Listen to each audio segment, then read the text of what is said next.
Good afternoon, everyone. I think our number is already good enough to begin our webinar discourse this afternoon. So let us start with our community prayer and to be followed by the singing of our Philippine national anthem.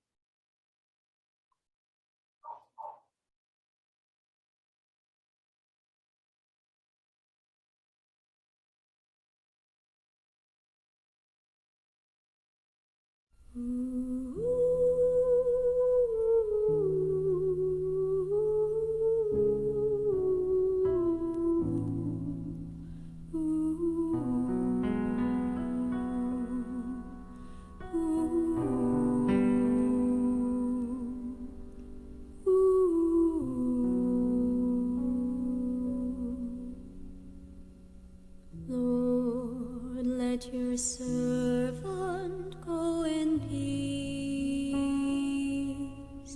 for your word has been fulfilled.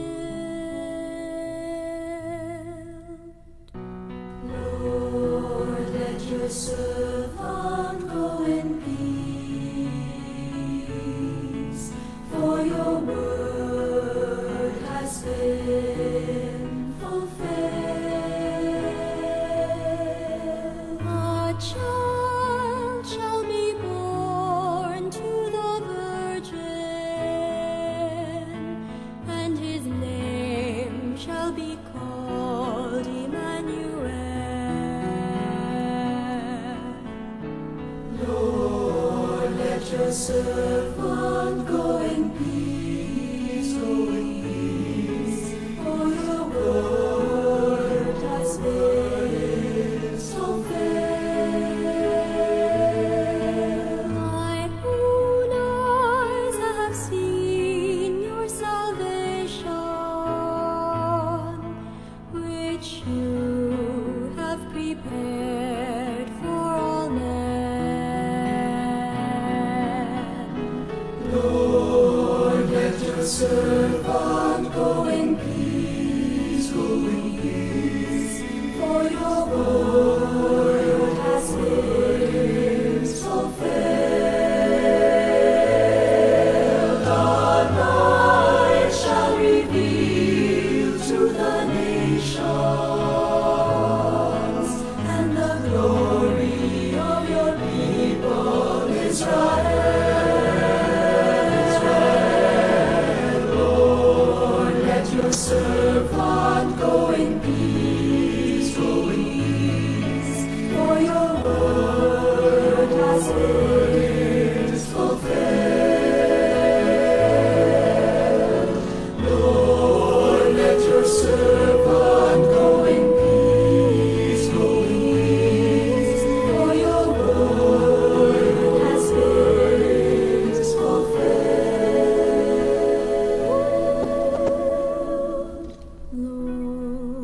Together with our personal intentions, we all lift it up to His glory,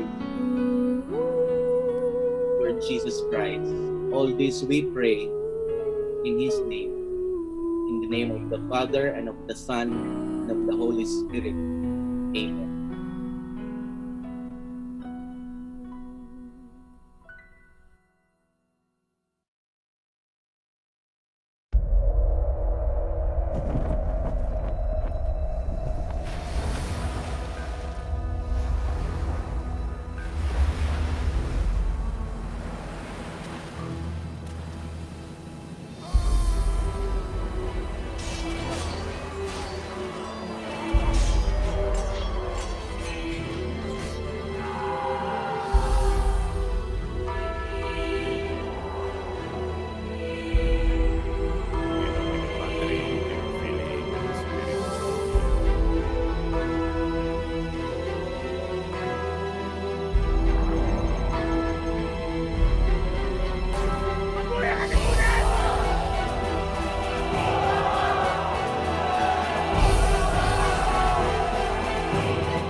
Bayan, ang pambansang awit ng Pilipinas.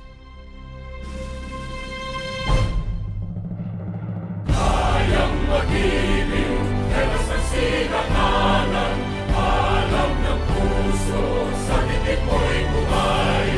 Lupang hinirang, tuyag ka ng magiting, sa manlulupin, di ka pasisingil, sa nagagang tutok sa simoy at sa langit ng pagaw, ay hinatang tulang awit sa pagkayang minamahal. Ang isang ng matawad mo'y tagumpay na nag-iingin, pagpituwin at araw niya kailan ang may magtitingin. Luman ang araw ng walhaging pagsinta, buhay langit sa piling mo. Ang inigaya ng pagkay mga amin, ang mamatay ng dahil sa'yo.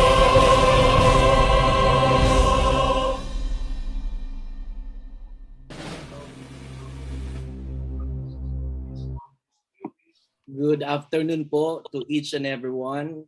I think this has been our nth presentation of the initiatives coming from the Collab faculty and students to come up with webinar session on relevant topics for discussion and discourses.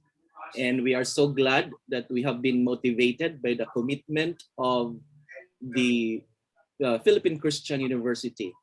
We are so honored that through this platform, we are gathered once again.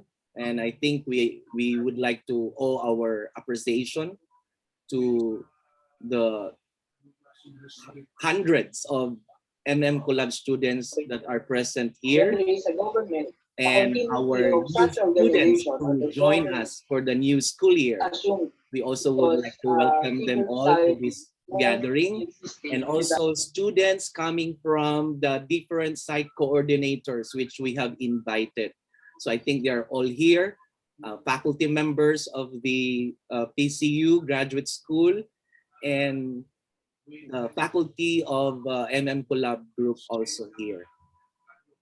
To introduce first our administrators for the Philippine Christian University, our president, Junipen Guanan, and then we are also honored that this afternoon we have with us, I think we have journeyed with her when we started the Collab Group. She was our chairman for the Transnational Education Extension Program, active, dedicated to her work. And I think when I said journey with her, because she is now the newly installed Vice President for Globalization and Extension. May we call on Dr. Margie De La Cruz. Good afternoon, Dr. Margie, BP Margie. Good afternoon, Doc Matt. Hello and good afternoon to everyone who is attending this research training webinar, spearheaded by the PCU TUNEP Collab Group with the theme, Inclusive Project Development and Program Development. And also to our guest speakers. Natalo man daw si Senator Manny ngayon sa kanyang laban, pero sa ating mga puso, tayong mga Pilipino, siya pa rin po ang ating champion. We are truly excited to welcome all of you here at PCU in the pursuit of academic excellence and further development of your educational quest in spite of all the challenges that we are experiencing right now. We are more than ever more passionate in delivering you much needed service in the academic field to ensure that you will be successful graduates in your field of expertise. Our team here at the PCU Globalization, Transnational Education and Extension Programs are also more than willing to oblige and assist you every step of the way so that you can fulfill your scholastic aspirations without hassle and obstacle as much as possible. The great well of knowledge that our seasoned speakers will share with us today will be a beacon of light towards our path of project and program development and illuminate our minds as we transverse further towards the achievement of your ultimate goals. We encourage you to ask questions, interact, and engage with our resource speakers so that they may fully benefit to this activity. In this accord, allow me to give you my most sincere greetings, and may our Almighty God incessantly bless us with wisdom and compassion. Thank you, and let us now begin this afternoon's webinar agenda. Thank you, Doc Matt. Thank you so much, Dr. Margie or BP Margie, for always available because of the short notice. I know you're busy and this is a Sunday, but still you always say yes to our invitation. So thank you so much. And At your also service, Matt. on behalf of our president, I for sure for the old students, our president has already delivered a lot of presentations for us. And though he can join us this afternoon because he's in his farm, no? And we have with us the vice president for globalization and extension for the Philippine Christian University. So we would like to say thank you to our PCU administrators. This afternoon, I go straight because our panel of discussants, our resource speakers this afternoon are much more willing equally to share their time, their expertise, and of course their knowledge on the subject which we have chosen for this webinar. I asked them to include the word inclusive so we can make more meaningful understanding on the nuances of what project development and program management is all about. So we hope that this is not simply a matter of looking at the course itself in our graduates program curriculum, but hopefully that the sharing this afternoon can bring about a lot of impact on our workplaces, and especially those students that are on their progress towards completing their dissertation or thesis writing. Our first speaker for the topic Cursors of an Inclusive Project Development from Design to Evaluation. Pedro, I call him Pedro for for his indulgence. Peter is the strategic information advisor. He is now based in Papua New Guinea.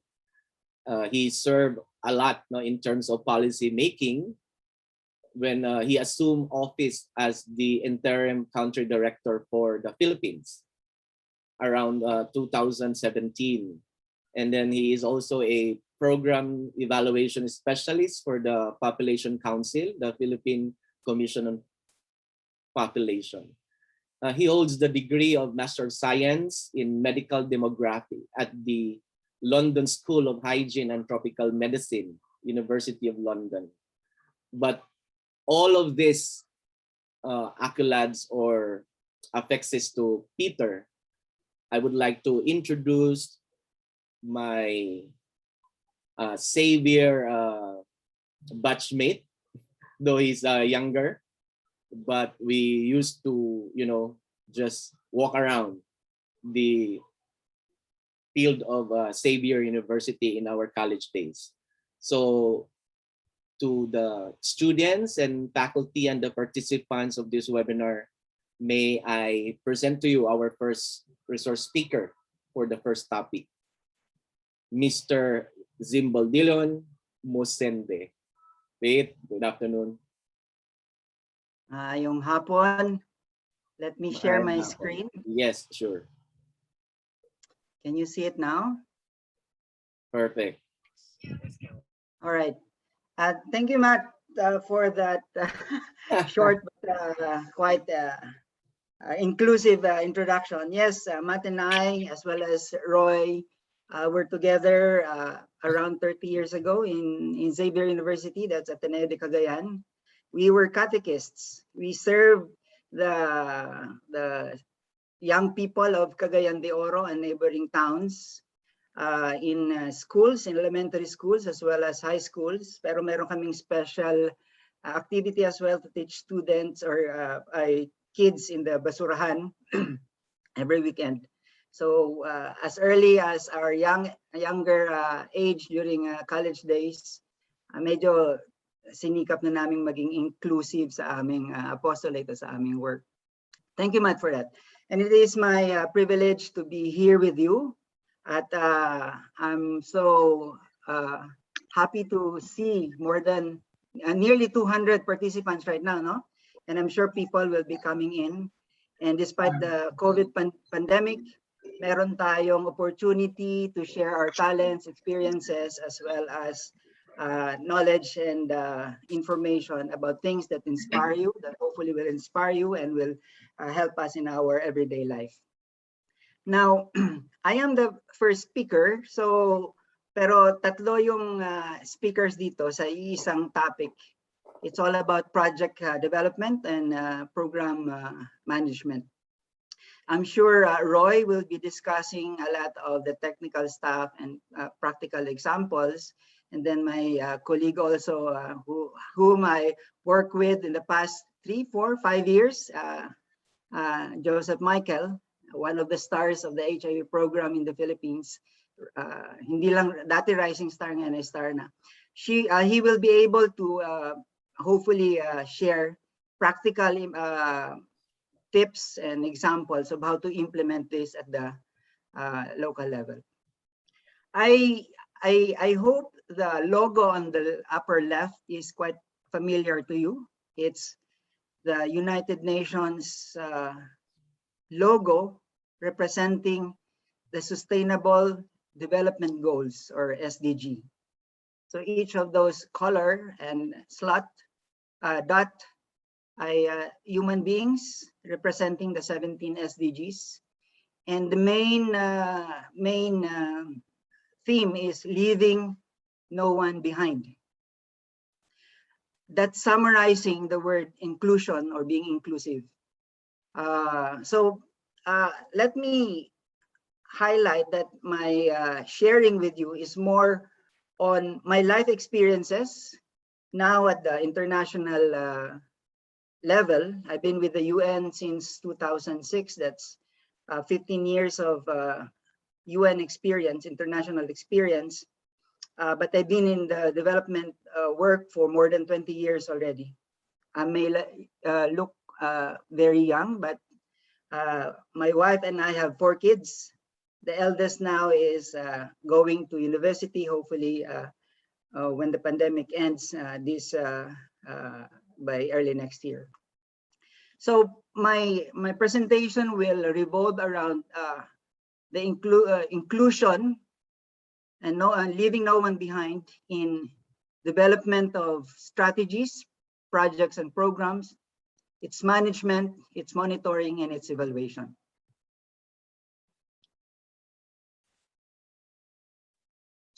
But before I share my experiences, I was quite happy that Matt agreed to ask many of you to share your profile. This is getting to know the participants, and hopefully along the way you get to know myself as well, because knowing the background information, socio-demographic, economic, and other profiles will ensure and understand who could be left behind in any activity or initiatives, or who are most affected and who are most in need of our support. So right now, of those of you who responded to the baseline information of participants, it looks like the majority of those who are here are younger than Matt, Roy, and I. And I think it's Michael's group, 44 years old and younger.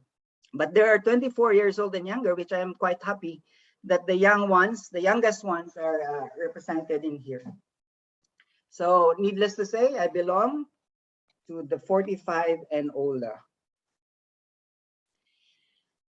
We asked about sex at birth, sorry for the wrong spelling, and it looks like majority are female. I'm happy because in many forums and in many initiatives, women are left behind. But here it looks like we have an empowered group of females. So hopefully we can find ways in further empowering our women. And not to mention, not to really highlight is that our VP is a woman, and we're quite glad that she is here with us today. I'm quite surprised by the level of education of the participants. Many are at the level of studying their doctoral degree. So knowing this, medyo nung unang nakita ko, dapat sobrang technical ang aking ihahanda kasi kayang-kaya ng grupo ang difficult concepts at mga technical inputs. Marami rin ang nasa master's degree, pero nasurpresa ako kasi meron ding mga kagagraduate lang o kaya bago pa lang sa work. As described by Matt, I finished my master's degree in London, medical demography. That's actually focusing on epidemiology and demography. Pero ang undergrad ko sa Xavier ay sociology and anthropology. It's more understanding the culture of different societies and understanding of different relationships of societies and population. Marami sa ating participants dito ay nagwo-work o nagtatrabaho sa gobyerno. Nearly half, actually more than half, kasi some of those are nagsasabing may dual work both in government and private. But I'd like to note na being in the government service is more than just work, but commitment and passion and service to the people. I also ask kung saan kayo nakatira ngayon, saan kayo pinanganak, at ano ang mga other languages that you speak aside from Tagalog and English. I'm so happy na meron ding mga kapwa Bisaya. Taga Surigao po ako, lumaki sa Surigao. So may Bisaya, may Cebuano. My wife is Ilongga, so she speaks Hiligaynon and Ilonggo. And we have good friends from the north, Ilocano. Meron palang mga Waray din dito.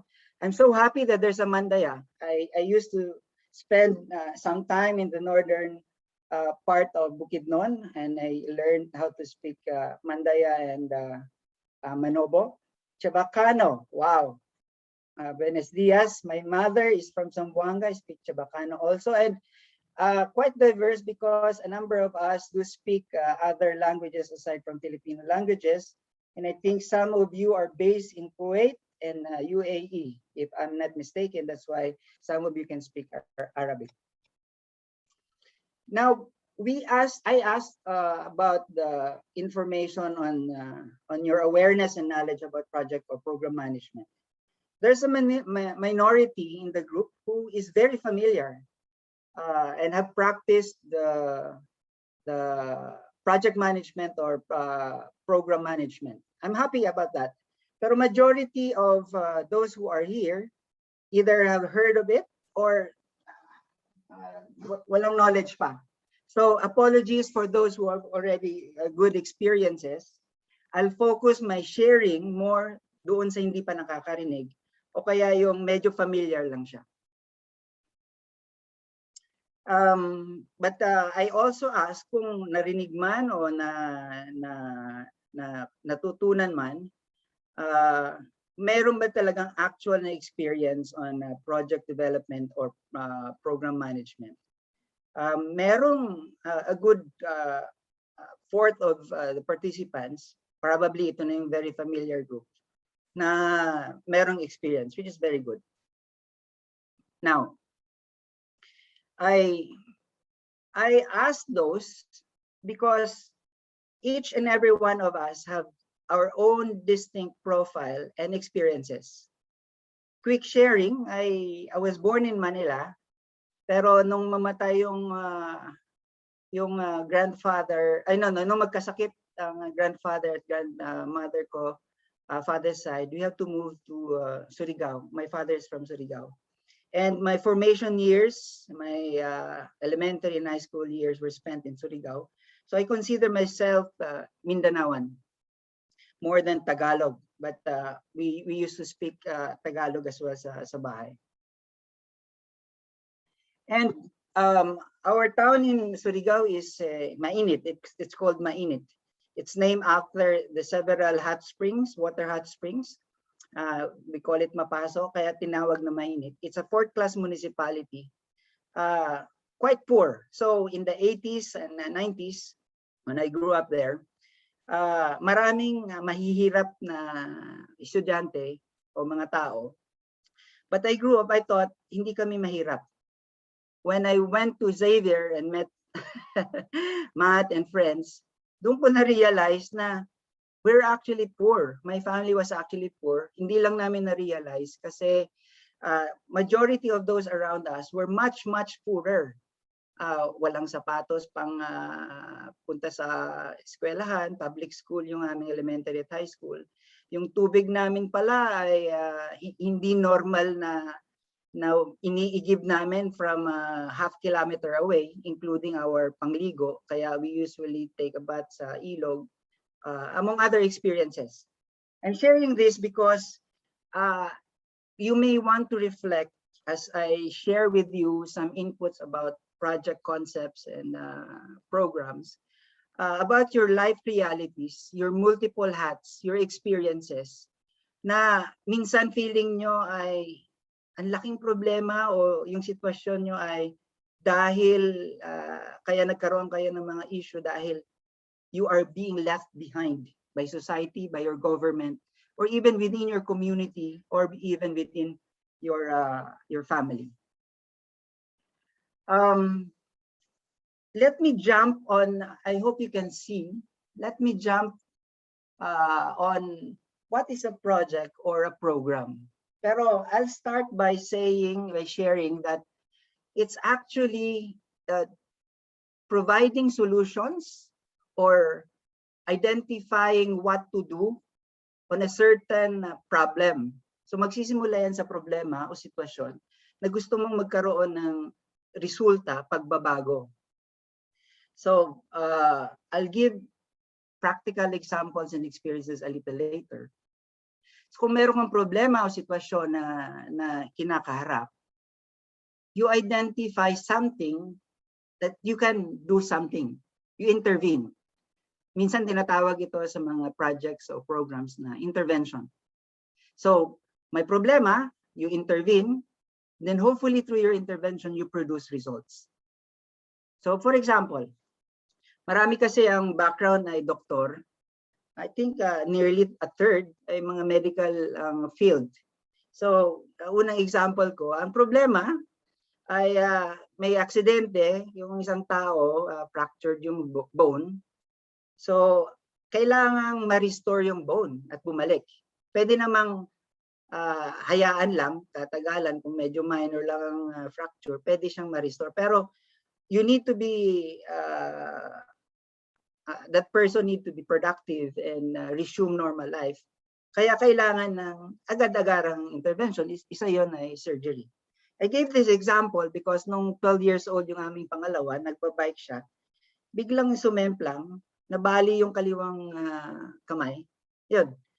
Feel ko na yung surgery, ang dami ng dasal namin. And I think some of you, kahit hindi man medical doctor, at some point you have experience na yun. May problema, may fractured bone, kailangang i-restore uli yung bone, pwedeng surgery, at marami pang pwedeng interventions na gawin. Another example. Tinignan ko yung profile ng participants, inisa-isa ko.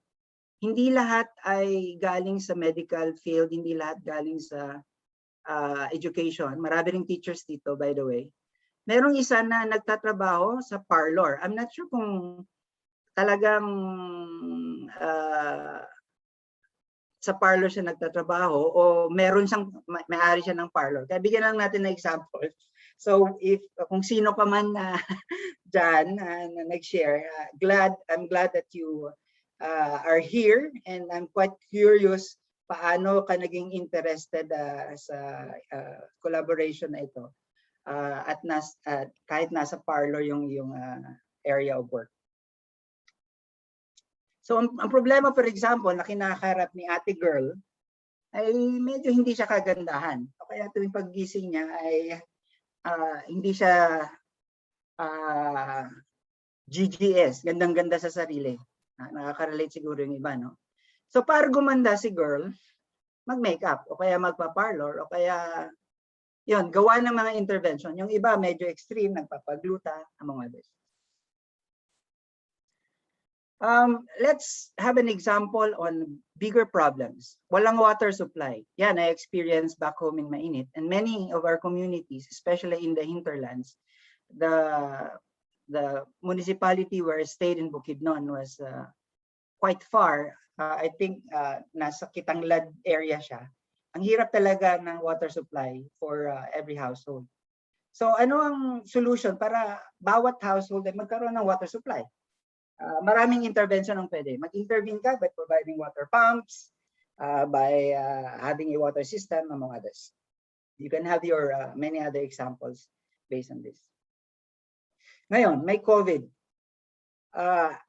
Ang bilis mag-spread ng disease, lalong-lalo na yung Delta variant. At ang gusto nating resulta, walang mamatay o kaunti ang mamatay, makontrol ang disease spread, o kaya bago pa siya ma-spread, ma-prevent. Maraming pwedeng intervention, awareness, behavior change, kaya meron tayong wearing of mask, among others. Pero I'll highlight yung importance ng vaccines. And I hope many of you have already accessed the vaccination, truly vaccinated na kayo. Kung hindi man, hopefully we'll be accessing this. Now, itong mga interventions are actually tasks, mga dapat gawin. Pag binuo mo yung mga task, isang task, dalawang task, tatlong task, ang daming task, pwede na siyang ikumpol into an activity. So, kunyari, ang activity mo ay workshop. Ang daming task doon eh. Mag-meeting ka para mag-prepare, kumontak ka ng, itong ating webinar, kontakin mo ang mga speakers, tapos yung actual implementation meron ng speaker, talk na, tapos yun, ang daming task. Pag binuo mo yun, isang activity. Pag kinumpul-kumpul mo naman yung mga activities, ang tawag doon ay project. At pag kinumpul-kumpul mo naman yung project, ang tawag nun, malawakang results ng gusto mong ma-achieve, usually at the community level or at the population level or at the country level or even worldwide, kaya universe. Programs ito. This is my way of simplifying the difference between project and programs. Pero there could be, maybe Roy and Michael could further elaborate and clear definitions of what are they. So just to summarize, ang program ay napakalawak na gawain, a set of projects or a set of activities na pwedeng mag-achieve ng malawakang resulta para sa komunidad, sa population level, sa mas nakakarami, national and even global. Ngayon, yung resulta, hindi ko to i-explain further, pero I'd like you to note the levels of results na minsan ay ang hirap i-define. I'm not sure if Roy will be, the next speaker will be touching this, pero yung resulta ay hierarchy of results yan eh. So kung nagpa-workshop ka tulad ngayon, ang pinaka-output mo, kasi ang activity mo ay implement or conduct a workshop, ang output mo, right now, there will be by the end of the workshop, there will be 215 participants who are now better informed or aware of the key topics that we're covering. Pero kapag i-elevate mo pa yung result na yan at napalalim ng speaker at merong interaction, hindi lang awareness, kundi knowledge rin ang ma-achieve. At pag nagkaroon ng knowledge, pwede itong gawing action o i-implement na siya. Yung knowledge at behavior change ay nasa outcome level. Sorry, hindi ko nabura yung programs, but it will end up sa impact at the national or at the population level. Kapag maraming changes in knowledge and behavior, minsan malaki na ang resulta nito at napakalawak ng resulta nito. Pwedeng bumaba, for example, ang prevalence ng COVID-19 o ng HIV o ng tuberculosis kasi ang mga tao ay mataas ang knowledge about prevention at sila mismo ay ginagawa yung mga bagay na dapat ma-prevent ang mga disease na ito. So I'll go through those examples, but I'd like you to be familiarized of the terms outputs, outcomes, and impact. Those are levels of results. Matt, check lang. Could you confirm that you can still hear me and you can see me? Yes, yes. Loud and clear. Okay, all good. Now let me jump into the quick concepts of human rights. This is not mga 3 or 4 slides lang ito. But I'd like to encourage you to go to the UN website, un.org, and read about the Universal Declaration of Human Rights and understand key concepts about human rights. Kasi kukulangin tayo kapag kinover natin yun. I'm introducing this because the Leaving No One Behind goal by 2030, which is our Sustainable Development Goal, ay suportado yan ng mga members ng United Nations, ng member states, ng governments. And in so doing, lahat ng tao na makikilala o kakilala natin, o lahat ng tao. So let me just quickly read, although you can read it from there. Human rights are the basic rights and freedoms that belong to every person in the world, from birth until death. Mga karapatang pangtao. They apply regardless of where you are from, what you believe, or how you choose to live your life. So yung mga background characteristic natin, may PhD ka man o wala, Surigao-non ka man o Bicolano or Ilocano, Katoliko ka man o Muslim, basic na meron kang karapatang pangtao. Some of these, actually there are 30 rights that are fully defined, but the fundamental rights, right to self-determination, right to liberty, right to life, right to due process of law. At ang malimit nating marinig recently ay freedom of expression.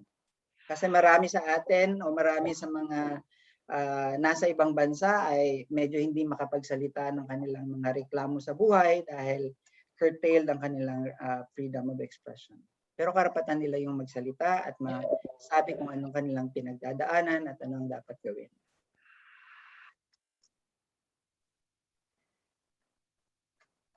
Water. I'd like to highlight by showing you this powerful image. And I'm happy if many of you have access to clean water right in your doorsteps or right in your mga gripo. But as I have shared earlier, ang aking karanasan, ang aming tubig, ang water source namin ay water pump. We have to travel half kilometer bago makakuha ng inuming tubig. Kaya bawat patak na iniinom namin ay talagang precious. And realities around the world, especially the rural areas in Africa, here in Papua New Guinea, walang access to clean water. Pero karapatan ito ng bawat isa na magkaroon ng access to clean water para free from diseases, para maging to live a normal and a productive life among others. So hopefully if you can reflect as well, maraming projects to achieve water for all. So going back to my simple explanation or definition of projects, ito ay tasks and activities na nakaplano to solve a particular problem. In this example, it's lack of water or lack of access to water. At ang resulta ay water for all. So merong maraming intervention. Kung malawakan siya at the national level o kaya sa buong probinsya, it becomes a water for all program. kung meron man kayong take home after my talk would be this slide. Sa human rights, dalawa ang grupo na dapat nating alalahanin. Una ay ang duty bearers, pangalawa ay rights holders. Duty bearers are those actors who have a particular obligation or responsibility to respect, promote, and realize human rights and to abstain from human rights violation. The term is most commonly used to refer to state actors, but non-state actors can also be considered duty bearers. Example, our government, policymakers, ang ating mga senador, mga Congress persons, ang ating mga konsehales sa munisipyo, program managers o mga executives yung nag-i-implement ng mga projects o ng programs, service providers ang nagbibigay ng serbisyo, at again, going back sa ating mga individual profiles, as parents, you are a duty bearer. You have a duty to ensure that your kids or children around you will live a fruitful life and their rights are claimed accordingly. Now, the other side or other group are the rights holders. Bawat isa sa atin ay may karapatang pantao at hawak natin ang karapatang ito simula nung tayo pinanganak.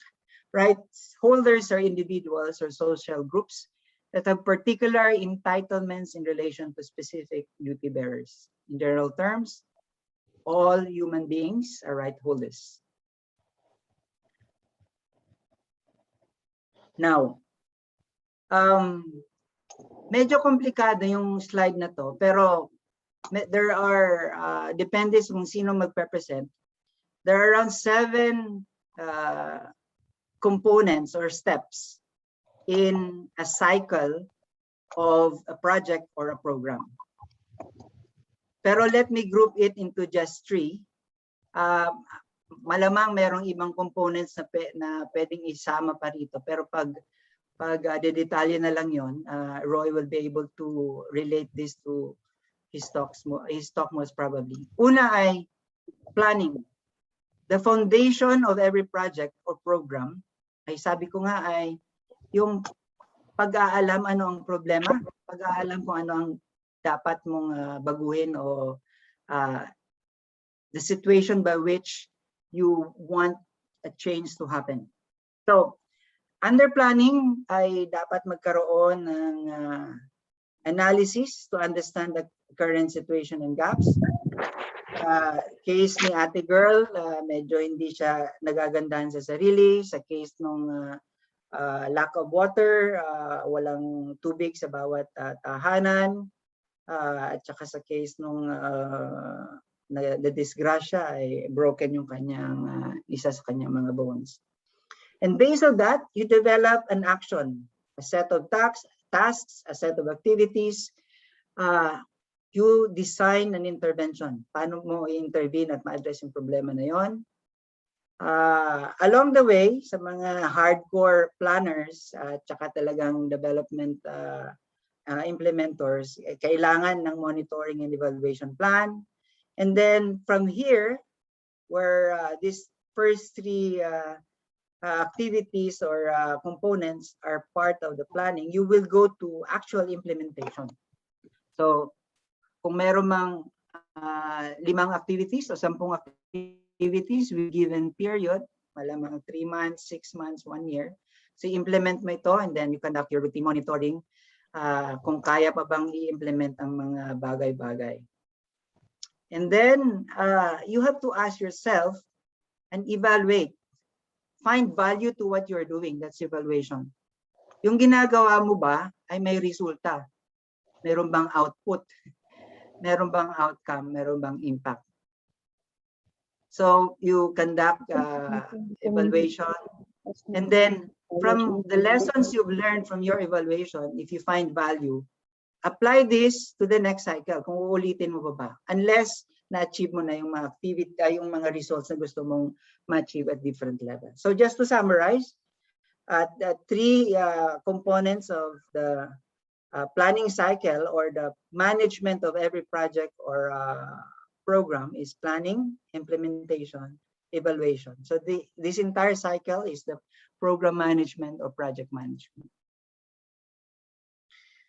Apologies, pero medyo komplikado ang slide na ito. But let me attempt to just quickly describe. This is the pathway of a program impact. Ito yung mas komplikadong slide na problem and then results. In between, to be able to achieve results or change, kailangan mo mag-intervene. So, on the left-hand corner, you will see that it's situation analysis. Ano ang needs? Ano ang problema? And at the same time, you consider ano yung mga priorities. Unang-unang gagawin, although hindi lahat ay kailangan na merong ganito, ay inputs. So, pera, o kaya human resources, o kaya infrastructure. Magkano ang kailangan mo? Although some of the projects pwedeng human resources lang, wala actual funds na kailangan. And then you identify tasks and activities and answer what we do. What do you do? And who will be reached? So kapag nagawa mo yung activity at na-identify mo kung sino yung mga nag-participate, ang results o ang mga change na mangyayari ay under the output level. Kapag yung example natin kanina ay nag-conduct ng workshop o kaya pumunta sa schools ang mga kabataan, you will be able to measure their level of awareness, their knowledge, or even their attitudes. So nandito na yung papasok outcomes. Merong short-term outcomes, merong medium-term outcomes.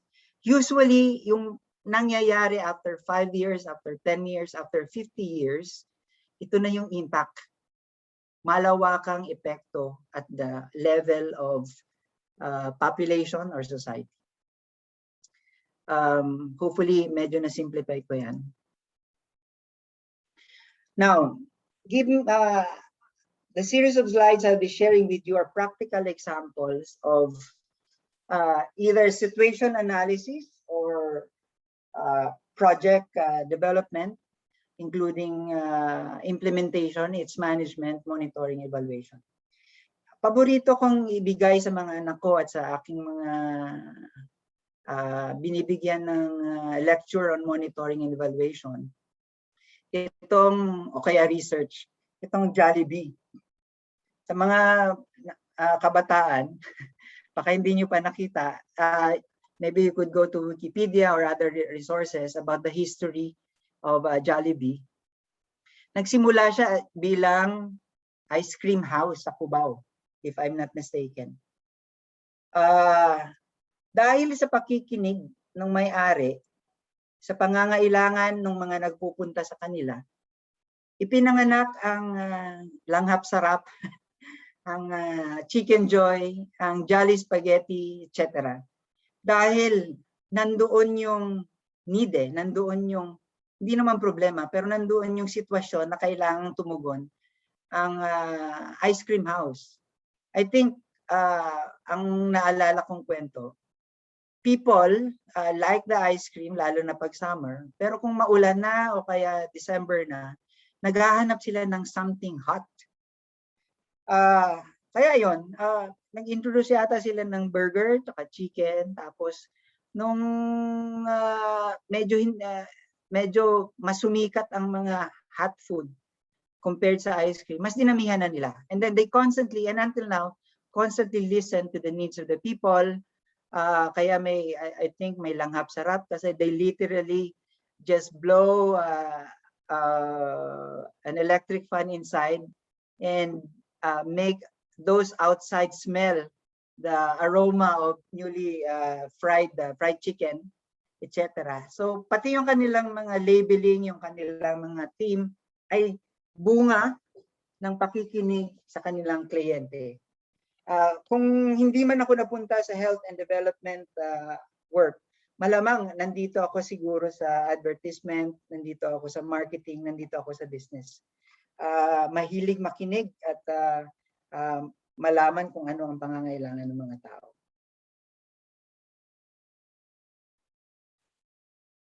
Next one, lagi kong sinishare na actually ang program of project management ay hindi lang sa opisina o sa work. Applicable yan sa pang-araw-araw. In fact, siguro marami sa inyo ang na mahilig magluto o mahilig kumain.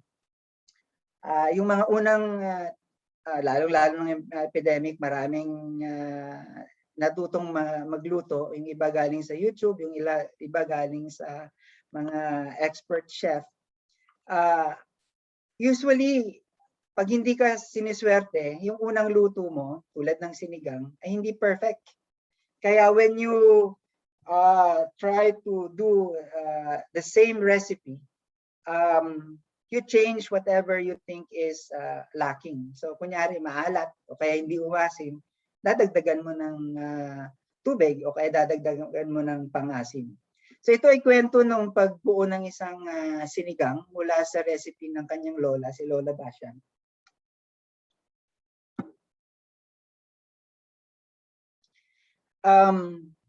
Ililink ko na yung paggawa ng sinigang doon sa input, outputs, outcome, impact, at yung cycle ng program o project management. Pero sa isang simpleng ehemplo.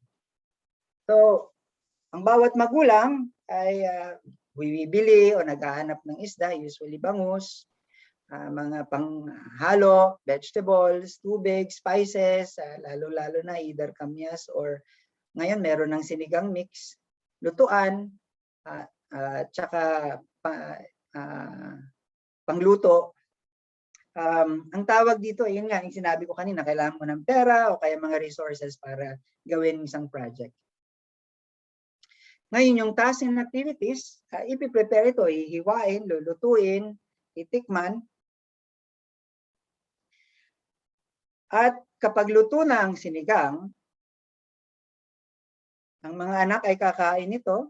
Hopefully, this is the most nourishing fish soup in the world. Pinakamasarap na sinigang ayon sa DPI standards, which marami sa atin ay medyo nagre-react. And then,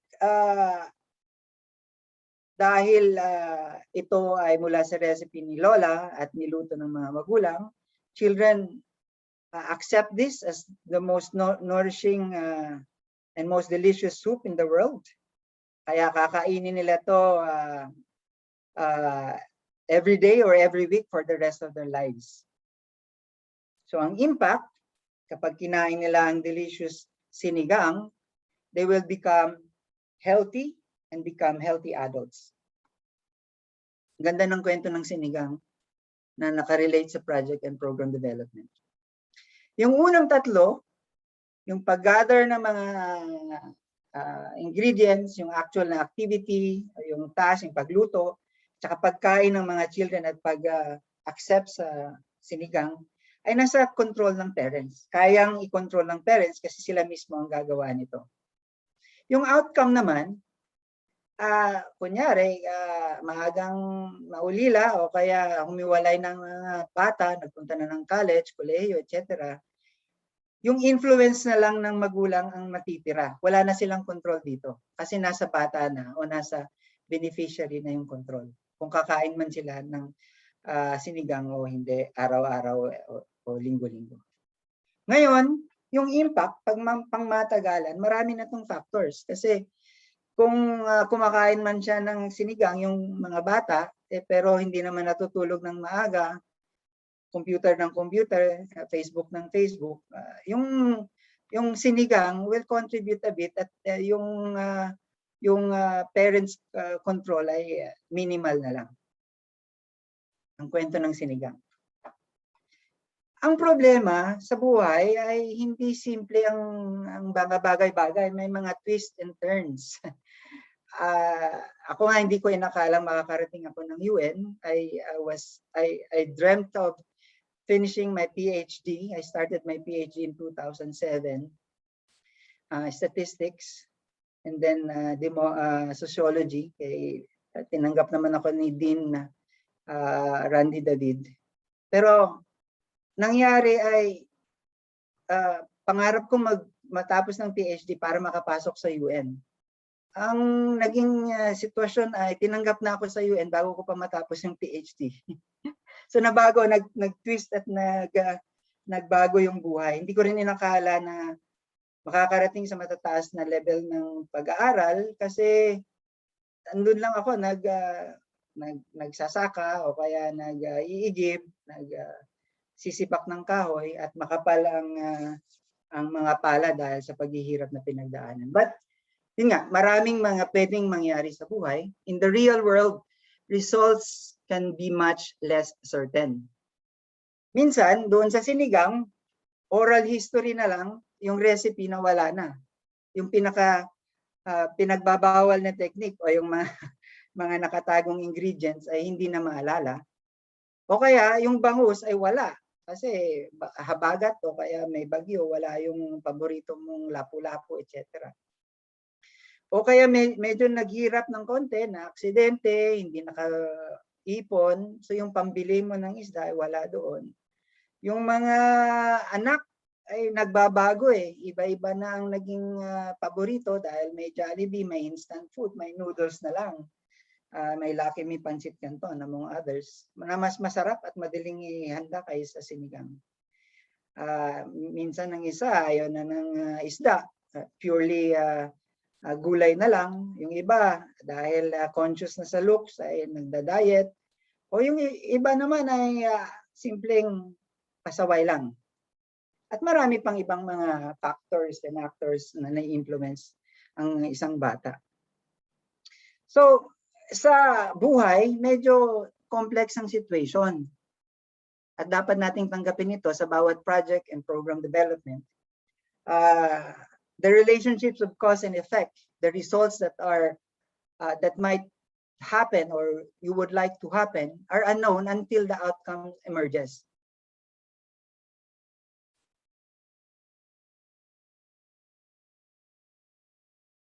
For example, to produce a nutritious soup that their children will eat once a week for the rest of their lives, the recipe is less important than the parents' relationships with each son and daughter and theirs with their social environment. More than the cooking experience, parents must rely on their sensitivity to their children's needs and their own creativity in the kitchen. Iba-iba ang pangangailangan. And they must accept uncertainty about the results. Minsan may iba talagang hindi tataba, hindi lalaki, hindi para sa kanila ang sinigang. So, sanay tayo sa mga memes, di ba? May expectation versus reality. Sa mga mahilig mag-photoshoot, ganda nung nasa Instagram, pero yung reality, hirap na hirap ka. You have to take 1,000 photo bago mo ma-achieve yung Instagrammable post. Ang ganda nung recipe ng pizza, pero nung niluto mo na, warak-warak. Yung binili mo sa live selling, ganda-ganda ni ate girl, Madam Inuts. Pero nung sinuot mo na, ay nako, parang hugis litro ng Coke ka na. So, tulad dun sa project concepts o program concepts, ang expectation, isang linear path ang intervention mo at pag ginawa mo ito ay dire-diretso nang magkakaroon ng resulta at the output level, at the outcome level, at the impact level. So mukhang, pag ginawa ko ang workshop na ito, lahat ng mga attendees ay experts na o kaya nang mag-implement ng project o program. So apologies doon sa nag-raise ng expectation kasi introduction lang po ito, 1 hour, hopefully. Time check, it's 3:02 there in Manila. It's already 5:02 here. Hindi ang expectation natin ay linear siya na kapag ginawa ang task o activities, ito yung direktang resulta. Ang katunayan ay in life, it's complicated. May clashes sa time, kunyari madidelay ka, may clashes sa relationships, yung cause and effect, ang daming factors. Gusto ko lang i-highlight na hindi siya linear at maraming potential. Minsan meron pang unexpected output, unexpected outcome na mangyayari kapag may mga bagay na in-implement. Minsan, wala din talagang result kasi marami sa mga assumption mo ay hindi nagkatotoo. All right, let me go back to the diagram that I showed you. So earlier, I showed you the three major components of project or program management. Na merong 7 or more components. Sa bawat, it looks like a linear or parang tuloy-tuloy siya. In between, may mga mangyayari dyan na hindi mo inaasahan. So yun yung gusto kong i-highlight tulad nung sa sinigang at sa mga personal experiences niyo dito. Ngayon, where among the topics that I've shared to you, nasan dito yung concept ng inclusion?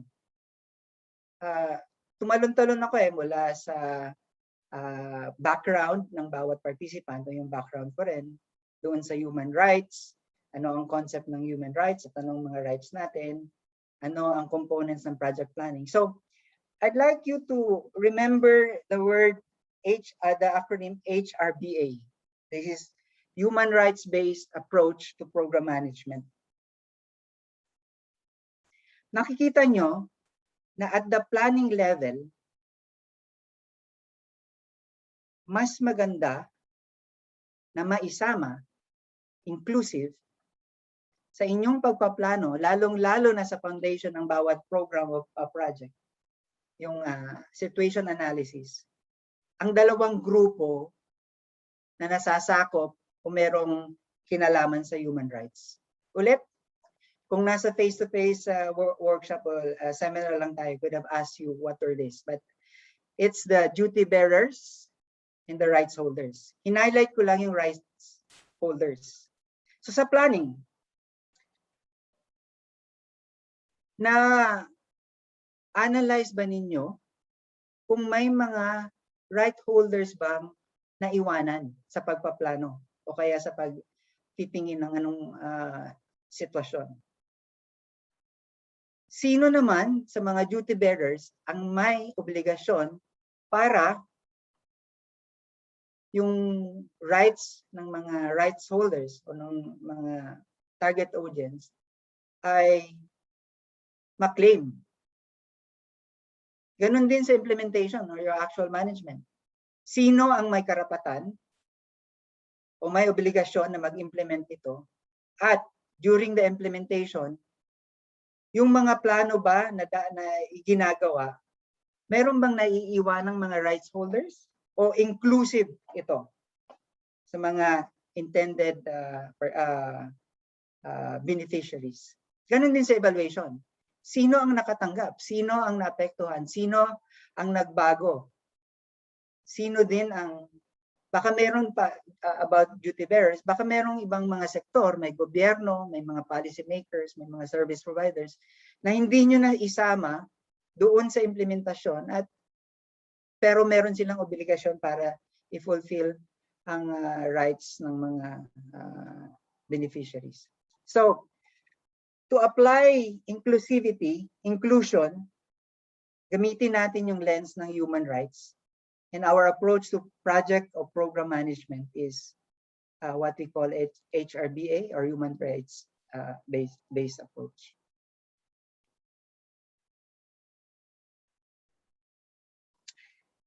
Maraming proseso ang human rights-based approach o HRBA, pero dalawang term lang ang gusto kong i-highlight and hopefully the rest of our speakers will be able to highlight some of this. One is disaggregation.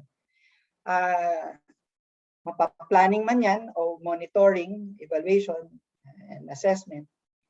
Tingnan mo, i-disaggregate mo yung activity. Para ba ito sa mayayaman lang? Sa middle income group? O para sa mahihirap?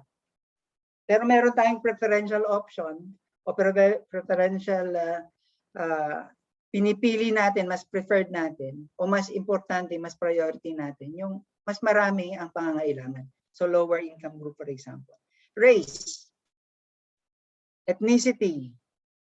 Sa Pilipinas, minsan, dahil mas marami ang nasa Manila o nasa cities, yung mga IPs, indigenous people, ay naiiwanan.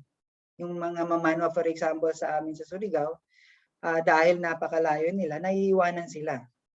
So tingnan natin in terms of ethnicity, it is aggregate mo not only the data but the activities that you do. Migratory status, disability, geographic location, by sex, gender, age. Are there individuals or groups or subpopulations who are left behind? Yan yung tanong, lalong-lalo na kapag gusto mong isama ang lahat, walang maiiwan na rights holders doon sa iyong activities, sa iyong projects, sa iyong programs. Let me highlight some of the subgroups who are usually left behind, who are usually marginalized, who are usually not able to fulfill their or claim their rights. LGBTQI+, indigenous peoples, young, old people, homeless people, refugee. Mga projects natin minsan ay hindi naiisip o napapag-iwanan ng mga subgroup o subpopulation na ito. Another one is throughout the process of planning, implementation, evaluation, marami ba ang na-involve? Marami ba ang o kaunti lang? Hindi lang yung token participation na nandoon sila at nakikinig, kundi talagang may role sila na ma-influence yung bawat activity, project, o any decision making. Sa lahat ng stage. Kung babalikan natin yung cycle ay mula 1 to 7 o kaya yung buong planning, implementation at evaluation. I think this is my last slide. Just to highlight that the entire talk that I've just delivered to you is anchored to our Sustainable Development Goals signed by member states of the United Nations. Hopefully by 2030, we will achieve this and leave no one behind. Or in every activity that we do, every project, every program that we design, we reach those who are left behind, especially those who are hardest. And as a concept, we should be able to remember in every planning, every implementation, every evaluation, who are the duty bearers and who are the rights holders, and ensure they are inclusively participating, engaging in every aspect of the program management or project management cycle. Maraming salamat sa inyong lahat sa pakikinig, and hopefully we can spend some time in our question and answer. Kung hindi man kasya ang panahon, you can always send me an email, and I'm very happy. This is my passion, to help others be empowered in empowering others as well. Yung aming motto nga sa Xavier University ay Men and Women for Others. Maraming salamat. Thank you, Matt. Thank you, everyone. Over. Thank you. Thank you so much, Pete. I think that was clearly sok antro. No? The discussion was clearly a manifestation of your expertise in the study of human behavior, and hopefully your sharing has ignited motivations among our students or those who are present this afternoon as we look into our individual, projects or programs, whether personal or in workplaces. And at this juncture,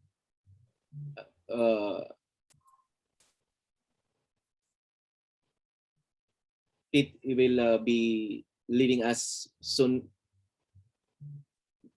for personal engagements. He is open for open forum or questions before we proceed to our next resource speaker. I would like to give this to the public or to the all participants present. If you can, okay, let me stop my share first so we can see each other here clearly.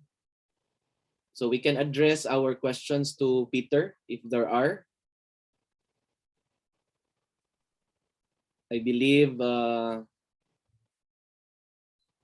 it's more of gratitude that you are with us this afternoon, Pete, sharing your experience. That was a a walkthrough with the theory and practice, no, of what inclusive development in terms of project and management.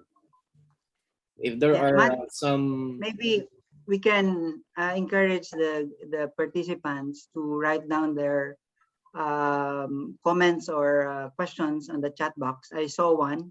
okay. And then if we, for those who are quite brave enough, they can raise their hand. There's an icon there for raising your hand. It's okay not to ask questions because the concepts are quite quite a lot. But again, yun nga, everyone is learning, and I particularly designed the talk to those who are not familiar with project and program management. I encourage you to send in questions to Matt and the team if you have further questions. So while waiting for others, let me begin with my this is a very good friend, Cha Manuel. So let me read the question, no, by Professor Cha here. What is the UN's take on the pandemic being suffered right now? How is it collaborating with World Health Organization?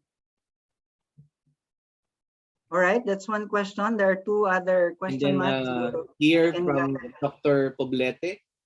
Good afternoon. Is there a basic guideline to follow in conducting impact assessment? So maybe you can share. Sure, and there's another one. Oh, and there's another one.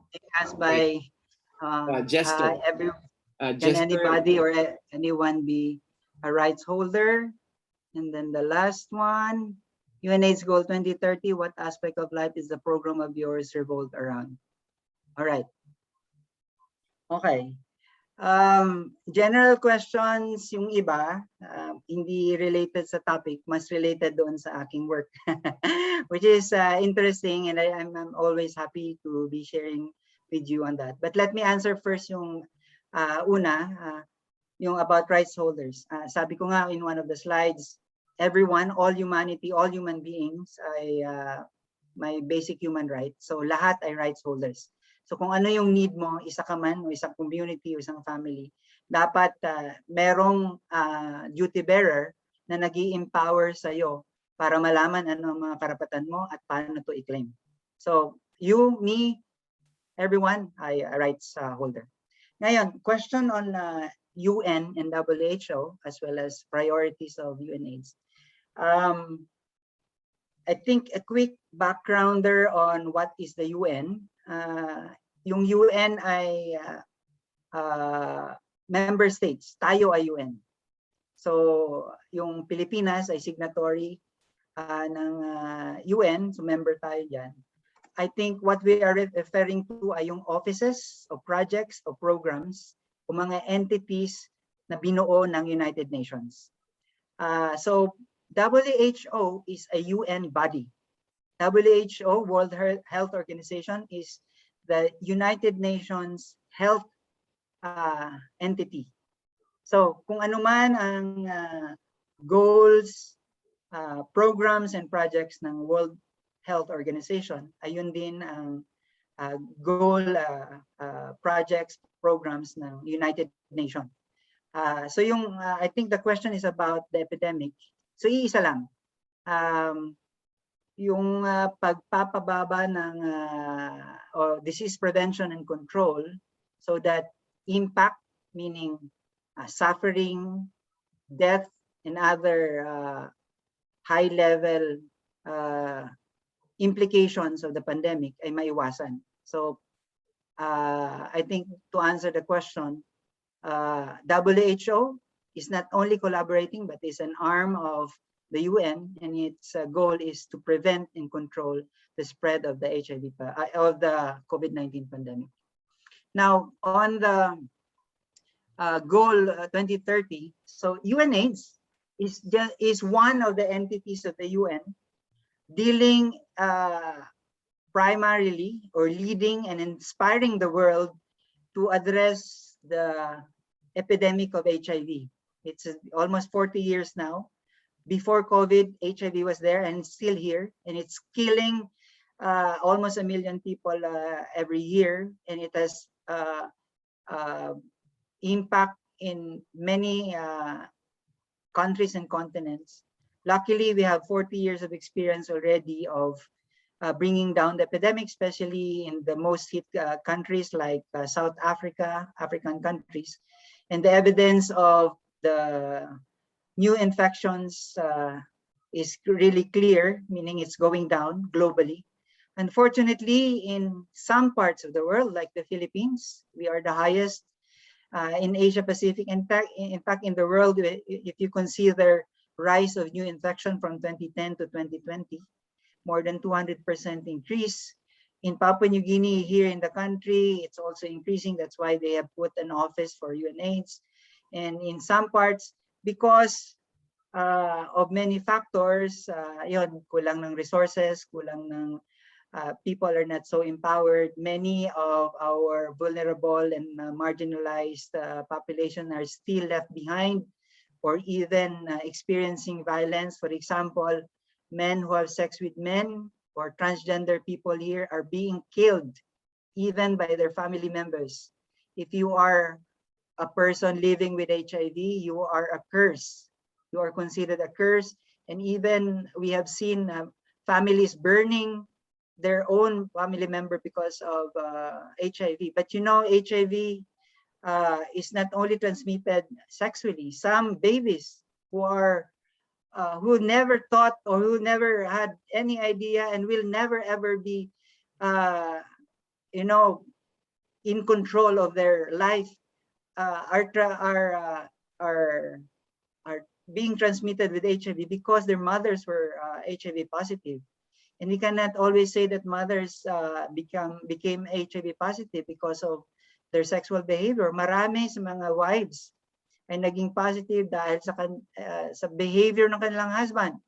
Some of their husband are clients of sex workers, among others. So these people and subgroups are quite left behind. That's why UN bodies like UNAIDS are addressing this and empowering the people, inclusively all sectors, all profiles are being engaged in every aspect of project or program management. Did I miss any? Okay, impact. Yes, marami na ang guides. Some are complicated, some are simple on evaluation. Some of these evaluation methods are focusing on impact assessment. So actually, bago pa magkaroon ng project, meron ding impact assessment na ginagawa. Dati, I think familiar sa inyo ay environmental impact. Common sa atin na kung kunyari kung may mining o kaya may bagong SM, tinitingnan ilang tao ba ay ilang ano ba ang mangyayari, anong impact nito sa environment. May mga puno bang mapuputol, may mga lupa bang magkakaroon ng erosion, eventually magkakaroon ng flooding, etc. Ang sinusulong din namin ay human o social impact assessment. At iba pang mga assessment. So may mga established guides na nito. Meron ding outcome assessment. Huwag muna dun sa impact, kundi tingnan yung outcomes at the knowledge level, attitude level, o kaya behavior level. Usually may mga, if you heard of the KAP surveys, knowledge, attitudes, and practices surveys, ito yung kasama. So yes. Merong dagdag. Thank you for the, I'm also from Surigao City. Oy, marajaw ka rajaw, oy Surigao nun diri kuman. Matt, are you able to monitor the chat? Are there other set of questions? I think all Please go are ahead. expressing their gratitude for your sharing. And okay, I think we have here one.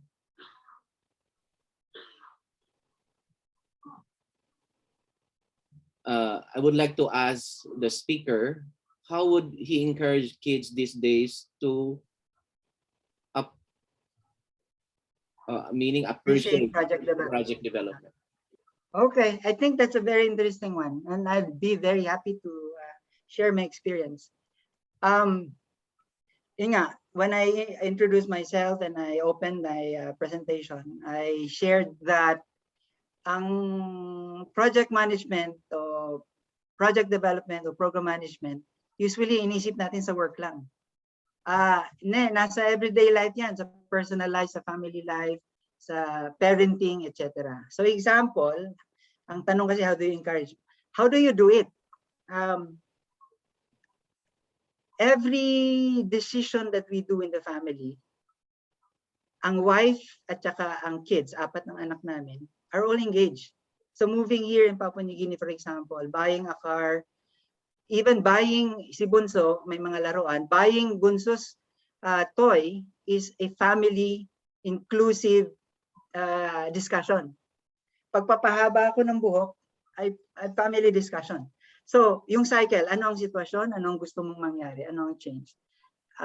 Dinadaanan namin yun. But you don't discuss the cycle, you don't discuss the logical link of the results, etc. sa anak mo kasi itatapat mo sa level nila. Ang ginagawa namin, for example, isang tulang. Although at an early age, I introduced to them the use of Excel. So meron kami, for example, for this year, dapat meron tayong family activity outdoors. Ang naging usual naming activity ay climbing mountains. So the eldest and the second born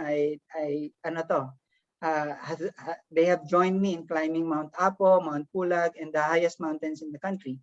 At an early age, mga 10 or 11, we introduced them to climbing hills and day climbs dito sa Mount Balagbag, dito lang sa Metro, nung nasa Manila pa kami. But in a year, we set, by May and by November, anong gustong bundok? Gusto nyo bang magkaroon ng outdoor experience? Yes. Anong bundok ang aakyatin natin yan? Nakaset yan, nakaplano sa planning. Pero babalikan mo sa ano ang gusto mong gawin. And we have identified yung roles nila as kids. Ang primary role nila ay children to parents. So meron silang role na dapat i-fulfill yon. Pangalawang role nila ay brothers, kasi puro lalaki, brothers to their siblings. Pangatlo ay to the society. Paano ma-fulfill yon? Dapat themselves are bawat isa sa kanila ay may kakayahan, may skills, may competencies, and are healthy. Kaya I think 3 or 4 aspects ang dapat i-enhance. For example, yan, dapat merong at least isang martial arts, at least isang sports, at least isang musical instrument, at least isang visual arts. And every year, nakaplano yon. O anong gusto mong matutunan this year and the upcoming years? Yung isa piano, yung isa violin, etc. And I promise to them, we promise to them as parents, we will try our best, labor hard to provide you this so that you will enhance yourself and fulfill your roles as children to your parents, as brothers to your siblings, and as good members of the society. And every end of the year, yung bawat plano na yan na nakalagay sa table, simple lang, we revisit. Have we reached Mount Apo as we planned in May? Have we reached Mount Pulag as we planned in November? Simple coding lang yan, green or red. Ay kung medyo mababang bundok ang nakyat namin, orange. So the traffic light method. But eventually, as they grow older, nung mag-adolescents na teenager na yung kuya at yung mga kuya, we started introducing them the sinigang concept, the project development cycle, etc. May mga paraan, and I can give you another lecture siguro next time or some PowerPoint on that. Thank you. Thank you so much, Pete. I think let me end this forum or this sharing by the question of Edric. No, looking at your, at your work under the United Nations as one department, we know, or you can argue on this, that United Nations per se really has a huge sources of funds. So there's no problem with initiating programs under the United Nations, right? But in the exercise of this, part of that in the implementation, monitoring, and evaluation of programs or projects, where are the problems usually? Is it on the funding, or is it on the wrong beneficiaries, of if there are, or is it on the conduct, on the actual conduct of the programs of the United Nations? Yes, Pete. Thank you, Matt. If you remember the slide on the expectation versus reality, I have highlighted that in the project or program cycle, yung expectation mo ay hindi, mas complex ang life. Hindi simple. So to answer the question ni Matt ay sa lahat ng aspeto. Una pa lang doon sa program problem identification or situation analysis, kapag hindi ka inclusive, kapag hindi extensive, kapag hindi evidence-based, kapag hindi human rights-based ang approach mo, you will be missing a great deal of the issue. So for example, yung example natin sa Water for All, kung ang tiningnan mo lang ay yung nasa sentro ng poblasyon at ang nilagay mo ay water pump, mamimiss mo yung mga communities na napakalayo at actually hindi kaya ng water pump, wala pang access doon na daan. Kailangan mo rin magkaroon ng mga daan, ayusin ang mga roads and bridges, etc. So lahat ng aspeto pwedeng may twist and turn, I mean the process, from situation analysis to planning. Tama nga yung situation analysis mo. Yung planning naman, and I think the question of what's his name? Edric. Edric, ay yung inclusion o yung participation ng mga beneficiaries. Kung ang mga planners ay ang mga elite lang, yung mga nanggaling lang sa mga academe o kaya nanggaling lang sa imperial center at hindi na involved yung mismong beneficiaries, ay hilaw. Malamang hindi mo mako-consider yan. So karamihan ng mga textbooks, karamihan ng mga guides ay may limitation kasi hindi kayang isulat lahat ng mga pwedeng gawin. So pwedeng ma-miss yan.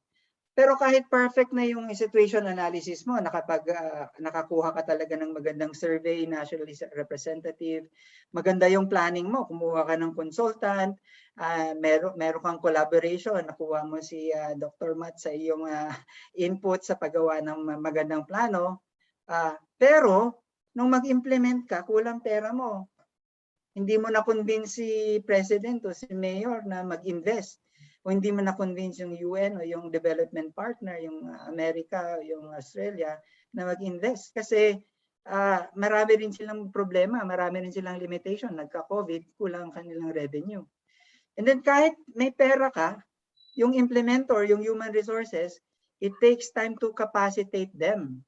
Yung Dutybearers, it takes time, for example, for the policy makers to understand ano nga ba ang tamang wordings doon sa isang policy, sa isang guideline. O kaya pag bumaba na yung policy doon sa program, yung implementor, it takes time to develop, transform knowledge into skills. It takes time to transform skills into competencies, into actual life implementation. So hindi ibig sabihin na kapag ang isang doktor ay nakapagtapos na ng kanyang academics, kapag wala siyang practical training and honed over time, hindi ibig sabihin lahat ng surgery ay successful. Meron at merong nagiging failure. at ganun din along the way hanggang impact. But I think ang tanong din ay paano na-ensure ang participation ng beneficiaries. I think depende sa pagtingin kung paradox nga ba ito. Let me just quickly recall the question because it's more of referring to the program and project planning na ginagawa lang ng mga duty bearers. That's why we developed, the UN and other development partners develop key concepts on ensuring no one is left behind. And one of these tools is human rights-based approach. So for example, in HIV work, kung ang alam mo ay sexually transmitted lang ito, ang intervention mo ay doon lang sa sexual activity. But if you ask people, for example, men who have sex with men, hindi ibig sabihin homosexuals lang, kundi some married men, some generals, some police, some doctors who are males are having sex with other males. Kahit sa harap ng iba ay straight sila o ano man, they're having sex with other males. By understanding their situation and involving them from situation analysis up to implementation, you will understand ano ang dapat gawin. So, concrete example, yung mga sex workers, nagpo-provide ang HIV program for the longest time ng condoms for males. Yung mga sex workers, kapag lasing na ang kliyente, wala nang papayag ng mga male clients na magsuot ng condom, for example, etc. So we developed the female condom, which is within the control of the women, among others. Sorry if I just remember this is a mostly Christian participants, but in reality down there, these limitations and reflections are quite controversial at times, but these are realities down in the field. Thank you, Matt. Thank you. Thank you so much, Pete. Thank you. Thank you. I think we had exhausted your time and your sharing. At this point, let me read our simple token of appreciation. The Philippine Christian University certificate of appreciation is presented to Zimbodion Mosende Peter for his invaluable insights as resource person during the Inclusive Project Development and Program Management Discourses, a webinar for graduate studies course output given this 22nd day of August 2021, Manila, Philippines. Signed, President Dr. Junifen Guanan. Thank you so much, Pete. Maraming salamat. Maraming And salamat. sorry, I need to leave. It's almost evening here, 2 hours ahead kami. I'm so happy to be part of this, and my wish and good luck to Roy and to Michael. Thank you so much. Thank you so much, Pete. Bye, everyone. Bye.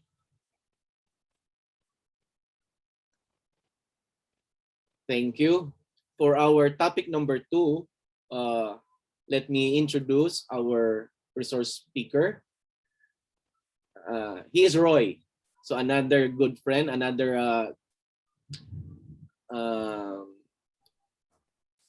batch schoolmate from Xavier, sabi ni Peter kanina. So they talk about more on anchored on their specialization, which is sociology and anthropology. So ito si Roy, a project management development professional, certified by APM Group of United Kingdom. Ateneo de Manila University for his master's in anthropology, and has more than 20 years solid experience in social development works. Currently under NEDA, he supervises the project monitoring and evaluation division of Mimaropa Regional Office. He served as program management specialist of the United Nations Development Program in Afghanistan, managing its Western Region office. And above all, Roy is a college friend. And he said yes to just a simple short notice. And I think you know, Roy, I owe you, okay, in advance. Okay, please welcome Mr. Roy Dimayuga. Good afternoon, Roy. Hi, good afternoon, everyone. And good Magandang afternoon, Matt, at saka kay Peter, at saka I think hindi ko masyado kilala si Michael, but si Peter and I, we used to live in the same roof when we were in college. So, and of course, magkasama kaming parehong ang college degree namin, nag-aaral sa Xavier University, Socio-Antro, and then eventually I proceeded sa anthropology, but magkakasama kami ni Matt sa ASIL, so kami mga katipista. Right, so you can share now your screen, Roy. Thank you. Right, so now I'll be talking about the project development in the public sector now because I'm with NEDA. And siguro before I start, let me share with you muna, pakilala ko muna yung agency ko, kung saan ako ngayon, no? Ano ba ang NEDA? So, right, so let me share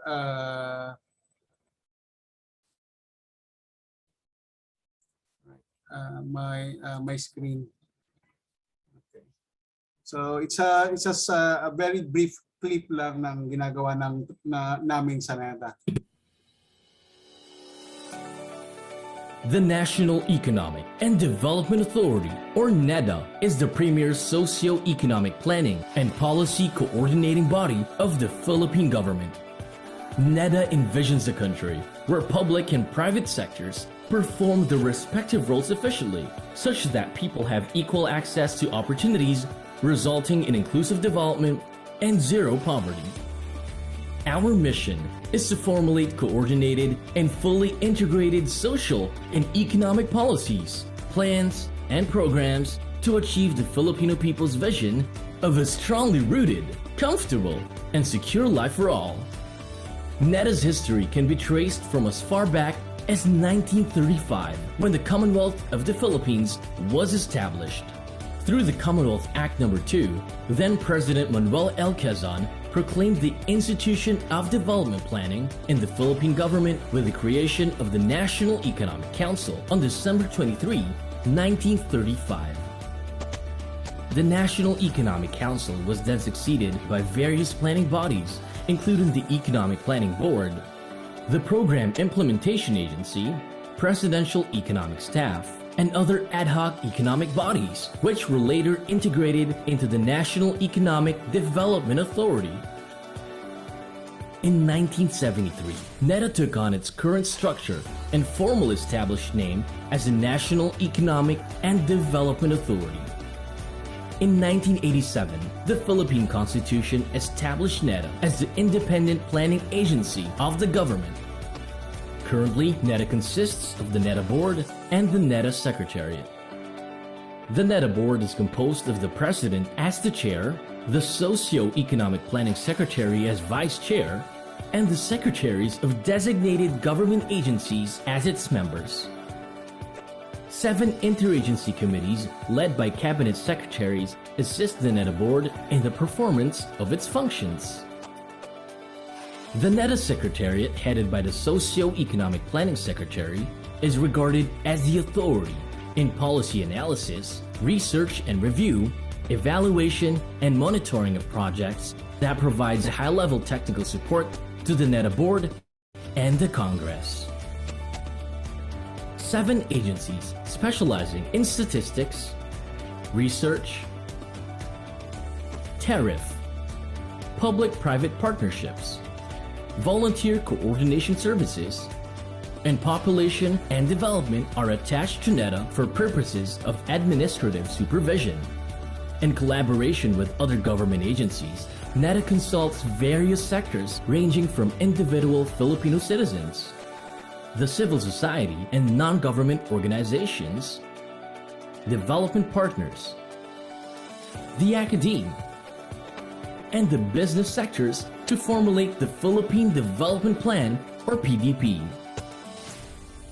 The Philippine Development Plan and its various complementing documents provide the development framework and clear directions for formulating policies, programs, and projects in pursuit of inclusive and sustainable development. NEDA takes pride in the integrity, professionalism, and excellence of its staff who carry out NEDA's major programs on policy and planning, investment programming, and monitoring and evaluation.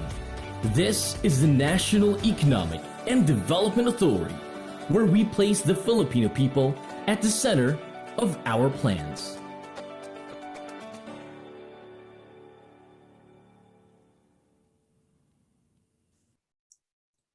Right. Okay. So yeah. So my talk will be the project development in the public sector. So I must admit that I've been with the UN as well for so long. So more than 15 years I was with the UN. After returning from Afghanistan, I joined the Philippine Commission on Women and eventually NEDA Memaropa since then. No? So sa NEDA ay mag 2 years pa lang ako, 1 year pa lang mahigit. So like in the government ay medyo ano pa lang, magti 3 years pa lang, 2 years na mahigit lang ako. Compared to my experience with UN, the recent of which is UNDP na sa Afghanistan ako. At now, it's so sad, no? I think you've been hearing the news, no, na nag-collapse na yung Afghanistan with the Taliban. Although during my time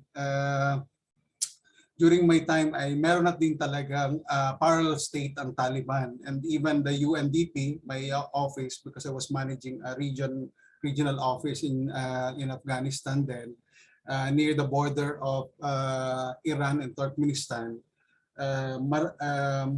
We're already doing and including aid agencies, we're already doing coordinations with the Taliban, particularly in the areas in the villages kasi nasa kanilang control na. So yung mga kasamahan ko ay they have relocated from Herat, no, to Kabul, and some of them kaninang umaga, yung mga Pinoys na kasama natin din ay kasasakay lang sa kahapon, yung iba ay kanina may natira pa from the UN sa Kabul, no. But anyway, so now I'm managing the project monitoring and evaluation division of the region, and basically I'll be just reiterating many of the points that have already covered by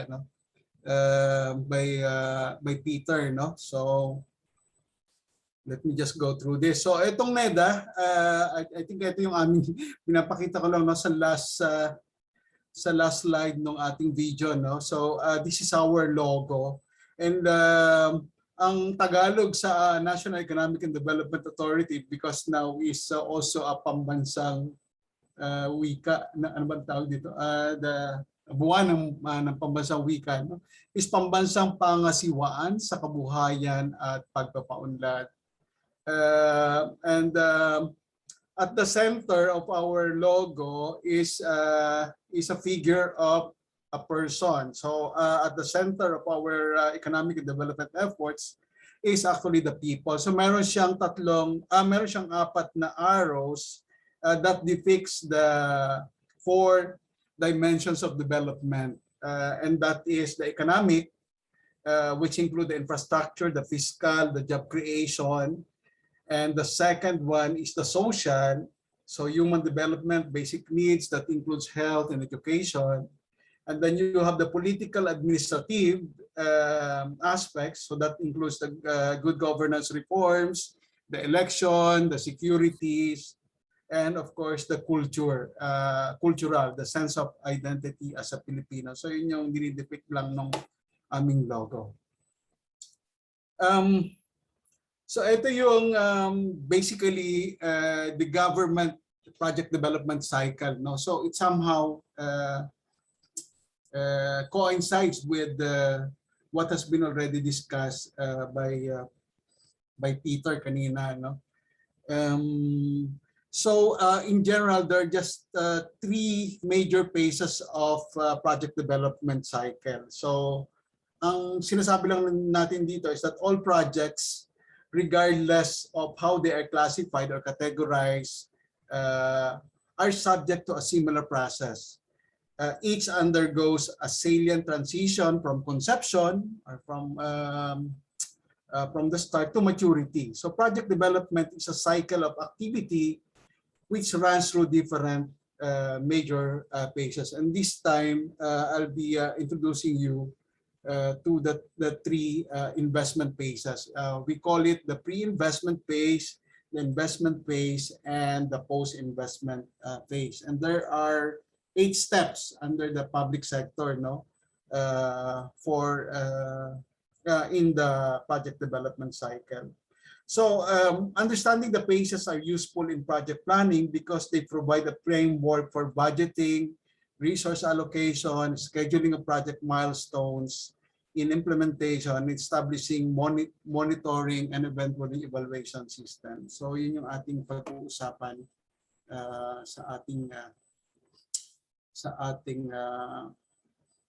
lecture na to, no? So we start with project identification. So how do we do project identification? So it's basically when this is the first step, no? This is the project identification. This is the start of the project, and the identification process implies undertaking 2 sets of activities. One is identifying the gaps in the economy, and second, defining the public sector priorities. Kanina nagsimula ako dun sa, I started with our video on NEDA. Kasama dun sa present yung tinatawag nating long-term vision natin, which is the ambition 2040. So that is in summary, I think nare-read nyo na, no, in the media. Ano ba yung ambition 2040 is to have a matatag, maginhawa, and panatag na buhay for all Filipinos. So that's the long-term visions that we want to achieve in 2040, and it will take 6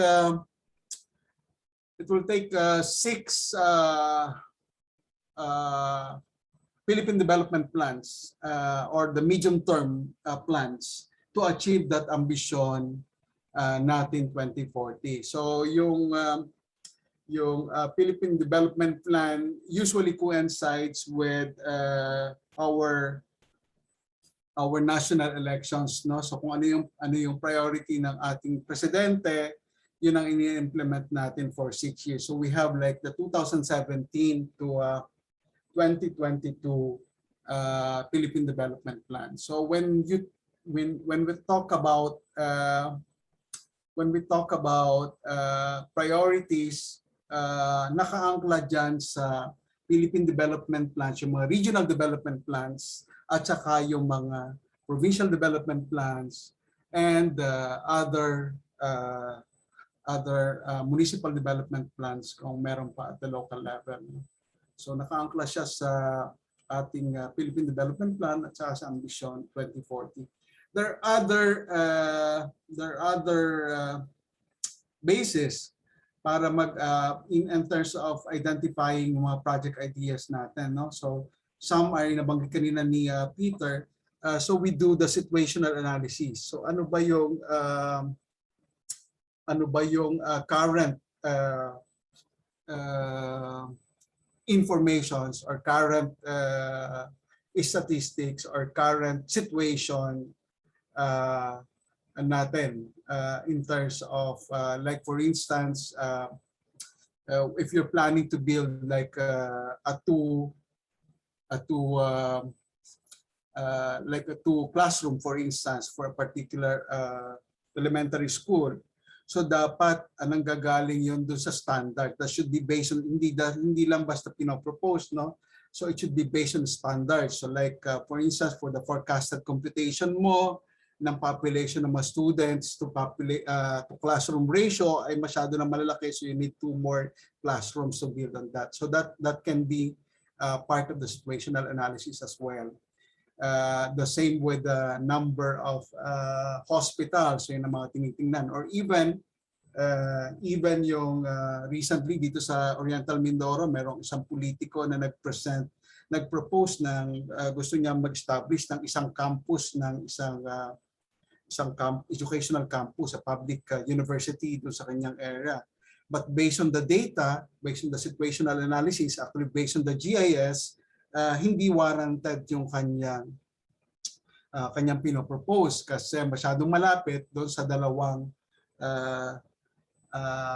campuses na basically offering the same curriculum, no? So yon nakikita yun sa situational analysis. The other one that has been emphasized by Peter kanina sa kanyang talk is the needs of the people in the community. So we need to do a lot of consulting as well our constituents or our stakeholders, and particularly the people that would benefit. So it's a mix, no? It's hindi nanggagaling lang minsan kasi hindi felt need ng communities, pero makikita mong need pagdating do sa mga na-identified na mga local development plans. So yun yung mga pinagtitingnan natin when we do project identification, and at the same time looking into potential investments, kasi hindi naman lahat, not all our projects like in the government sector are to be sourced out from our coffers. So merong mga tinatawag na private-public partnerships. So merong share ang private sector at merong share ang government sector. Meron ding joint venture. Ito naman joint venture, totally walang exposure na pera ang government, pero nagjo-joint venture yung dalawang GOCCs halimbawa or dalawang private sectors. So yun yung mga pwede nating panggalingan ng ating mga when we identify a particular project which we would like to propose, no? So as I said, it may emerge from the process of formulation of plans at the national and the regional levels by national government agencies, GOCCs, or local governments. It may also be identified by people's representatives. It may come out as a demand from interest groups and beneficiaries. It may also be brought forward by private sponsors and enterprises. And it may be a product of a dialogue between a country and bilateral donors or international agencies as well. Okay, so when we do, after the project identification, then we proceed to the project formulation or preparation. So ito na yung second stage ng ating project development, no? And then when we do a project development, usually project formulation, and preparations, ang lagi nating naririnig is feasibility study, no? Pero meron pang ibang maririnig kayo before ng feasibility study. Meron pang tinatawag na pre-feasibility studies na ginagawa ang government, no? So ano bang kaibahan ng feasibility study at saka ng pre-feasibility study? So basically, pag feasibility study, pag pre-feasibility study, you're identifying at least 3 options para sa isang project. So halimbawa, hindi nakatali sa isa lang, no? So 3 options. So halimbawa, magko-construct ka ng halimbawa, you would like to connect, halimbawa dito Oriental Mindoro and Occidental Mindoro, since I'm now here in Mindoro Island, no? So it can be done in multiple road alignments. So yun ang tinitingnan. So, or it could be a combination. Shall we do it through the coastal areas, doon ba natin idadaan? Doon ba sa bundok? Magtatanal ba tayo? Mga magkano, anong mga bridges, ilang mga bridges ang kaya natin i-construct and all this. So, pagdating sa pre-feasibility studies, marami kang options na tinitingnan. And then eventually from the pre-feasibility studies, you will eventually proceed to a full-blown feasibility study of the project proposal that you're looking into. So, ano ang laman ng isang feasibility study?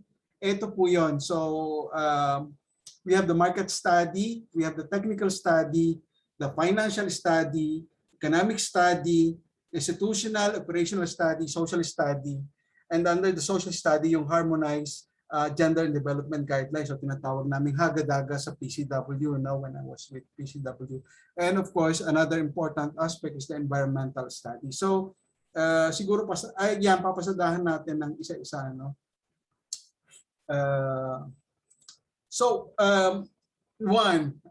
Dahil ito ay component ng feasibility studies, hindi mo ito pwedeng talagang importante na gagawin nito. So, ang market study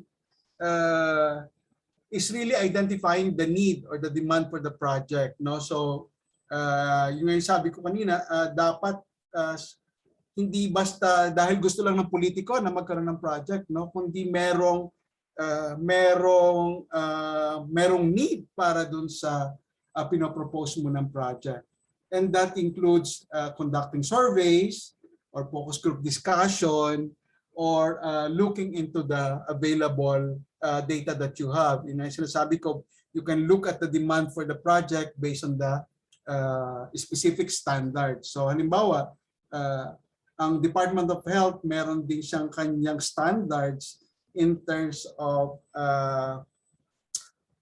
hospital to population ratio. So you cannot like put up a lot of hospitals kung napaka-konti naman ang iyong population. Kasi it's not just the physical facility that you'll be providing investments, kundi pati yung mga associated na human resource and equipment na kakailanganin mo. And then at the end of the day, wala pang 10% yung iyong bed occupancy ratio. So sayang yung investments. So tinitingnan lahat yung mga iba-ibang standards na yan. No? So iba-ibang sector may iba-ibang standards. Meron din apart from the standards, meron din tayong mga tinitingnan na mga frameworks. Ano naman yung mga iba-ibang frameworks? Marami din. Actually, halimbawa, ang isa is meron tayong National Spatial Strategy at saka yung tinatawag natin na Transport Network Redundancy. So anong ibig sabihin? Basically, pag nagbibuild ng roads, sinitingnan kung pumapasok pa dito sa mga frameworks na to.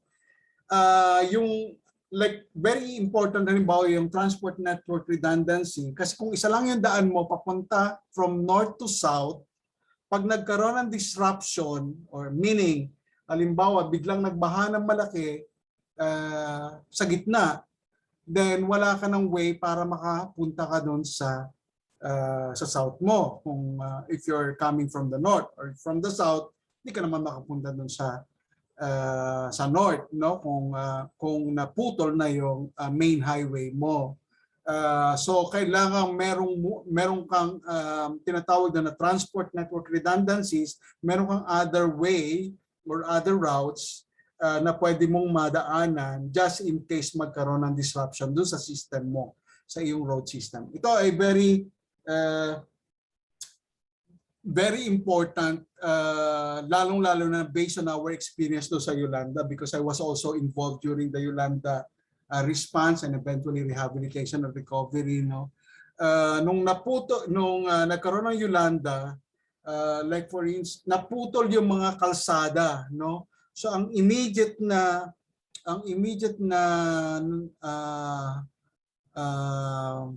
way para mo reach out mo ang Eastern Samar at saka ang Tacloban is through air. Kasi nasira yung mga pier, tapos naputol yung mga kalsada, hindi madaanan, I remember I was coming from Surigao del Sur at that time because I was, and then on the second day nandun ako. At ang dinaanan naming highway going to Tacloban ay riddled with like fallen posts ng mga ng mga poste ng mga not Meralco pero yung local electric cooperatives sa Leyte. And the problem with those fallen posts ay hindi ma-chainsaw kasi these are made from made of concrete posts, mga concrete posts. So kailangan yung mga hindi 4x4 vehicles hindi makadaan kasi kailangan mo lumipos doon sa mga concrete posts. So yun ang sinasabi natin na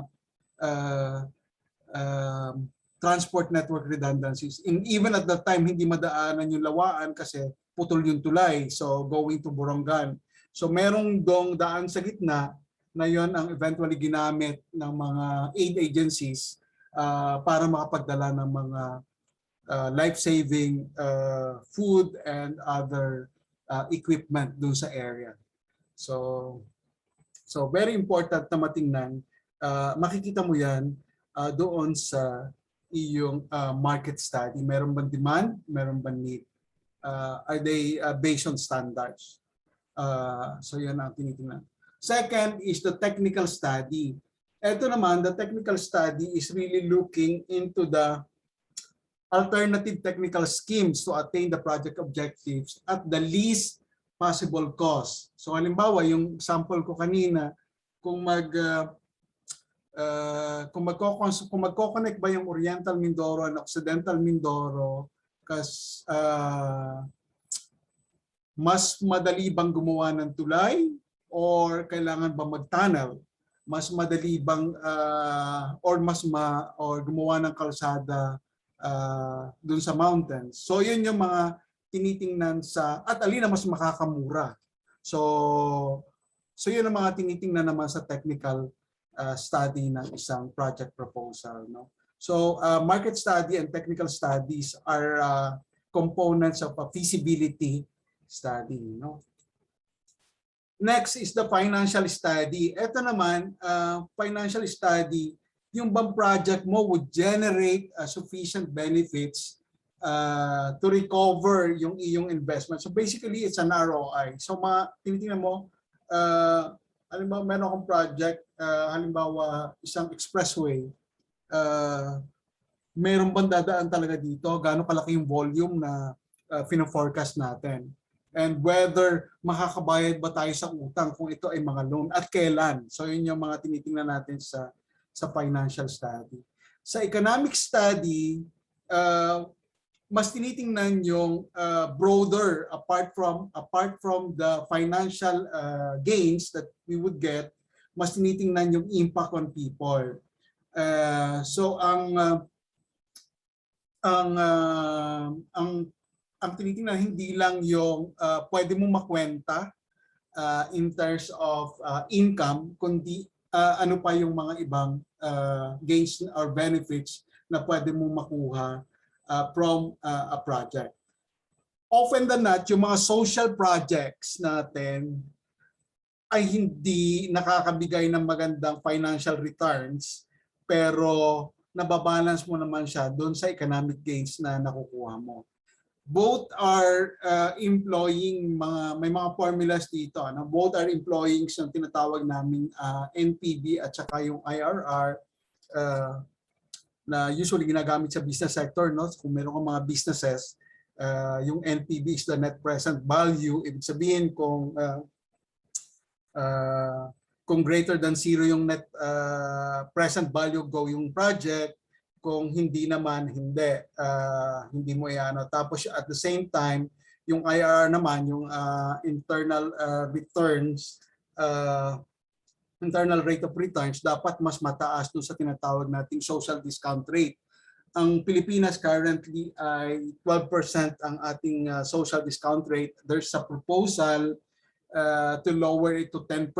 So meron mga economists na kilala dito sa Pilipinas na nagpo-propose na to lower the social discount rate. Kasi kung mas mababa yung social discount rate mo, mas marami tayong projects na pwedeng ma-entertain at makapasok. Kung mas mababa, kung masyadong mataas, hindi mo malaki ang tsansa na ilang projects lang yung pwedeng pumasok, no? So basically it's a social discount rate ay kino-compute din ng mga economists, no? But basically parang ang tinitingnan diyan ay yung benefits would be dapat mas mataas doon sa ating tina-target na social discount rate, which is 12% at present. So dapat mas mataas pa siya doon kasi kung hindi yung mga economists natin at saka ay hindi papayagan na mag-go yung isang project. Ganon din yan sa mga businesses, no? So tinitingnan din nila yung IRR.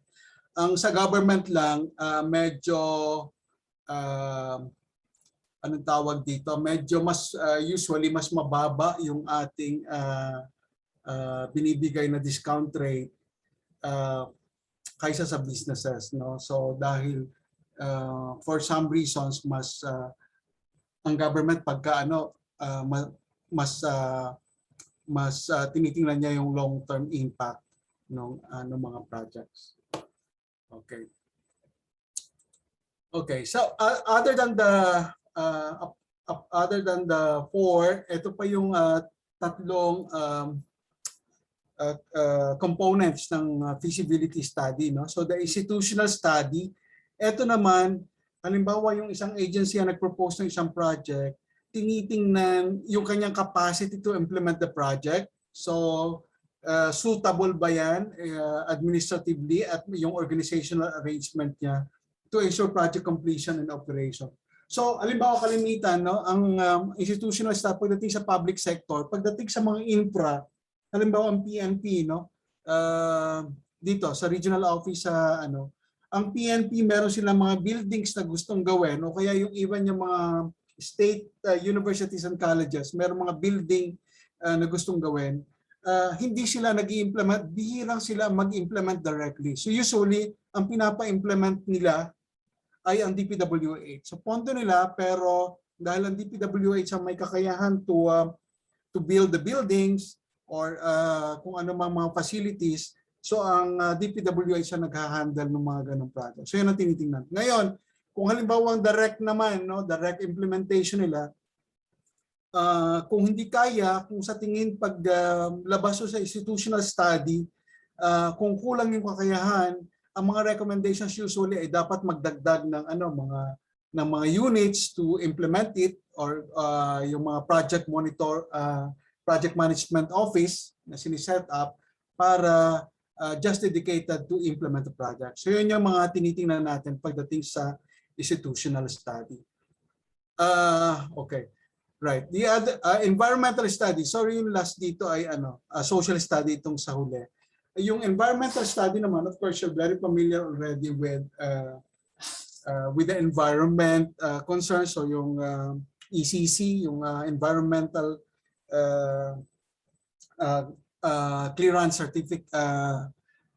clearance certificates ay hinahanap natin. So they usually would apply with the EMB of the DNR for that. Plus yung iba and the DNR tinitingnan sa environmental studies. No? So halimbawa yung isang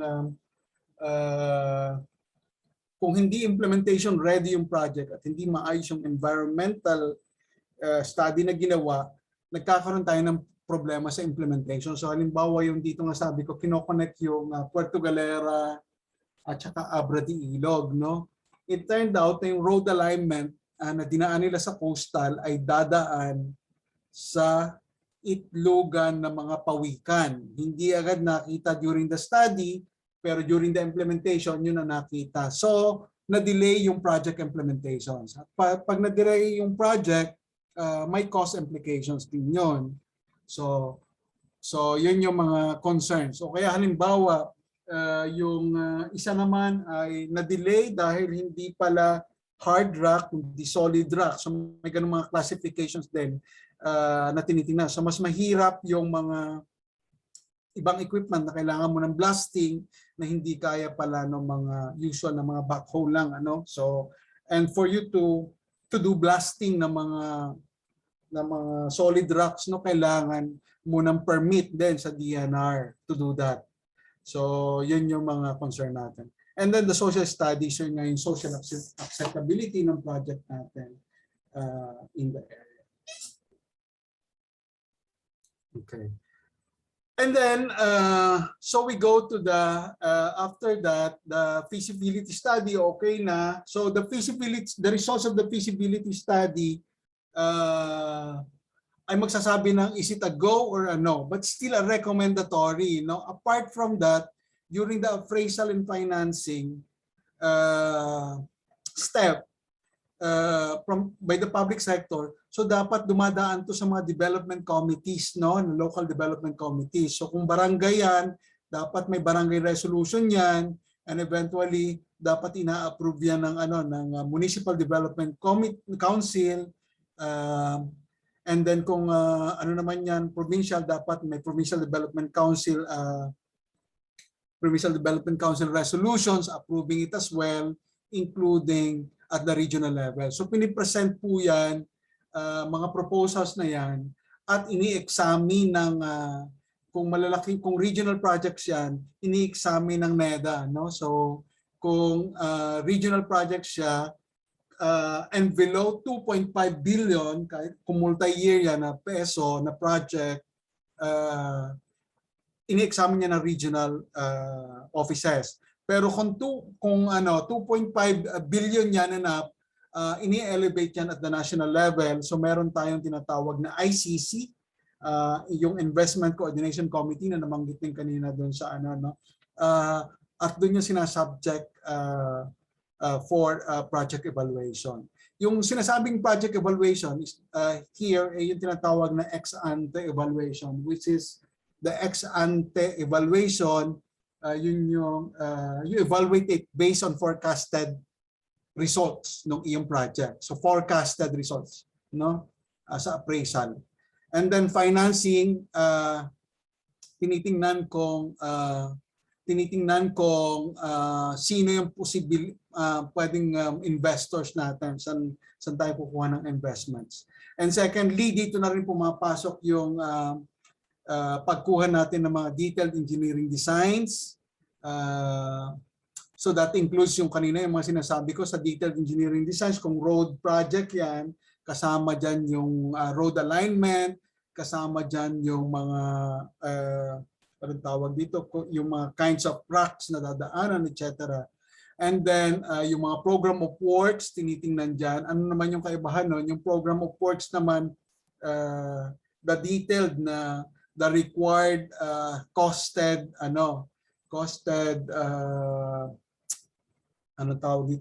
activities, equipment, at saka yung mga materials and even workers na kailangan mo dun sa iyong project. And then schedules as well. So yung schedules mo naman, yung mga engineers are very familiar with this, yung tinatawag nating S-curve. So yun yung matinitingnan na schedules, yung kung kailan, ilang percent at kung kailan ma-achieve ito. So yun ay tinitingnan yung physical accomplishment at saka yung financial accomplishments. Nandun yung sa S-curves na tinatawag, no? And then ayan, so when it's already endorsed by the development councils at meron ng funder, then you can start na the project. So okay. Ito pala sinama ko dito sa project appraisal, no, financing. Apart from yung mga technical aspects, tinitingnan din natin yung project, whether using the Hagadaga tool, yung Harmonized Standard and Development Guidelines. No? So itong Hagadaga or HGDG, meron tong form, checklist actually. Iba-ibang sector, iba-ibang checklist. Tapos yung checklist na yon, meron siyang maximum na 20 score, na Hagadaga score. So kung tinitingnan dyan, may mga questions dyan at may mga sagot kung ano yung score mo. So basically it's a self-assessment, pero mahirap mong dayain, no? At tinitingnan kung yung project ba ay gender responsive. Pag sinabi mong gender responsive, ayan, 15 to 20 points na nakuha mo. Ibig sabihin, meron kang gender issue na nire-response yung project mo. Okay, kung gender sensitive naman, ibig sabihin gumagamit ka ng mga sex disaggregated data, etc. At meron kang mga mechanisms na nakikita mo yung unequal power relations ng women and men, no? Yung so gender sensitive, yung 4 to 7 point na promising God prospect at saka yung below 4, gender and development is invisible. Usually kung hindi itong tool na to ng Hagadaga ay ginagamit para ma-improve yung project. So kung kulang sa consultations, kasi dapat separately kinoconsult mo ang kababaihan sa kalalakihan. So kung kulang yon, so dapat aayusin mo yung iyong project proposal so that may angat mo yung iyong score into at least gender sensitive, no? Otherwise magiging issue yan pagdating doon sa appraisal na ng iyong project proposal. So yan din, merong sa mga ano naman to, no? Sa government agencies, merong attributions na tinatawag sa GPB, o so yung gender planning and budgeting component. So pag God is invisible, hindi mo ma-attribute yung yung iyong project sa iyong GPB.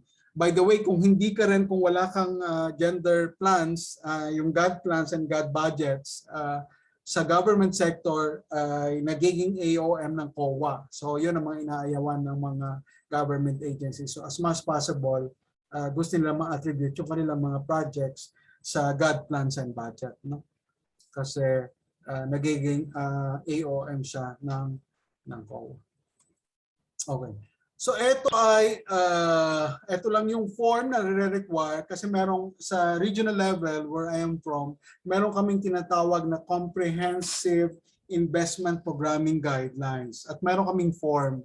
Ito yung comprehensive project profile. So one of the requirements na sinasubmit apart from the feasibility study ay itong forms na to. In fact, kung meron naman feasibility study na, usually you can do away with this, pero very important na malaman, of course, yung project mo to be appraised. So yung project title, project type, is it a capital assistance or is it a technical assistance, ano yung mga components niya, saan yung location, ano yung project status, is it an ongoing, pipeline, or proposed, and then ano yung project preparation, so project idea pa lang ba to, may pre-feasibility study ka na ba, o feasibility study, or detailed engineering, or fund negotiations. Tapos yung review level, ito yung sa RDC or Regional Development Council, or kung sa ICC or yung Investment Coordination Committee at the national level, the Technical Board and the NEDA Board, no? And then yung mga project identifications, ito na yung mga results na na-discuss din kanina ni Peter, no? Different level of results, no? Plus yung mga benefits and costs, so dito mo rin sinusulat, and then yung mga project implementation informations mo, including yung physical targets mo, at saka yung financial targets, kasi eventually yun yung i-monitor, no? Okay, so ito ay sinasubmit to sa regional level. Okay. So kung natapos na yon, yung free investment phase, meron ka ng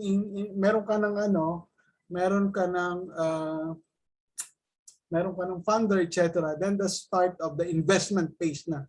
So ito na yung tinatawag na project inception. So ito na yung sinasabi ko kanina, yung kailangan makita in details kasi pwede magbago yung mga nasulat mo doon So halimbawa ito yung DAD, yung mga sinasabi kong detailed engineering design, program of works, at saka yung mga schedules ng iyong kung infrastructure itong iyong project, no?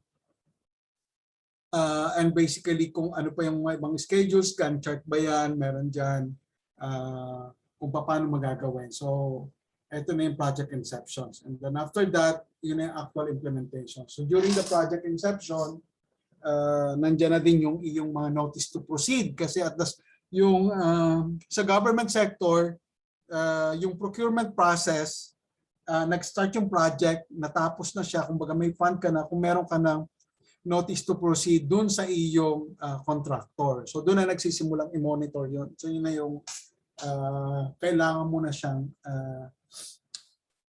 strictly magbibigay ka na ng report para dun sa actual implementation mo. So ito na yung project implementation.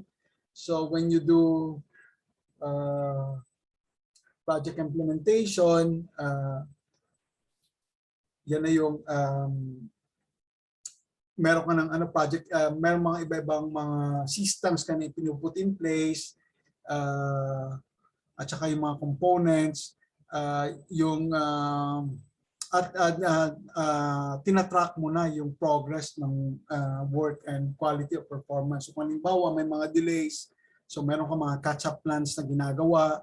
Otherwise, kung hindi, usually halimbawa nadi-delay dahil hindi available halimbawa yung mga materials on the ground, no? Kailangan pang kunin somewhere, tapos nagkaroon ng problema sa transportation.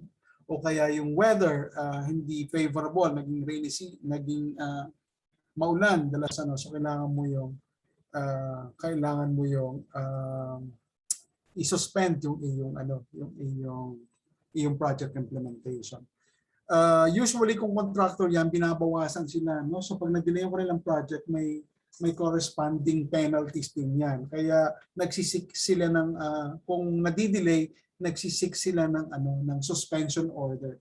So halimbawa naman kung merong kulang pa at the start, biglang kulang pa pala yung mga regulatory requirements, etc.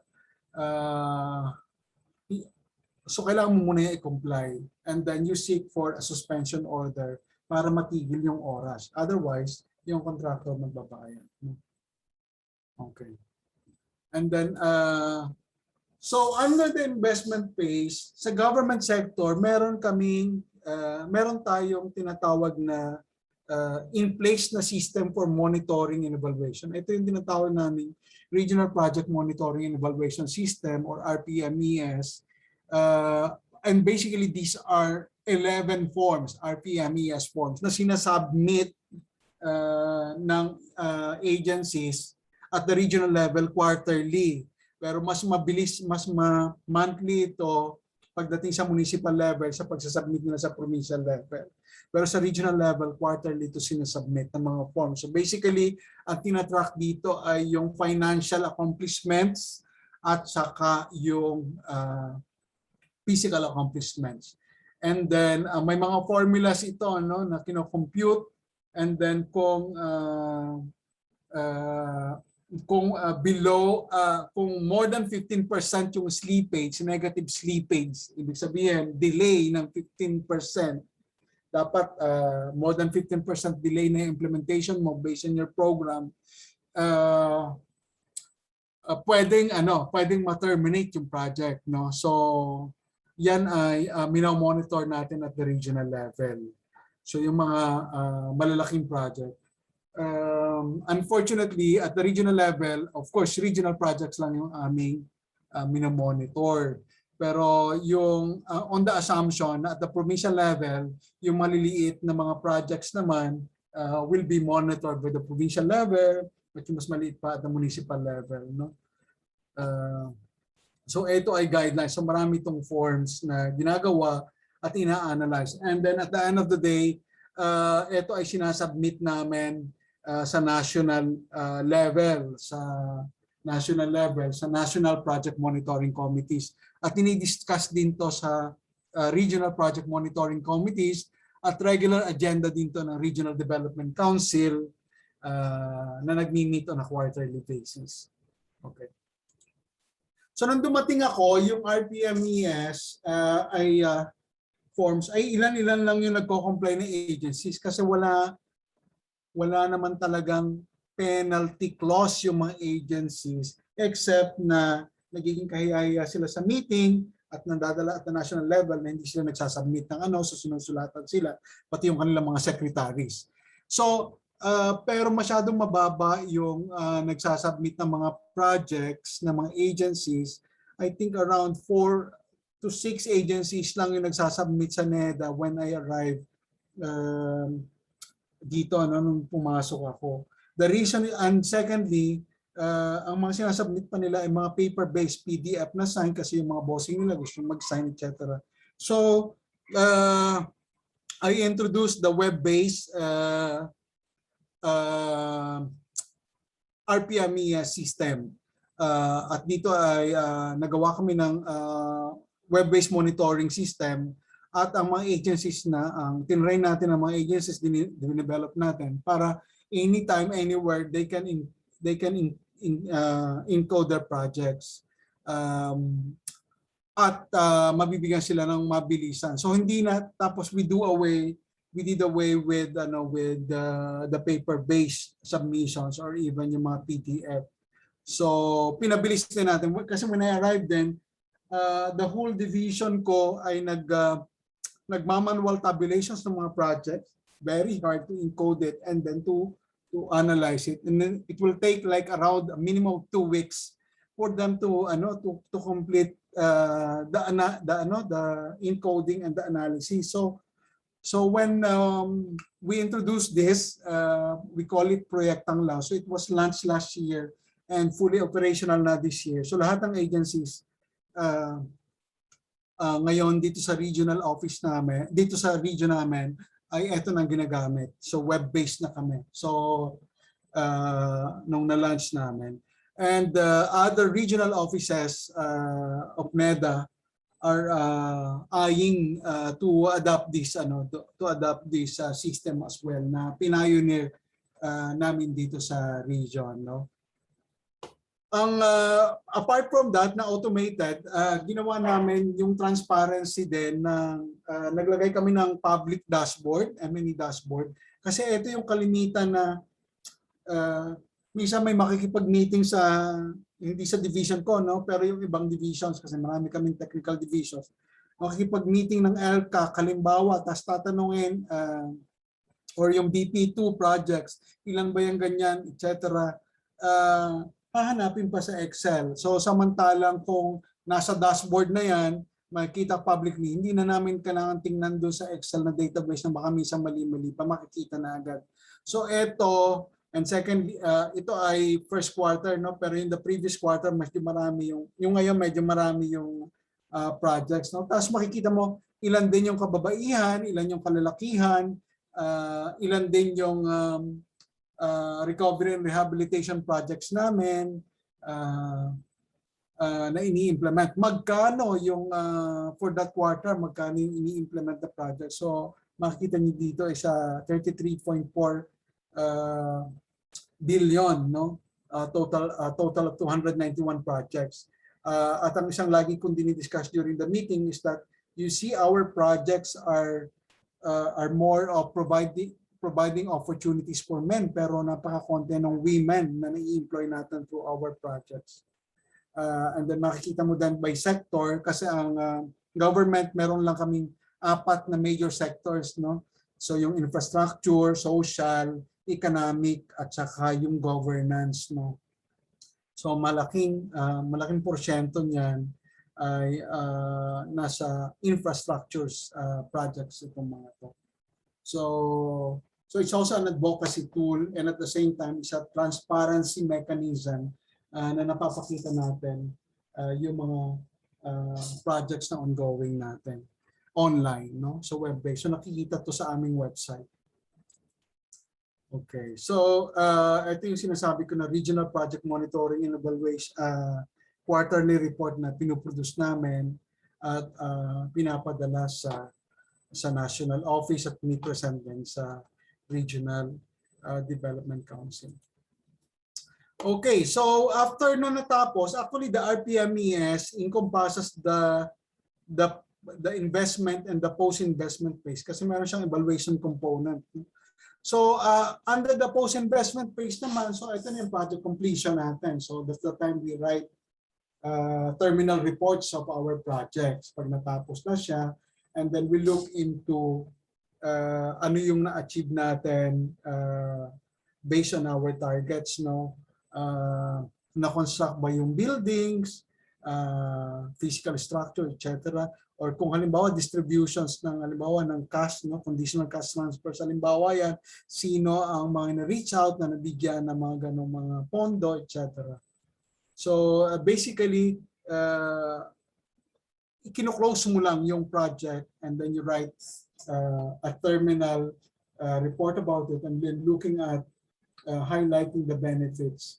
And the second one is the ex-post evaluation. So kung kanina, meron akong sinabi sa inyo na ex-ante evaluation, eto na ngayon, sa post-investment phase naman ay ex-post. Anong ibig sabihin naman na ex-post evaluation? Basically, you evaluate it based on actual results. So yung kung kanina, during the appraisal, kung meron kang ex-ante evaluation ng isang project, you evaluate it based on your forecasted results. So pag dito na sa post-investment, ex-post evaluation ang ginagawa natin. So usually, halimbawa for UNDP, dapat ito ay third-party evaluation, no? Although ang NEDA naman kasi ay hindi nag-i-implement ng kanyang sariling project. Pero ang overall guidance is you do not evaluate your own project, no? You have to commission it. So you have to, but you can manage the evaluation per se. Pero somebody has to do it. So when you do ex-post evaluation, basically ang tinitingnan mo is yung direct and indirect impact on your development goals. So sabi nga natin yung kanina, no, hindi ko na inulit yung sinasabi ni Peter, no. So kung doon sa terminal reports ang nilalagay mo ay mga output levels na mga nagawa mo, pag sa ex-post evaluations ang tinitingnan mo na dito yung higher level of results. So more than the outputs, the target outputs mo, kundi yung outcomes and impacts ng iyong project, no? And then as it relates to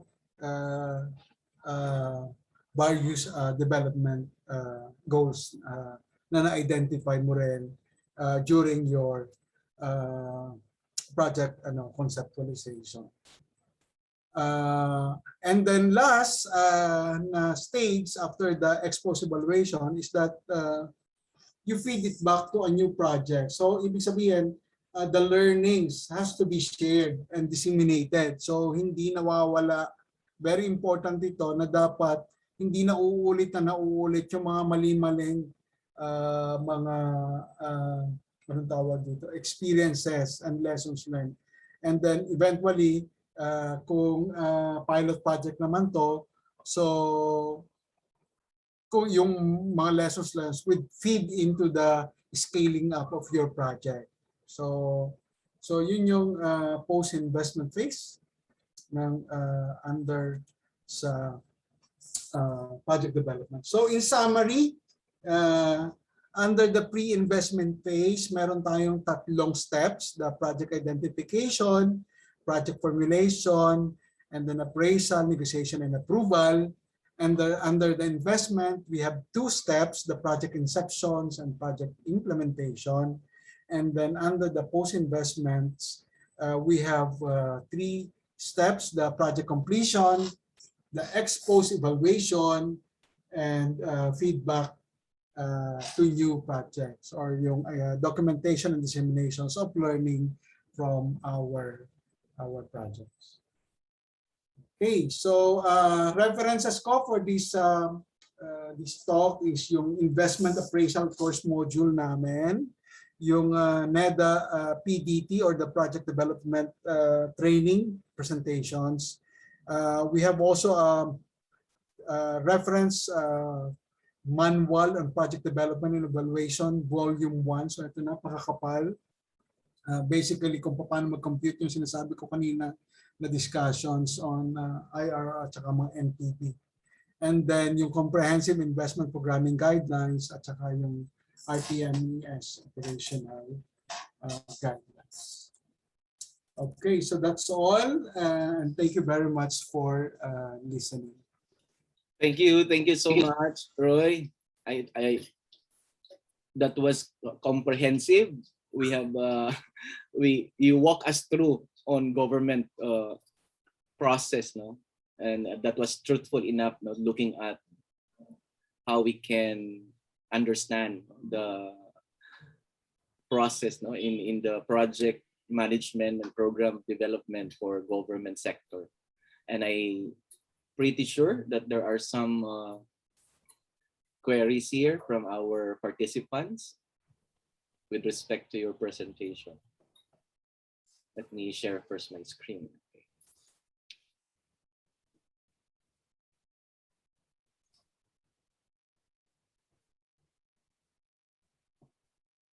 Okay, we are now open for some questions on our topic 2. Would there be questions from the participants, please? Let me have this view on panel. You can push on the reaction button, and then there's a raise hand there, no, for you to be recognized and acknowledged.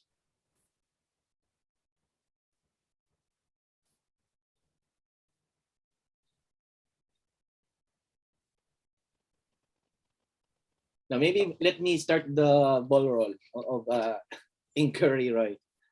Now, with of course, this has been done all throughout now in government sector, looking at the monitoring, evaluation, and planning. Where do usually some problems occurring, you know, when there is already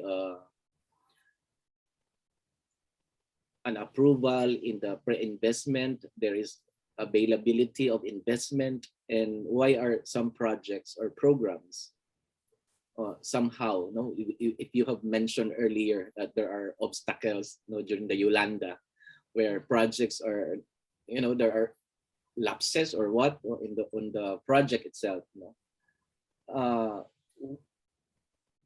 By your 2-year experience in the NEDA, where usually lapses occur? Thank you. Okay, to be frank about it, so minsan nakalagay na siya sa, it's already there sa mga local development plans, no, nandun na sa, even doon sa sinasabi ko nga, nire-register pa yan sa Regional Development Investment Program. So kung LGU naman, Local Development Investment Program, no, so nakalagay na dyan, na-endorse na ng RDC. But the sad reality is that we have also, kahit pa na-endorse ng RDC yung iyong project, ang problema is at the national level, meron ka namang finite resources. So hindi ganun karami yung pera. So in fact, halimbawa yung aming batting average, halimbawa, no, ng mga RDC endorsed project ay nasa masyadong mababa. So like around 6 to, nakaswerte na pag naka 6 to 7% of the RDC endorsed project ay napondohan. No, so yun yung nagiging problema kasi at the national level, it has to compete with other projects as well. So dahil given yung limited yung resources, hindi lahat ito napopondohan. So minsan, instead of the GAA, so yung tinatawag natin General Appropriations Act, no, na pinopondohan natin, walang pera. So ang tinitingnan minsan is yung ibang modalities ng investments, no. So pwede yung sinasabi ko nga yung private-public partnership. So ibig sabihin, instead of like coming from the government coffers, na lahat-lahat tinitingnan kung paano mapopondohan siya by through the private sector partnerships. Pwede rin sa ODA, yung mga tinatawag nating official development assistance coming from it could be grants, it could be loans, pero ang problema mo nga pag it's loans, kaya kailangan din natin bayaran, no? It could be coming from multilateral katulad ng mga UN agencies, pero pwede rin bilateral, no? Katulad ng mga iba-ibang bansa nagpapautang sa atin. So, yun yung ibang sources. Other than that, yung wala talaga tayong exposure, yun yung tinatawag na nating mga joint venture. So, ibig sabihin, baka pwedeng ang private sector na mag-take on ito together with another private sector at para mapondohan yung mga projects. So, merong mga ganong concerns. No? Ang isa pang concerns, actually, pagdating sa national level, no, so you've been hearing ng mga congressional hearings, no, pagdating sa mga budget hearings, no, nasa shortcut yung iba. So halimbawa yung mga malalakas na mga members of our House of Representatives ay binabypass na yung lahat ng prosesong yan, and then magkakaroon ng tinatawag natin, naririnig nyo minsan yung congressional insertions na meron sila mga projects na hindi naman dumaan sa review process, pero makikita mo biglang meron na palang budget. So yun yung mga minsan na realities na nakita ko, no, being new to the government na medyo problematic in such a way, kasi kung titingnan mo, kung susundin natin yung proseso, napakahaba niyan. In fact, yung mga local development councils natin, hindi lang yan mga government persons, no? May private sector representatives yan coming from the people's organizations, na mga groups also representing, halimbawa dito sa amin, meron coming from the senior citizen, coming from the engineering associations, coming from mga mangyan communities, mga ganyan, no? So required yan by law na meron din silang participation sa deliberations ng mga local development council. Pero yan yung mga concerns natin on the ground. Ang binabantayan natin talaga is that eventually pagdating sa monitoring ay nasa mamamonitor, kasi kung hindi natin kaya yung NEDA, actually kami yung tagabantay ng mga government agencies technically, no? So kami lagi yung nagko-call ng attention. Hindi nga kami frontline, wala nga kaming frontline na directly people, no? Kundi talagang government agencies ang aming talagang main stakeholders, no? So we're making sure na lahat yan ay natutugunan natin sa NEDA, no? Na mabantayan ang mismo ang ating government, no? Mabantayan sa kanilang implementations. At kinocall natin ang attentions ng mga agencies na yan. So pagdating do sa regional project monitoring committees natin, so apart from NEDA, nandun yung DBM, so nandun ang DILG, at saka even yung Office of the President, PMS, and other sectors. So lagi natin sila minimit to make sure that they abide by the requirements. At kinocall natin attention na huwag ipa-release kung halimbawa hindi sila nakaka-deliver ng maayos. Okay. So thank you on that, Roy. Okay, let me just read some of the questions here. There is one question here. Has there been a project or where there are projects that benefited from the whole of nation approach, or are government projects purely fragmentary? Okay. Ibig sabihin po ng whole of nation approach is not just one agencies or no. So it's really the whole, hindi lang din agencies, government agencies, including the people in the private sector, no? So that we work together as one. So yun po yung yung ating adhikain, no, to ensure that our goal is to ensure that like all agencies would come together, kasi hindi naman din kaya ng isa o dalawang agencies lang na mag-implement, kasi otherwise mamumroblema tayo pagdating sa pagdating sa implementation. And even nga, kung hindi mo nga lahat ng stakeholders hindi mo in-involve, malaki ang chance na mag-fail yung mga project at masasayang yung mga investments. Pero dahil yung rigid process niya na iba-ibang levels, no, would ensure already na yung makakalusot doon ay talagang maayos, no. Pero ang nagiging problema natin kung yun nga ay may mga sponsors na politiko, no, na mga malalakas na at the congressional level, alam mo na gusto nilang i-implement yung project dahil gusto nilang magpa-pogi point. So yun medyo nagkakaproblema tayo doon, no. So in fact, yun yung reason din kung bakit tinatanggal sana natin yung pork barrel. Pero still the pork barrel na kumbaga parang nabibigyan ng mga ibang, well, yun na yung tawag na nabibigyan sila ng pondo at ipapa-implement nila sa ibang agencies, no, without passing through them. Pero still meron pa rin mga connections diyan. So yun yung mga so we can only, I think dahil na kahit na grabe yung ating screening, no, na sa project development, and so doon na lang natin natitingnan niya pagdating sa project monitoring. So pag doon naman sa project monitoring, doon na natin nakukuha kasi hindi naman porke nagka-pondo na yan ay ura-urada na yan. So ang ginagawa namin sa NEDA, I also started it last year, yung mga local project monitoring committees natin kasi hindi lahat engineers. So we run also the engineering for non-engineers.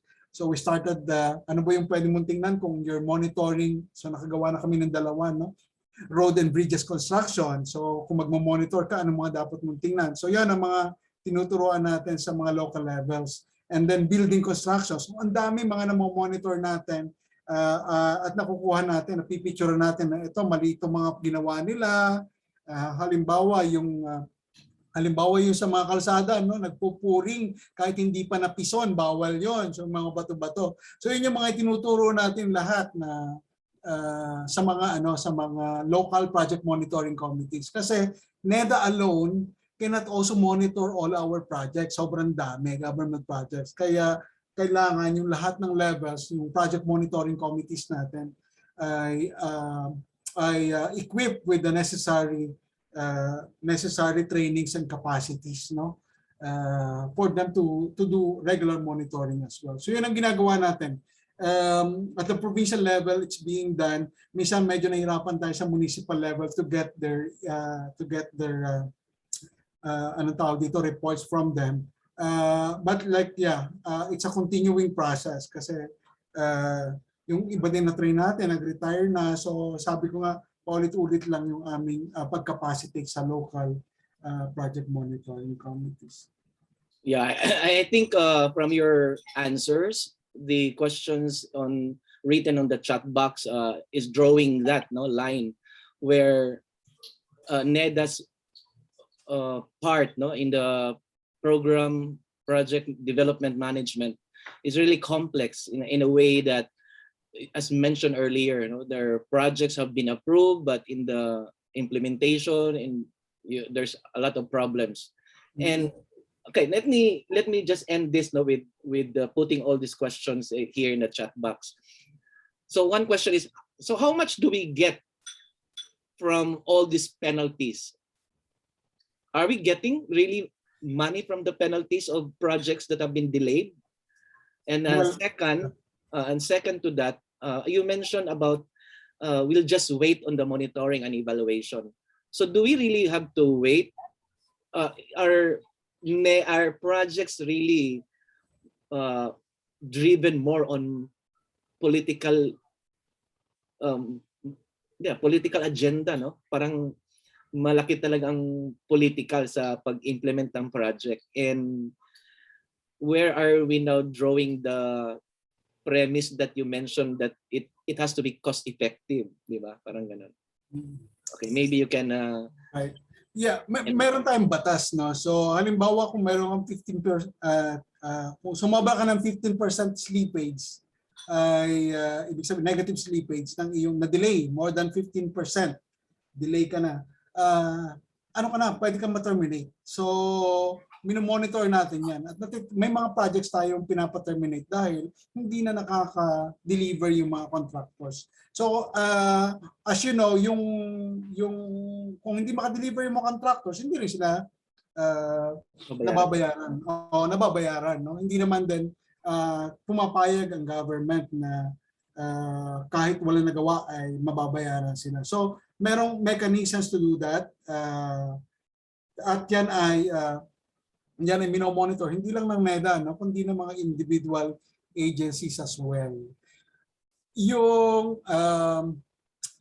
I remember, nababasa ko dito yung isa naman na sinasabi niya na yung ano daw, previous administrations, nangyayari talaga yan, no, na yung mga, halimbawa, yung mga projects talaga, halimbawa mga multi-year, hindi mo naman talaga, minsan, hindi mo naman talaga matatapos sa isang sa isang administration o sa isang term. So pwede talaga yang pwede mo na conceptualize at this time, pero mai-implement yan sa susunod na naman administration. So it's not an issue, no. So yun, there's a procurement law addressing yung issues about delinquent contractors.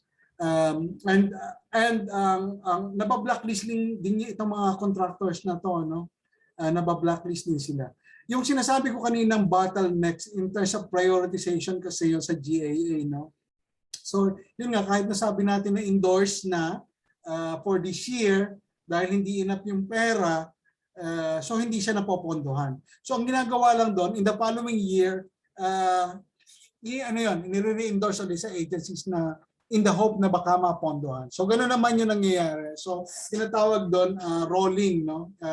It may not be implemented this year, walang pondo, pero in the subsequent year, ipinapasok ulit para mapondohan. So yun ang ginagawa natin.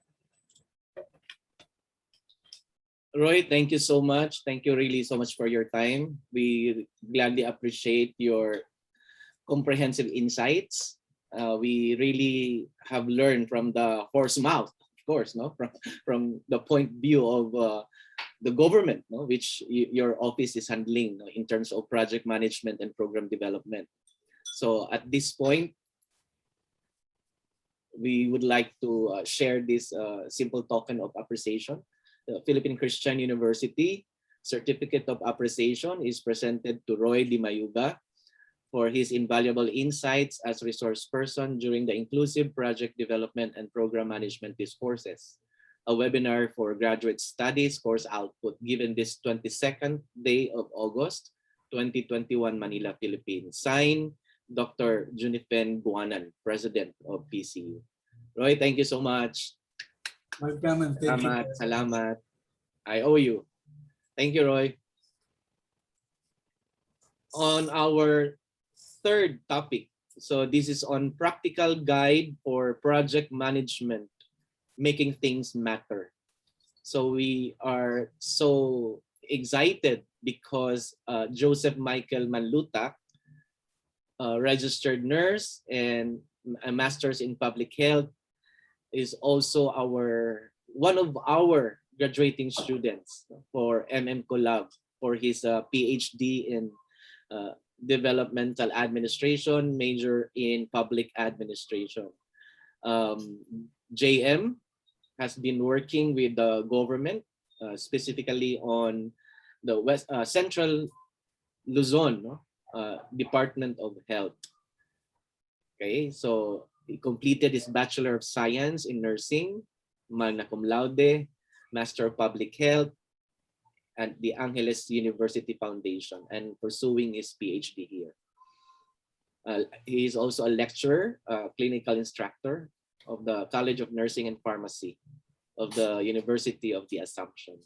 And above all, a humble student of Collab Group. So let me introduce or present to you now, Joseph Michael Manlutac. Good afternoon, JM. Hello, Doc. Good afternoon. Yeah, Yes, I'll just be sharing my slides. Can you see it now, Doc? Yeah, make it full. Okay. Okay, thank you. Yes, so again, magandang hapon po sa ating lahat, no? And first and foremost, yes, I am also a student of the Collab, and I'm just expressing my utmost gratitude to Dr. Matt, no, for giving me this trust and confidence to share to you about concepts when it comes to program management, no?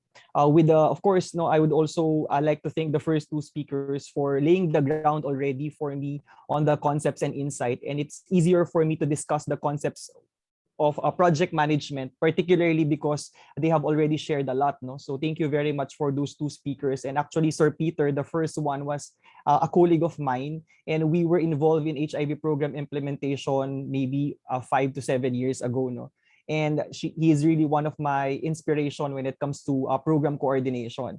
So basically, the discussion will fall on two things. No, I think there are a lot of things that was shared a while ago by the two speakers, and my topic will more likely focus on summarizing and emphasizing certain concepts. I'll be sharing to you tools that we are using. Kamukha po ninyo na I've been in project development, different ang aking mga perspective, no. I have been the one doing the projects themselves, no. We were doing projects for the programs that we are handling. I was also involved on project appraisals, no, particularly the ones that are being funded by the regional office, and even providing technical assistance both in the local and the national program on how to go about with project development, no, and program implementation. And basically, the goal also is to provide you insights on how to go about with your paper, because at the end of the day, I think the masteral students are actually, as an output, no, in their non-thesis, they are required to pass a project paper. So hoping that with the inputs or with the guidance that I'll be providing you, it will be easier for you to craft your paper. So this is something also that we'll be talking about later. So just for contextualization, no, for the standardization of our terminologies, when we say project, no, project is a temporary endeavor undertaken to create a new product or service. On the other hand, when we talk about program naman is a group of project managed in a coordinated way. But basically, in practice, usually before we include a particular strategy or intervention in a program being implemented either at the local or at the national level, nag-uumpisa yan sa iba't ibang mga small projects, no, like the demonstration projects, pilot, ito yung mga narinig usually, pilot demo projects, no, yung mga nabanggit kanina na iba't ibang mga study ni Sir from NEDA, no? So basically, the outcome of those small projects are actually the inputs of its possible inclusion in terms of program implementation. And then when it comes to program management on the other hand is the application of the knowledge, the skills, tools, and techniques to project activities in order to meet the project requirements, no? And of course, as program manager, this is usually the project lead, either project director, coordinator, project chief, etc. And basically, the purpose of a project manager is to coordinate the team's work to achieve the required objectives in the time required within the budget required. So in the project management, very critical are the two contexts, no? The time element and the financial element, which more likely is also reflected in your paper, which we'll be discussing in details later. Okay. So just to tailor things out with the previous discussion up to this point in time, well, what was clear to be discussed or to be shared a while ago is that a project idea comes from something, no, or somewhere, no. Well, basically, a project idea may come from two contexts. First, it may come from those in the system, institution, organization we see are not working, no, yung mga bagay na nakita natin either not working, inexistent, or lacking in nature, no. So pwedeng magmula doon yung project idea natin, no.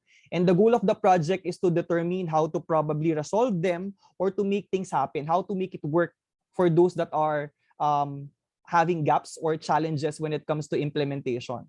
The second, on the other hand, is those that are working, no. Hindi lang naman natin pinag-uusapan sa project yung mga problema negatively o yung mga gaps or challenges. We can also look at it particularly on those that are working. Paano naman tayo makakahanap ng problem or project ideas for the things na nagko-function naman, namimit naman nila yung target nila, no? Maganda naman ang naging output, no? So on that end, more likely the context of the discussion would be on how to sustain them, on how to continually improve, no, whether in the context of expanding them, upgrading them, or streamlining the processes and the ideas. Okay, so basically, those were the things where project ideas are coming from. And our first practical tip is that before you create your paper, it's very important to have a very clear vision when it comes to this.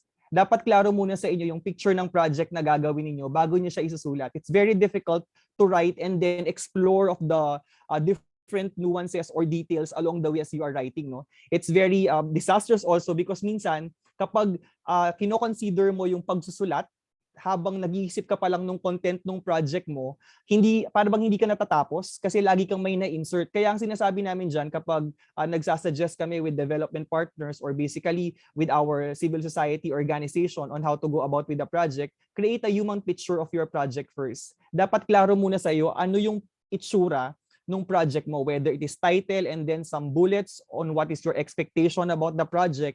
And then after, if for example, meron ka ng clear vision when it comes to your project idea, that's the time you enter the project management process. So basically, the project management process is divided into 5 steps, no? It would be initiation, planning, execution, control, and closing. Okay? So when it comes to our paper, no, so basically there are 2 contexts also that you can do your project paper, no. So una, if you would want first that the context is proposal, okay, so you can start from the initiation until the planning. Yun yung coverage ng proposal natin, ng project natin. And kapag halimbawa naman you would want to proceed with the implementation, you will cover the whole 5 steps. Okay, so more likely with the time given to you, you are, I think, encouraged to do the proposal unless, of course, that you have an existing project that you would want to document and implement. Okay, so those are the contexts that I hope we'll be discussing later, particularly focusing on the initiation and planning. After the discussion of the different concepts of initiation and planning stage, I will be inserting some tips, particularly with the possible inclusion or the possible specifications or parts or subsections of the paper that you are to do per the PCU format. And then we will proceed thereafter minimally with the execution until the details of the closing phase. Okay? So when it comes to the project process, one thing we have to understand is, as reiterated a while ago, it's not a linear process. No? Hindi siya sequential and hindi rin naman siya yung parang a very stringent process na kailangan nating i-follow step by step, because aside from initiation to closing, no, the part of the planning, execution, and control actually is happening in the whole course of the project. Okay? So ang something which is a constant would only be the initiation phase and the closing phase. But on the planning, execution, and the control phase, more likely this is happening in the whole course of our project implementation. Okay? So what is the importance then of a project management process? Bakit kailangan pa natin magkaroon ng proseso for project implementation? First and foremost, of course, it's for the effectiveness, no, of our project. Of course, if you have a very structured process, it is very easy for it to be repeated. No, it is very easy for it to be measured. When it is visible, it is very easy for it to be implemented. And considering this, of course, being that if it is predictable also, considering the structure, mas makakakuha tayo ng mga sponsors or basically end users or stakeholders na interested dun sa project natin. So effectiveness is the first. Second, of course, is efficiency. And then the quality. The third naman would be client satisfaction. Of course, the reason why we are doing the project is because we want our clients to be satisfied. Not the clients, which are your direct end users, or even the clients of your clients. No? That's why client satisfaction is very critical, and this will be further explained later. And of course, team motivation. No? Since a project cannot be done by one person, usually meron tayong project team dito, no, whether it's a group or an organization, a section in a particular institution. Okay, so what we would want is, of course, for them to have an harmonious relationship. They must be guided, no, by the process by which the project is to be implemented. So these are just the importance on why we have to do project management. So first would be the initiation phase. No? So as reiterated a while ago, no, the project idea must come from a problem and the intention to change this problem. Okay? Dapat manggaling siya dun sa isang problema, and dapat ang kanyang focus ay meron kang intensyon as project lead or basically as an implementer to change that problem. Whether the problem is talking about the gaps na gusto mong ma-fill, or whether you are talking for a good implementation that you want to step a notch higher for continual improvement. So in terms of the initiation phase, this is the phase where the project is already analyzed and the phase where you decide whether to do the project. Kasi may idea ka kanina, no? May idea ka kung halimbawang ito yung project na gusto kong implement. So the initiation phase would already be a decision point whether or not to proceed with the next step of the project management phase. So what are the outputs? The main outputs of the initiation phase would be the project mission. So why are you doing the project? What is the essence of doing the project, no? So this must be clarified basically because this would be the niche, no, on why your end user or your sponsor would more likely be interested, no? Ito yung magdidirect sa inyo. This would be the vision that would direct you on where to go when it comes to your project implementation. Next naman would be the project objectives. So what do we want to achieve, no?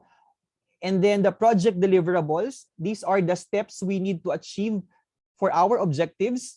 So these are our more likely the milestones, the different activities that is involved in the whole project implementation, and who are the project stakeholders.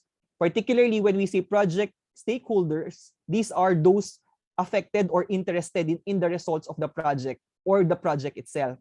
As reiterated a while ago, no, for the project to be inclusive, very important that from the inception to the implementation to the review after the project, dapat nandun yung mga stakeholders, dapat kumpleto. Kasi kapag halimbawa, no, na ikaw lang ang nag-iisip, for example, the project came about from nowhere and it was only you, no, designing the project, it would be very difficult, no, for you to have an inclusive and a comprehensive project, particularly if it is serving a particular purpose. So kung for example, ang iyong mga target recipients, ang targets na sponsor mo would be certain government agencies, no, or certain civic society organization, very important for you to consult them, okay, from the design of the project until the implementation, because more likely they will create a very comprehensive view, no, on what the project is. So later we'll be talking about in details how to do project stakeholders analysis. So in the initiation phase also, we check on how critical the project is in the institution or organization where you are to implement this, no? So whether is it key to the survival or long-term success of the organization, or is it just to accomplish and implement the organization's business objectives and strategies, or is it just to improve the operating processes and procedures in a particular organization or institution? Okay, so these are the questions. How critical the project to your end user or basically to your sponsor? And on that end, of course, we have to understand that not all projects are equally critical or equally important to the survival of the company. So of course, no, kapag mas nagiging critical siya, more likely mas nagiging mas nagiging appealable yan dun sa organization, no? And sometimes when it's critical, it's more likely also more complex, no, than the letter C, which are just improving the processes and system in a particular organization or institution. Okay? We also check, aside from the criticality, we also check the complexity of the project. Okay? So in terms of complexity of the project, this is part of what were mentioned a while ago in the assessment. Context building pa lang to, no? Doon sa assessment pa lang nung crafting nung program framework mo or nung project framework mo. So first would be the challenge to capability. So ibig sabihin nito, do you have, for example, in terms of your implementer or where you will be doing the project, are they available skilled staff in-house to do the project? Are they present in that particular organization or institution? And if they are present, it's considered to be low challenge to capability. And high challenge to capability if they are not present with the existing organization or to the existing workforce or skills available in the organization. Okay, so that would be considered as high challenge to capability. And when it comes to project requirements, on the other hand, there are two types, stable and evolving. When you say stable, this means that the project requirements are already almost available and you are just tweaking something, no? And when it comes to those stable projects, more likely these have low probability of major change, because as reiterated, they are already existing in an organization or institution. You are just at a certain extent tweaking them, no, for them to be appealable, or basically for them to be responsive to the needs of time. On the other hand, if the project is evolving, which means that you are to create something new totally, no? So when it comes to this, there is a high probability of major change in an organization. Okay, so that would be the assessment that we can do when it comes to the determination of the complexity of the project that we are doing.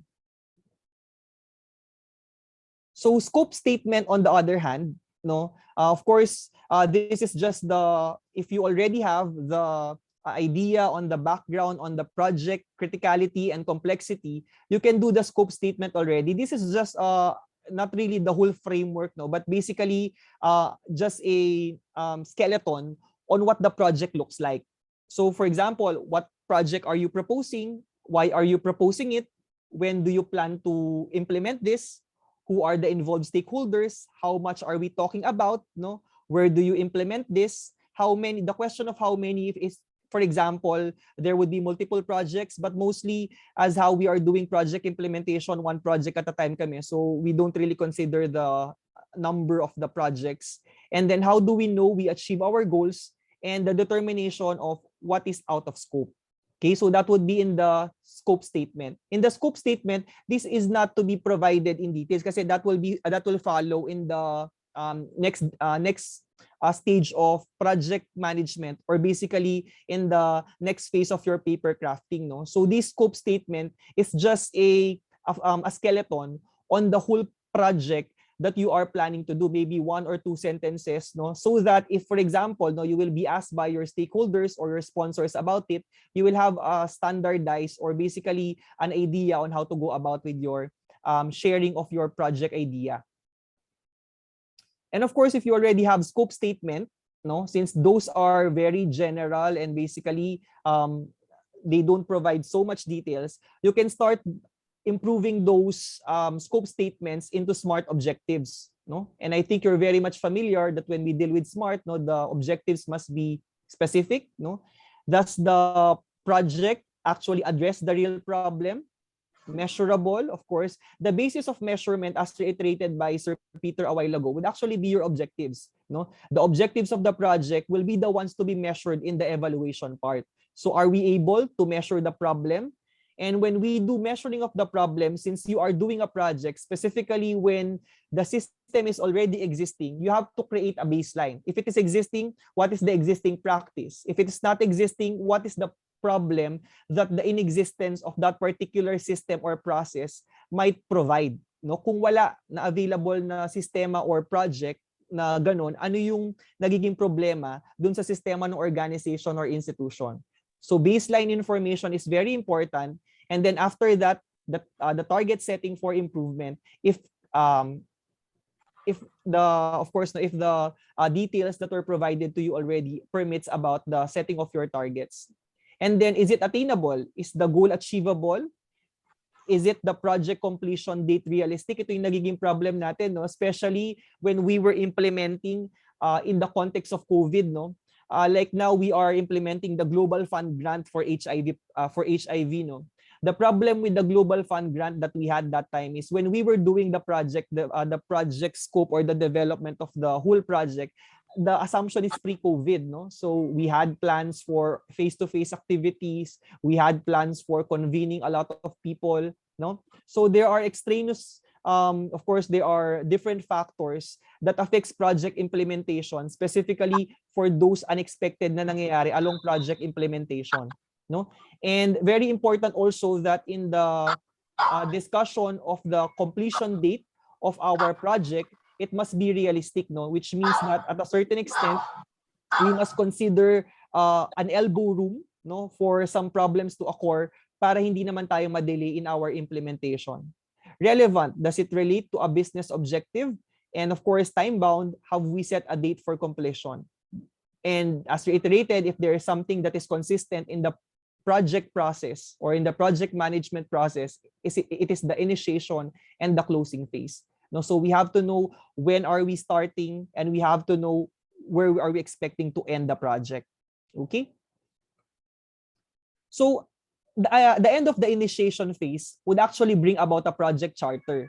The project charter is a paper that would tell us the project framework, no? So more likely, as I've seen your format, this can be the basis for your executive summary or for your background, no?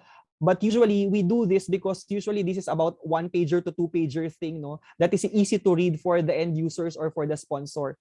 Remember, when you are proposing someone, especially at the level of, for example, local chief executive, or basically at the level of a medical center chief or a congressman, no, they don't have so much time reading the content of the paper, no, or basically the project proposal. Very minimal that they'll be reading the details. More likely the technical staff will be the one to do that, no. But when they are presented of something, it must be maybe 1-pager or 2-pager thing where they could already digest upon what is the project all about, so that it would be easier for them to invest upon it, or basically to recommend something for it to be more appealable to them. Okay, so this is the project charter that I'll just be giving you the format, and maybe you could try to explore if it's possible to be included in your paper. Okay. So we also have this project manager checklist.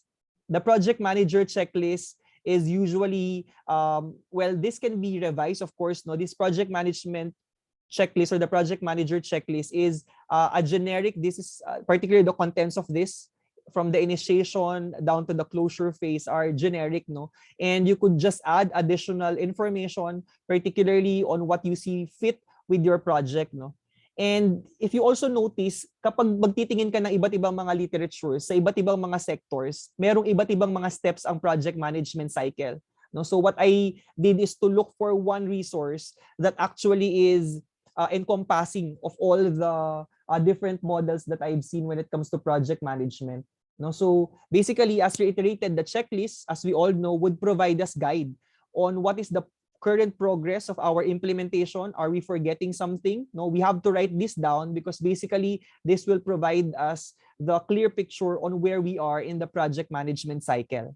Okay. Sponsors and end user. The golden rule is no sponsor, no end user do not continue the project. It's like basically the project is to be implemented by a particular organization or institution, no? So basically, when you implement a particular project, make sure that you have someone to use it. Okay, so dapat meron kang klarong idea kung sinong gagamit at ano yung purpose niya doon sa institution na yon. Because of course, for things to matter, this must be usable, or basically this must be utilized by a particular end user, no? And then, though of course, since this is an academic paper, there are instances, of course, that you are coming from, though that is a recommendation, there are times really that there would be no end user or no sponsor, no, in a particular project, particularly during the inception phase or during the start of the project idea. Sometimes some of the project developers will start from an idea and then they will ask or look for sponsors thereafter. But in reality, what we really encourage is you have to have a clear picture already para hindi masayang ang effort mo. Kasi minsan, kapag halimbawang nakagawa ka na ng project framework mo, kapag meron kang sponsor na in-identify mo pa lang after, magre-revise ka, ang dami mong i-revise kasi kailangan mo siyang i-pattern dun sa gusto ng sponsor o ng end user, no? On the other hand, kapag prior pa lang meron ka nang naka-identify, nakakasama na sila dun sa planning, no? It saves time and it promotes efficiency for the project developer or for the project manager. Okay? And of course, in the initiation phase, it is not expected to define the whole team at this early stage. And of course, just a reminder that the team must consist of members with the same level of understanding as you are when it comes to the direction and when it comes to the vision of your project. So stakeholders, on the other hand, sino ba ang stakeholders natin? I think this was repeated a while ago that for a particular project to be inclusive, stakeholders must be consulted, no, in all process of the project development or even the project management process. They must be involved. Particularly, our stakeholders are those affected by the activities or the results of the project. Either they can influence, support, or resist the outcome. No? So, hindi lang kasama as stakeholders yung mga supporters natin ng project. Even the resistors, no, are included. Even those who do not support, you deem or you feel like will not support the project should be included in the project. And then, with of course, personal, financial, or professional interest in the outcome of your project. As reiterated, no, if the team failed to address the issues of the stakeholder from the inception up to implementation, there would be a greater chance that your project will fail. Okay? And then what to do, no, for our stakeholders? First, spend time on defining who your stakeholders are, and then build a list of stakeholders as the project moves in time. So you could, the stakeholders analysis can actually expand along the way in the project management cycle or in the project management process. So you could identify initial stakeholders, and habang nag-i-implement ka, nakita mo na nagkakaroon ng expansion, particularly with the stakeholders. And basically, the best way or the initial thing to do when it comes to defining stakeholders is just do brainstorming, no, whether it is within your team, no, or whether an interest group which serves as your stakeholder or basically your end user. And the reminders do not filter any stakeholder. In the initial phase, include them all, and then analyze them first before you filter them out. So when it comes to this is the usual process that we do when it comes to stakeholder analysis. No? So we identify stakeholders. Identify muna lahat, as in you just list them down. Who are the stakeholders, regardless on what, wag mo muna isipin kung ano sila, whether they are supporters or resistors. You just identify all the stakeholders, and then thereafter, you can put them in a stakeholders assessment grid. No? In the assessment of your stakeholders, there are two considerations. First, power. When we say power, this is the ability of that stakeholder to contribute or withhold resources and or to accept or reject the outcome. So may kakayahan siya to decide.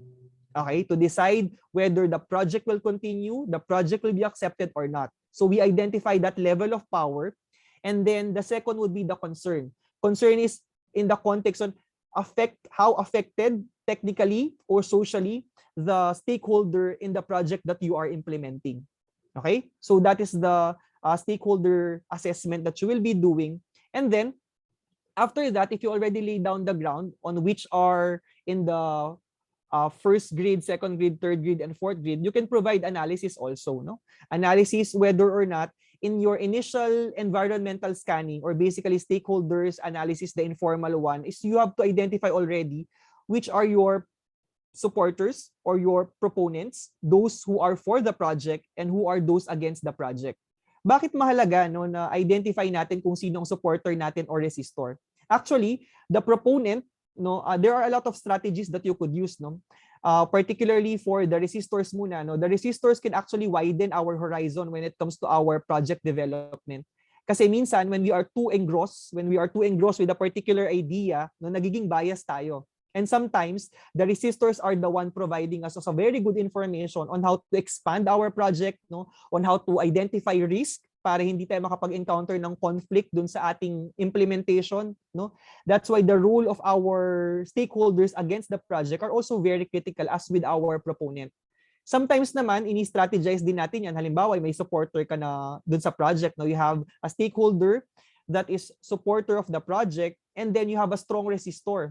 So minsan inaalam natin kung halimbawa yung supporter back, may kakilala ba siyang resistor? Matutulungan ba tayo nung supporter, no, na ma-encourage yung resistor to support the program? Or maybe can we ask the proponent on the other hand, ask details on the resistor kapag hindi, for example, natin siya masyadong kakilala pa or what, no?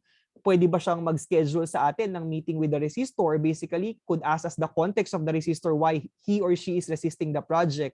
Okay? So those are the things that is to be analyzed, particularly with our stakeholders, to assure na lahat sila ay nasasama dun sa project management process natin.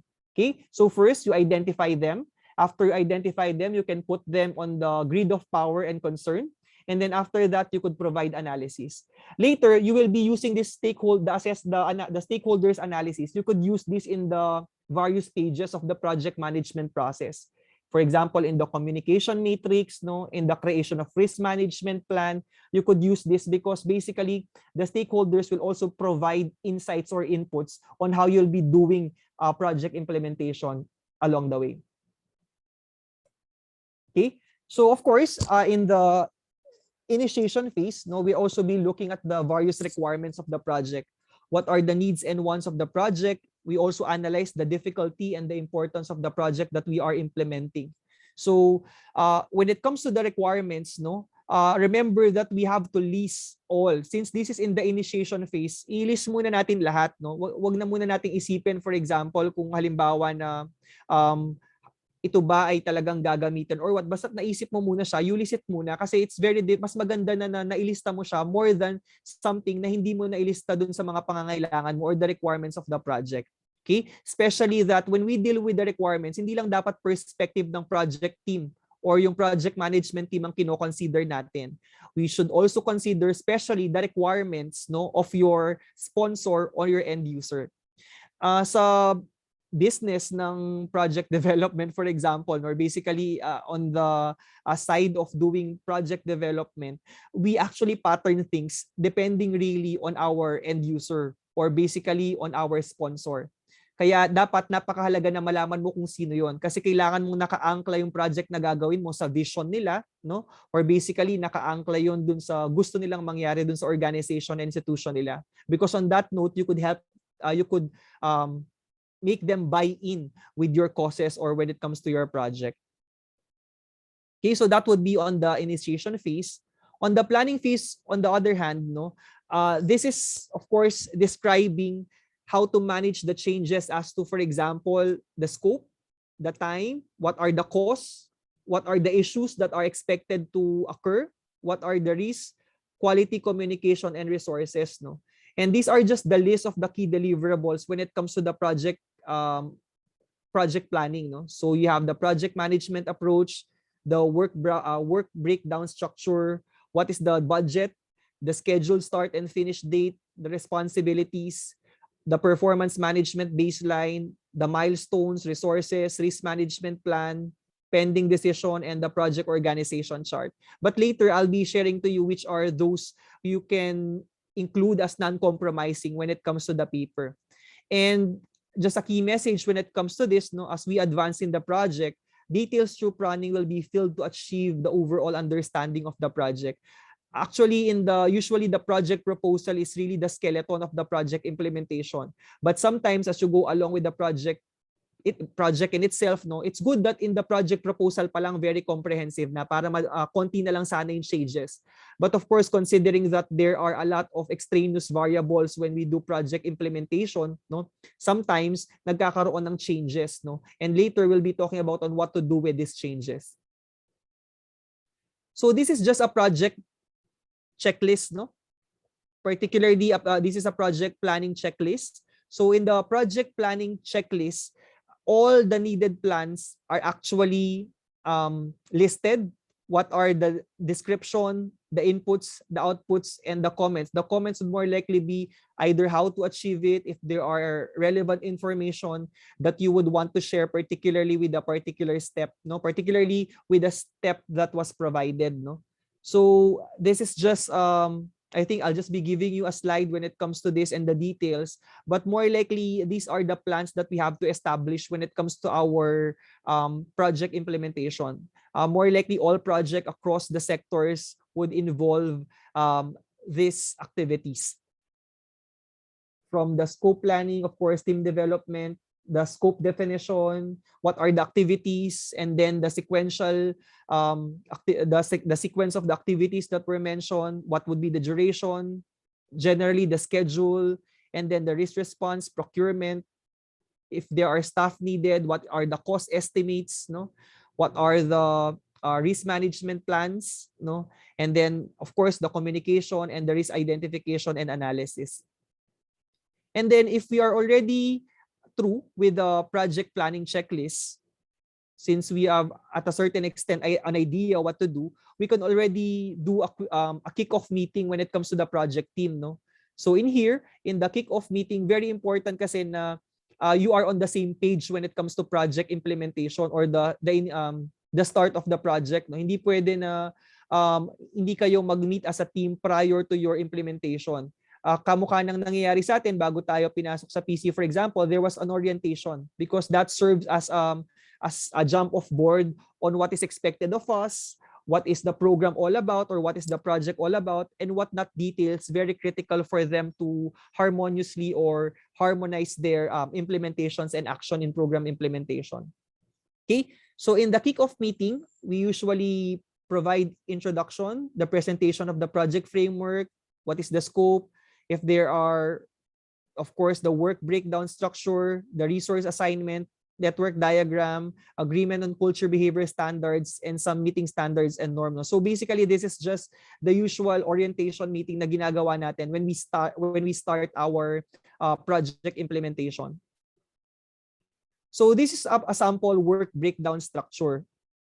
Okay, so when it comes to the work breakdown structure, of course, the project would have an end goal. Okay, and then the end goal of the project will be the top most layer, and then the second would be the deliverables. The deliverables can be your project milestones, no? Yung mga project milestones na identified ninyo. And then the third layer would be the activities that would make the project deliverables happen. And when it comes to doing work breakdown structure, the first that is usually in the deliverable would be the project management. So like, for example, the work package on project management would be the schedule and funding. And then thereafter, these are just some rules when it comes to the WBS, particularly no more than 10 top level deliverables. And then object naming convention, we use nouns. And then each subcomponent must have deliverable, lowest level of subdivision with the deliverable for a work package. And each and every subcomponent must be assignable to only one person. And a reminder, do not do micromanagement. No? Particularly for those projects which are very complex, the delegation of duty is very important for the project lead not to be exhausted, nor basically for the harmonious implementation of the project. There must be a clear delineation of the roles and responsibilities of your project team or your project team members. If you already have a clear work breakdown structure, if you identified already what are the milestones and deliverables and what are the work packages or activities under those deliverables, you can do a network diagram of the activities, no? So once you have a low level work packages already, so these are the actual activities, okay? You can sequence them already using a network diagram. So we usually ask our project developers to do this network diagram, particularly to help us identify which activities can be lumped up, which activities can be done simultaneously. And this will also enable us to identify the project timeline, considering that this includes not only the task name, but also the duration by which the task can be done.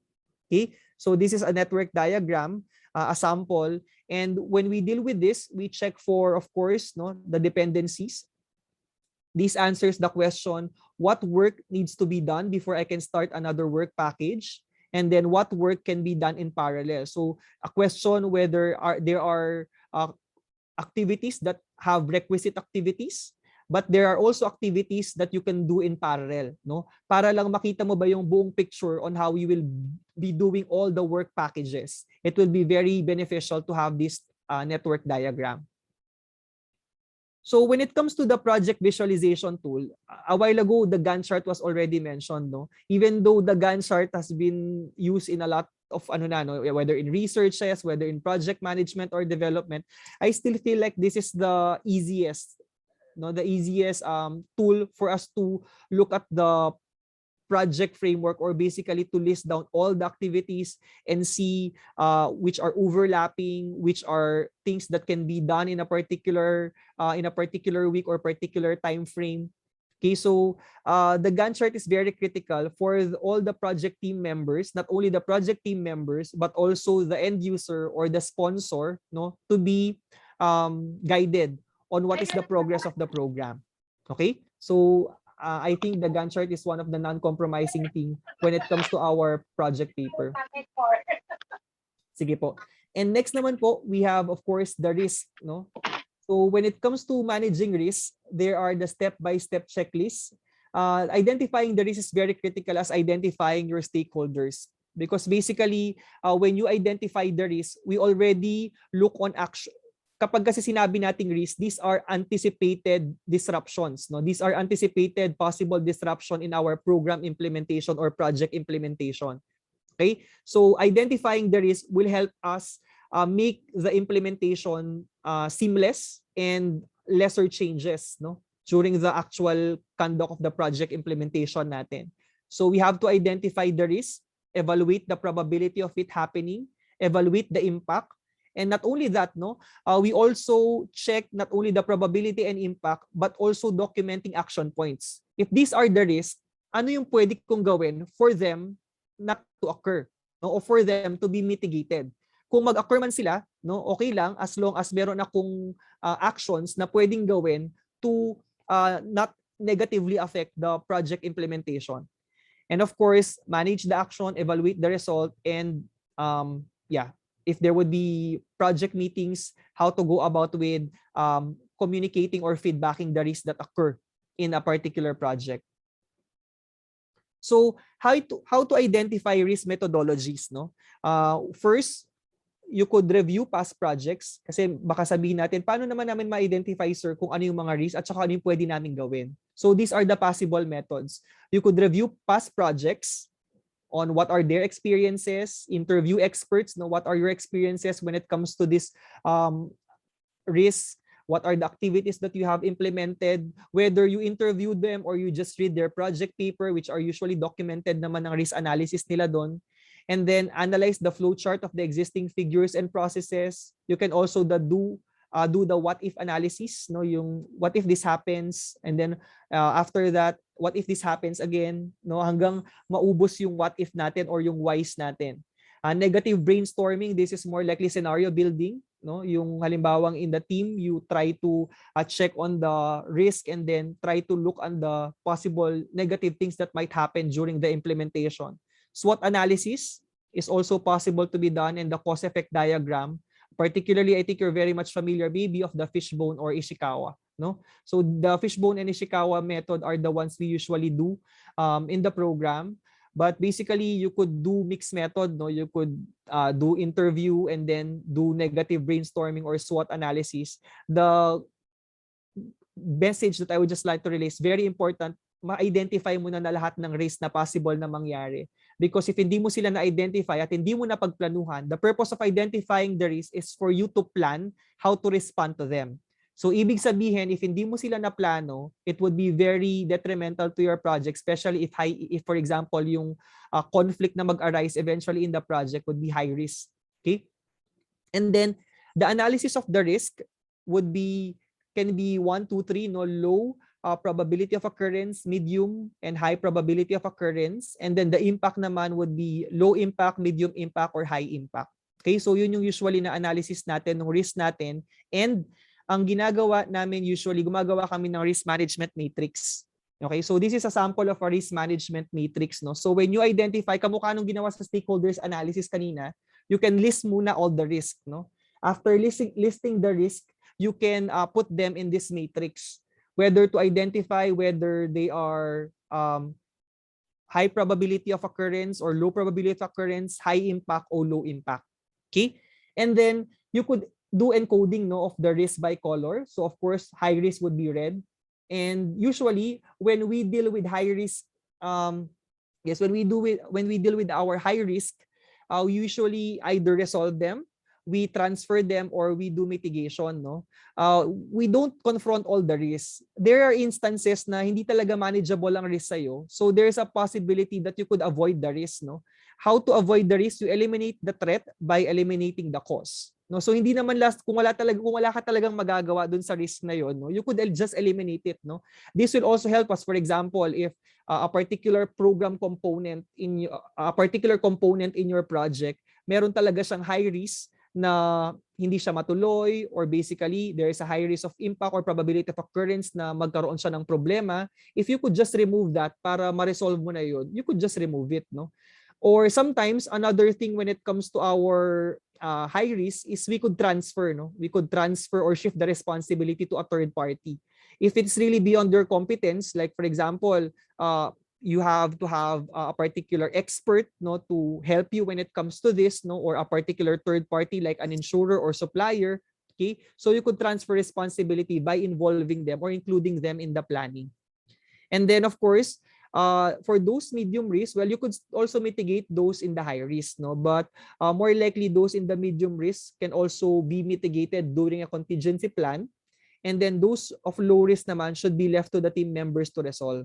So more likely, those critical in here would be the yellow and the red.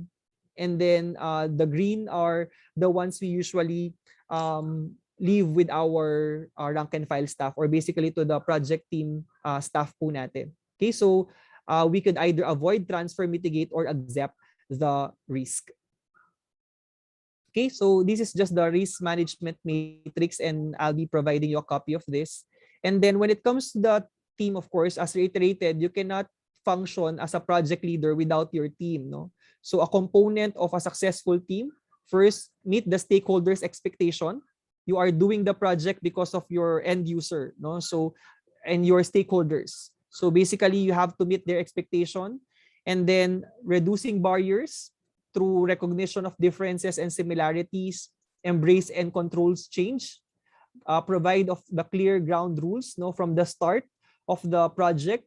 And then communication, no, open communication is very important, mutual accountability, collaborative, creativity, joint decision, particularly for different issues confronting the project, and of course, appropriate initiative to ensure that team members feel valued and empowered to take initiatives when needed. No? So as reiterated a while ago, as a team leader or as project proponents, very important for your project team members or those involved in the project to know what are their responsibilities, and they must feel valued. No? They must share the vision and the passion that you have when it comes to the project implementation. So this is just the usual team life cycle, no? When we do project development. So usually the first would be forming, and then in the forming, of course, this is where we the team first meet, and then getting to know, you have to delineate what positions they are in, okay, and then you discuss to them what are the expectation to them, no? So that would be the groundwork, no, on the forming stage. Thereafter, when all is settled, that's the start of the storming, no, when you start to voice out your opinions, make their place on the team. This is the phase also where the team start to discover how to make decisions and come up to an agreement as a team. And then, of course, as you go along, the third phase would be the norming phase, no, which is the phase where the team start to relax and feel more comfortable with one another as they implement the project. The fourth would be performing, no. This is where the time is very important. The quicker the program manager can bring the team performing phase better. So basically in the performing, this is the actual implementation of the details of your program or the actual implementation of the project. And adjourning, of course, if we started in the forming phase, like in the initiation, there must be a part of adjourning the team. Particularly, this is a phase where we recognize our team members, no, and then make sure that we have communicated the project output or the project details or completion to them. Okay. So the roles in the teams, no, this is just a sample on the different roles in a particular team, but this is really dependent on what project you'll be doing. The key message when it comes to this is very simple. You just have to be very clear, no, on what are the different roles and responsibilities of a particular team member.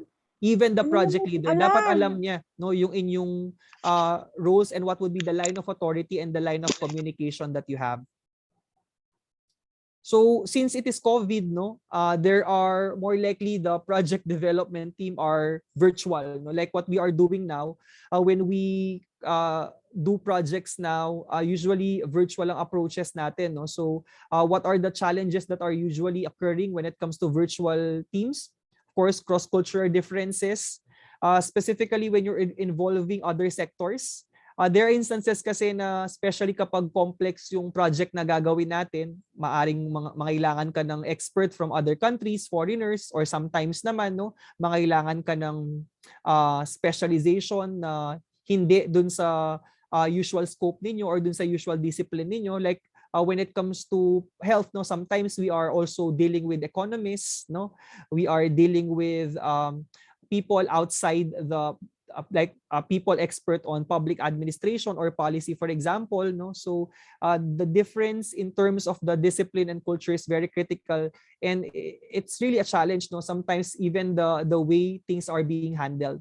Time differences, of course, no. Time differences, especially kapag multinational or international yung mga yung mga team members natin. Communication, of course, is also a challenge. Coordination, the cohesion barriers sometimes, no, though there is that's why it's very important yung orientation na nabanggit kanina. Dapat nasa isang vision lang kayo nung iyong buong team, no, or yung project team natin, because it's very difficult to implement a project with so much nuances and differences between the team members. Of course, sometimes there are healthy differences, no, or healthy insights that comes from the difference in opinions. But sometimes, no, it's very important to ground our team members specifically on the vision that we would really want in terms of our implementation. Control naman, out of sight, out of mind, is a major challenge for all virtual managers. Efforts without seeing, observing, and face-to-face dialogue with the staff are less effective. Totoo to, no, hindi katulad dati kasi napupunta, halimbawa nasa isang lugar kayo, no, nasa isang opisina kayo, napupuntahan mo talaga sila, nagkakaroon talaga kayo ng face-to-face meeting, nakita mo kung sila ba ay interested pa, nakikinig pa, no. So ngayon with the virtual, it's very difficult really to check on this, even though minsan naka-open ang camera natin, or sometimes of course we are working out of our usual timelines.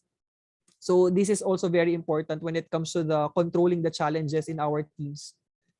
And these are the 6 tools for leading virtual team. First would be create a trustful environment. Okay, so as a project leader, you have to gain the trust and confidence of your team members. Establish meaningful team-specific symbols, creating or finding ways, no, in the rewards and recognition to show appreciation for the performance of your staff. You can also facilitate opportunities for team members to get to know each other, create a clear vision, treat everyone equally regardless of distance, and you could use multi-channel communications. Okay, so multi-channel communications, whether it is through reports, whether it is through online meetings, whether it is through phone calls. Okay, so try to diversify so that, of course, it would also make things more efficient for the team. And this is just a sample of the responsibility assignment matrix, no? So dun sa responsibility assignment matrix, naka-clarify dito kung ano ang role ng bawat staff, no? Kung ano yung role sa bawat staff depending on the phase of the project. So who is the person responsible? Kasi nabanggit kanina, di ba? Kailangan merong isang accountable person. Kasi it's very difficult. Minsan nakalagay sa person responsible, isang buong team.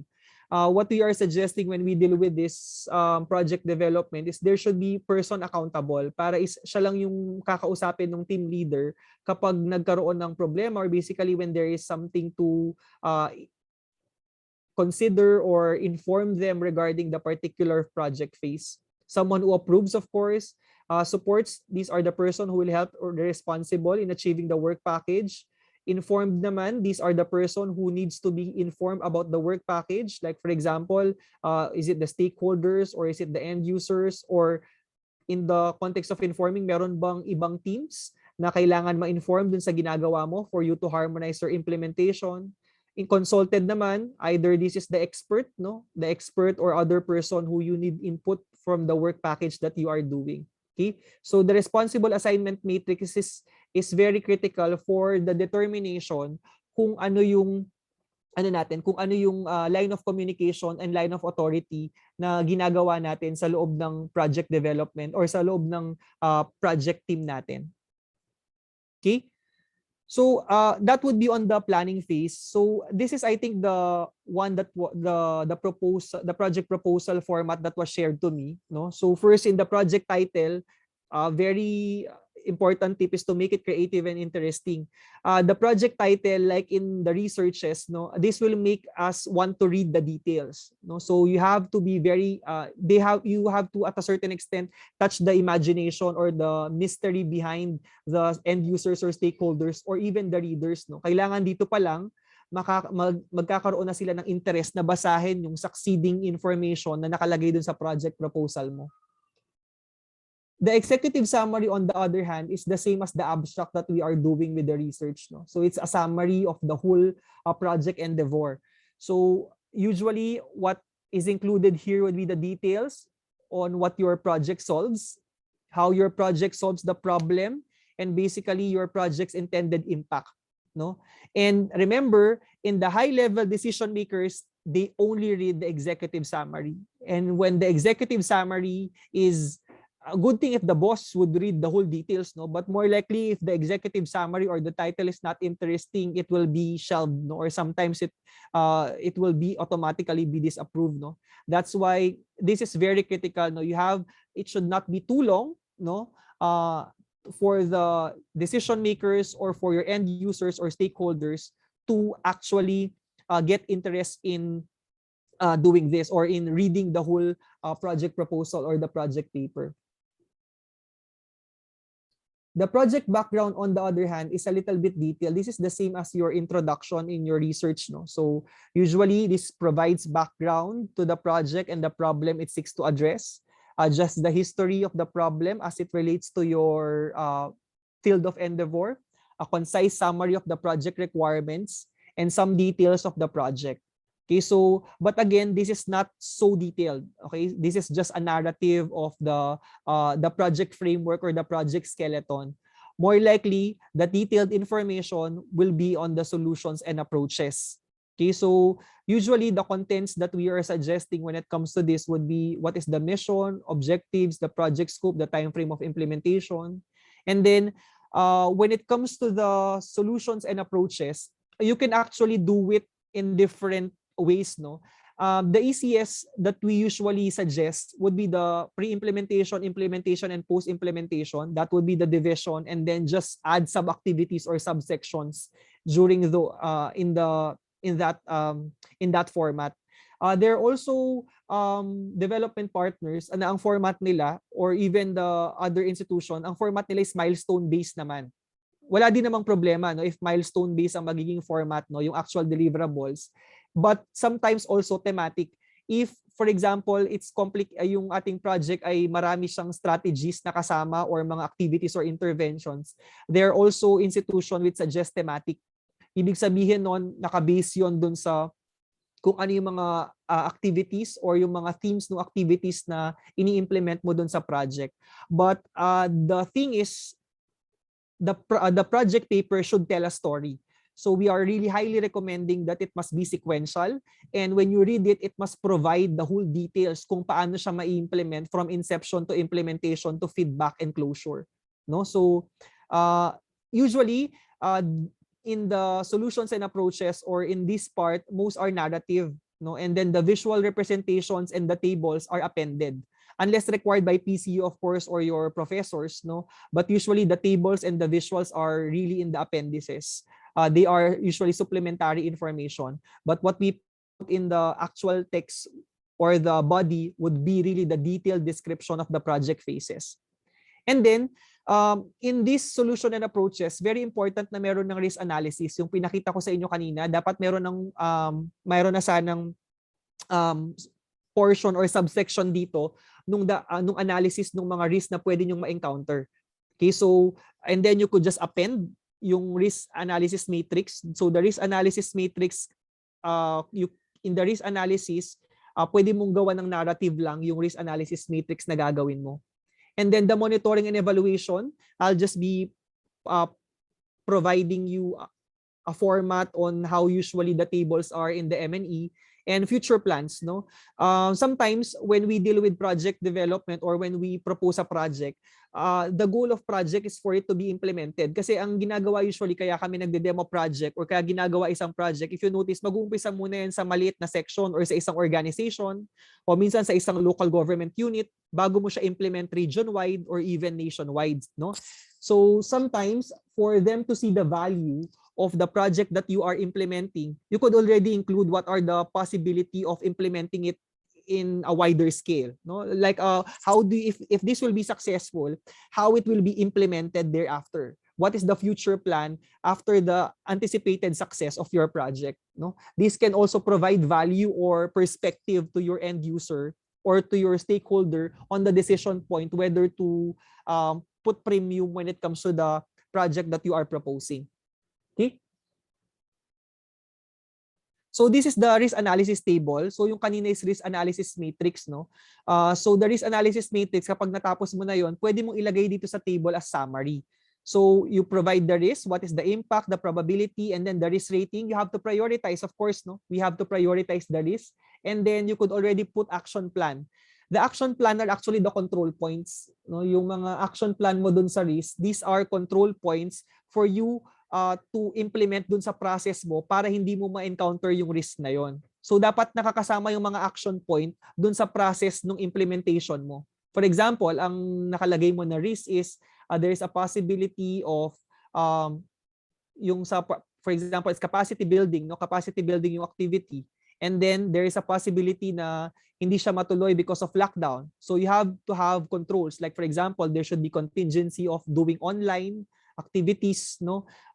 There should be a contingency of doing modular training, for example, or modular capacity building, no? So dapat nakalagay yan dyan para at least ma-incorporate ninyo dun sa whole planning cycle ninyo, dun sa mga activities na gagawin natin for the project. And then as reiterated, the person responsible must be clearly included, no? Kung sino yung person responsible natin, and of course the remarks are additional information. In the context of monitoring and evaluation naman, dalawa yung perspective natin sa monitoring and evaluation plan. As reiterated, there should be a subsection in the solutions and approaches for monitoring and eval, no? So the first perspective would be the monitoring and evaluation activity for the project progress.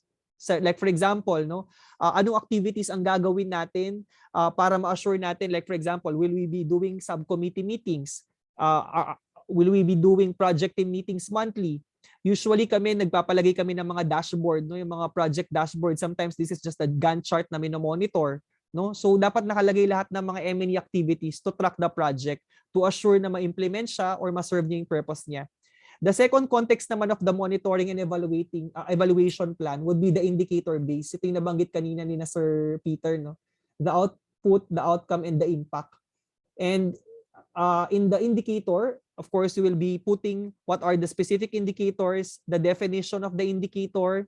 Sometimes we put target, no? Dapat merong isa pa dyan na target, the frequency of monitoring, and the remarks. Okay, so you could put that indicator definitely. Yeah, I'll just be adding the target. Usually may targets na nakalagay dapat kapag indicator based ang M&E plan. Okay?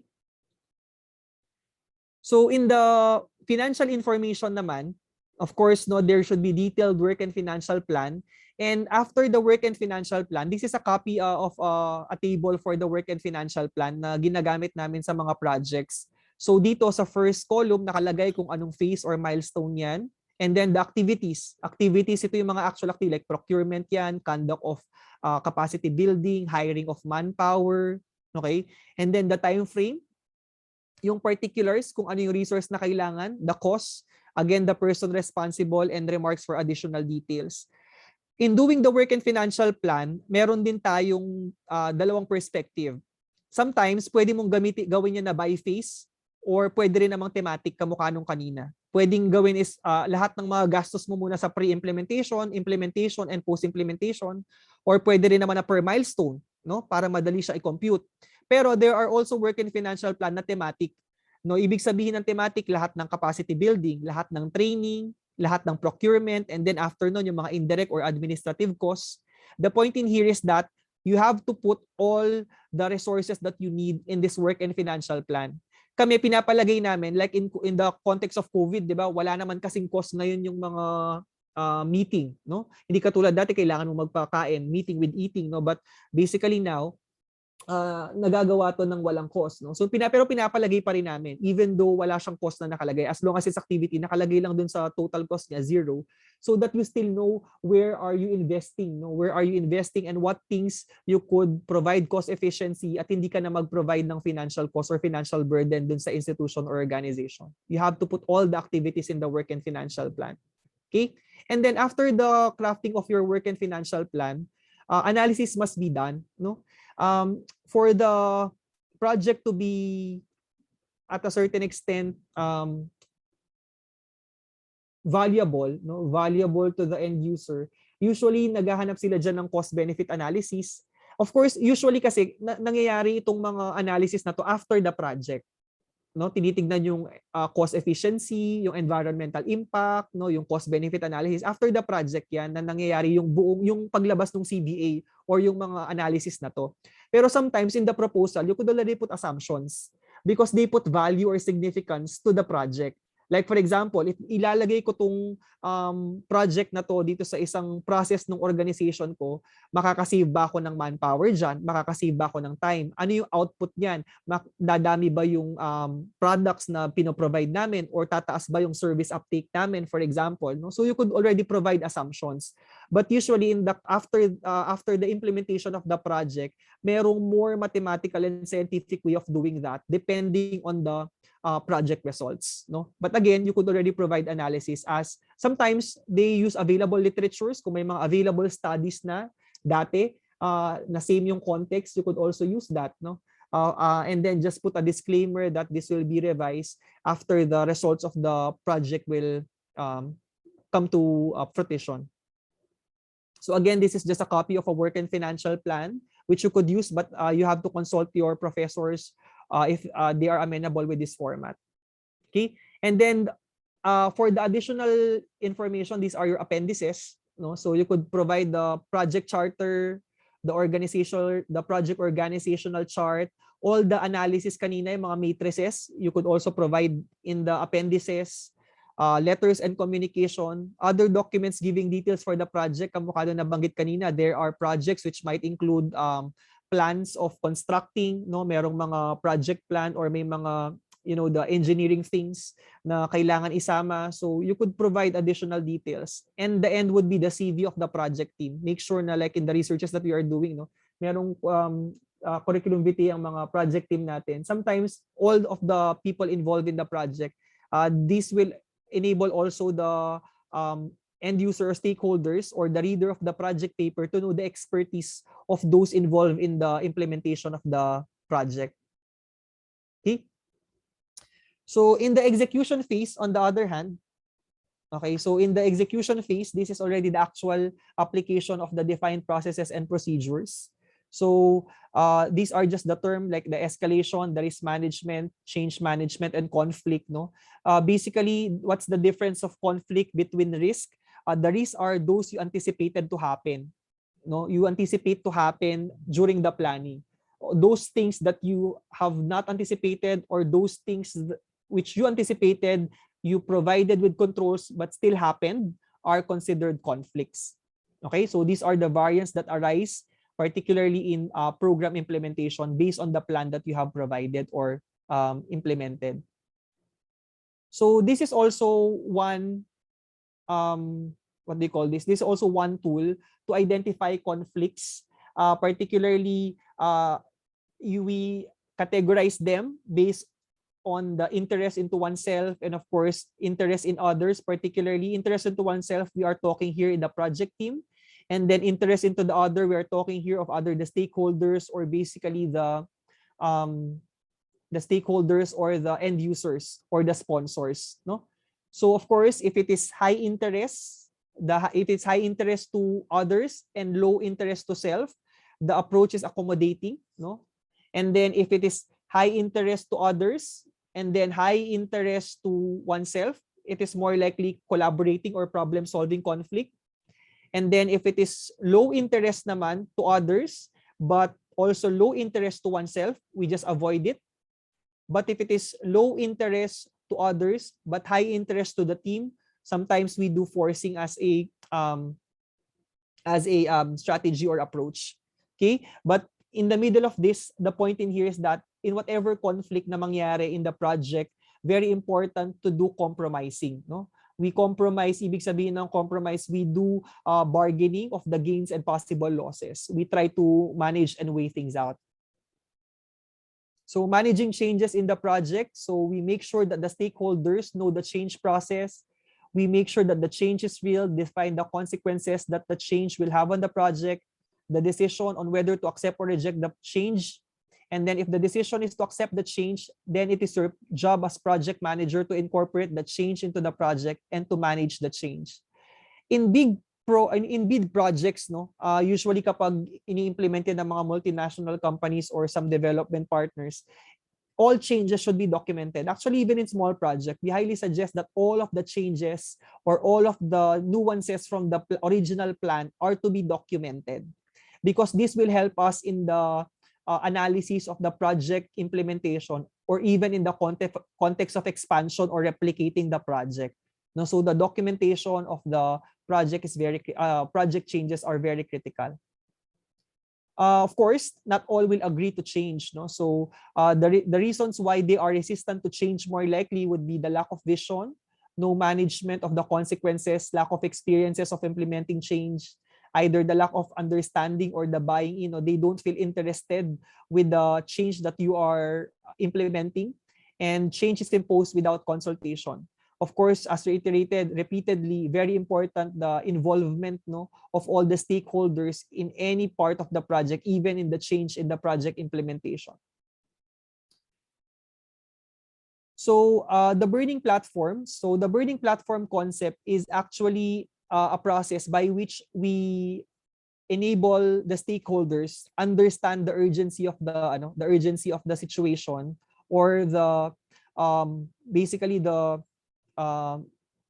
cost of the project, particularly versus the status quo, no? Sometimes kasi of course a lot of, especially in implementation, kapag mag-i-implement ka kasi ng project na masyadong comprehensive or masyadong malaki, no, especially that if it will be disrupting the status quo, marami kang makikitang resistance talaga, no.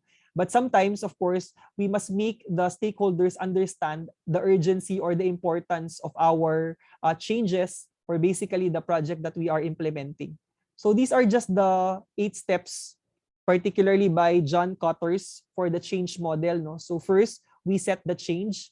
Particularly, we create a sense of urgency, no, and then pull together a guiding team, decide what to do, develop the change vision and strategy, make things happen, and then, of course, we make it stick by creating a new culture. No? So these are just the 8 steps which you can just read and review, but really the way by which these steps were discussed is very practical, no? Especially when you are introducing a change in your organization or institution per the project that you will be implementing. At the end of the day, what we would want in a project is for it to be sustainable. Hindi lang kasi dapat nag-i-end yan sa project. Dapat kapag natapos ang isang project, the goal is for it to be accepted by the institution or organization, and hopefully to be implemented in a wider scale. And of course, the change to create a culture that is better and more sustainable in the context of implementation. So influencing skills, no? So how to influence others. Of course, what works is to be able to move forward without pushing or forcing others what to do. And how to influence them is really to make them understand, no, the causes of the program and the causes of the different activities that you are doing that will be more likely beneficial to them. So these are just the 6 principles of persuasion. Okay, so first is the principle of liking. The powerful influence in liking someone by the similarity. In this concept, it's more likely you having a common ground. No, it's sometimes like in our encounter in a project proposals, no, may ilang mga resistors tayo na hindi mo talaga makukumbinse, no. And sometimes what we are doing in the initial, kapag halimbawa na reject initially, no, and then they are asking for another presentation, we study the resistors, or we study the stakeholders involved. And then we try to look at the common ground. Saan ba namin sila pwedeng pasukin, no? Like for example, we were in our experience in the hepatitis demonstration project in the Philippines, sometimes in the initial phase, hindi pumayag yung province to implement. Basically, dahil marami na daw silang ini-implement and all. So what we did is to try to check on their vision in the province, no? And the vision of that province is to improve human development index. So we try to repackage the project to actually anchor in that, no? Sinubukan namin i-repackage yung project para mag-anchor siya dun sa vision ng local chief executive nila or nung province. True enough, when we presented the project on that perspective, napapayag namin yung LCE or even the decision makers to agree in the project. The principle of authority, of course, the principle of scarcity, which means that the more desirable if they become less accessible, no? It's like the principle of luxury, no, na kapag mas konti yung mas, like for example, if you are proposing a particular project in a local chief executive, sometimes pwede nating i-repackage na sila pa lang ba ang mangunguna dito, no? Sila pa lang ba yung mako-consider as best practice or initiator of this project, no? Because of they see na ganun yung magiging approach, more likely mapapapayag mo sila, lalo na kapag ganun ang kanilang intention. Principle of consistency, reciprocity, and the principle of social proof are other principles of persuasion which you could just read along the way, just for the pleasure of time that we have. Next naman would be control phase. For the control phase, of course, in the output of the project that we are doing, there are two possible scenarios. First is the confirmation of the completion of the project, and sometimes there are rework. No? There are times na hindi natin na-meet yung objectives of the project, so there is a need to redo things, or sometimes rewire in the middle of implementation, no? Change our activities for us to serve the objectives, no? Especially kamukha na nangyari sa COVID, a lot of projects were rewired for them to be new normal ready or better normal ready. Okay, so when it comes to control and report, of course, communication is very important, no? So these are just the barriers when it comes to communication: semantic problems, the absence of feedback, improper channels, physical distraction, the status effects, and the cultural differences. So when it comes to our communication, of course, we are to communicate factual information, and then we are to request information or contribution from key individuals, offering viewpoints and opinions, seeking clarification, raising issues, or asking straightforward questions. We can also provide information, comments, or suggestions as requested, and seek public support and commitment from key people. Sometimes we can also ask stakeholders to influence decision makers, no? Especially on the aspect of project proposals, no? Sometimes kapag yung mga civil society organization, yung patient support groups, no, they're loud voices, especially if they are the ones really critically affected, no. Their voices are highly appreciated because it's really coming from their sectors who are directly affected by the issue or problem that you are encountering. And this is just the communication matrix. So for the communication matrix, this is to be established in a project for you to identify what are the possible strategies in the different types of stakeholders. Okay. So I'll just be giving you a copy of this. This is usually the same as with your communication plan. Like for example, if you have supporters, how will you make the supporters sustain their support? If you have resistors naman, no, how will you make these resistors believe or supported your causes? And then of course in the communication matrix, kasama rin dito yung nasa project team natin, the sponsors along with the project team. Okay. The roles and responsibilities for communication. And then the key success factors for communication, of course, would be consistency of messages. Hindi pwede ang project team magkakaiba ng paniniwala dun sa mga details ng project, no? Ito yung nangyayari minsan, especially kapag hindi well-oriented yung mga project team ninyo, project team members natin. Kaya gumagawa tayo ng communication matrix or sometimes mga briefers, no, for us to have a standardized information when it comes to the messages that we deliver. And then the sponsorship for the project, of course, if there are sponsors for the project, that is a key success indicator. Understand the need for change, involvement in progress up for commitment, and then key people input their perspective and understand their role in the project, where key people are updated of the project, communications are efficient and effective, and when communication influence behavior change. So these are just the success indicators to assess whether the communication is right or seamless. So of course, as project manager, listening is very important. I think this is just a very practical tip, no, for us to.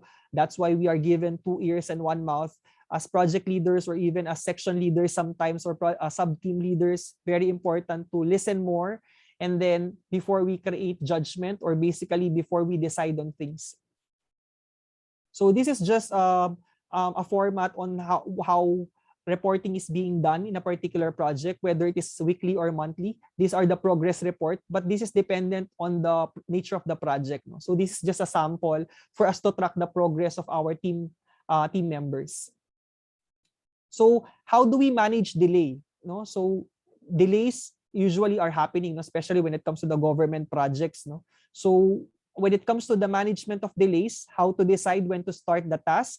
First, is the task dependent on any previous task? Has the last task been completed? Is the staff available to work on the task or start the task as early as possible? And then what to do if you will be late? No, when there is an expected delay, kailangan na compute na yung impact nun, no, on the cost, schedule, the quality, and the risk. Take action to reduce or eliminate the delay. If you could go back to your risk analysis, and then if there are control points there that you could implement to eliminate the delay, and of course accept the delay and change the project and the project end date.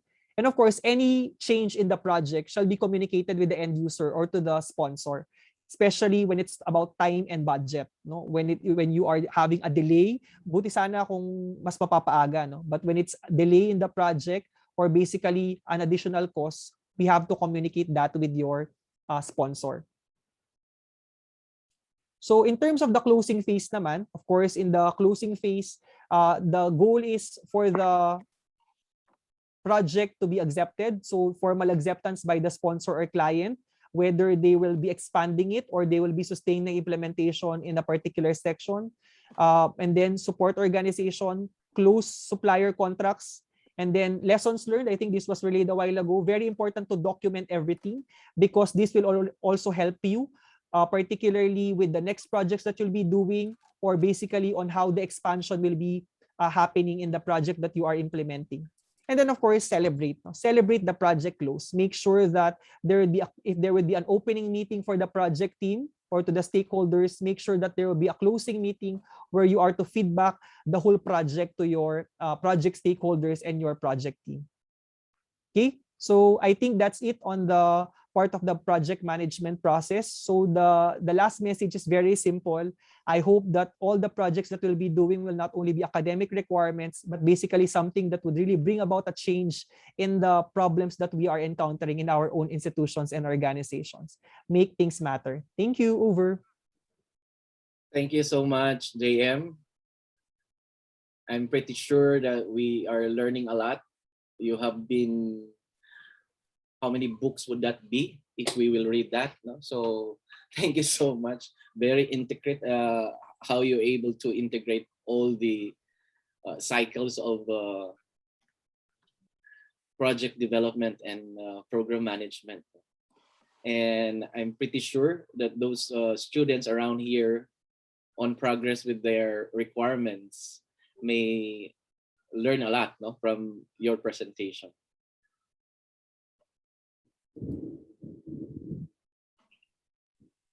With this,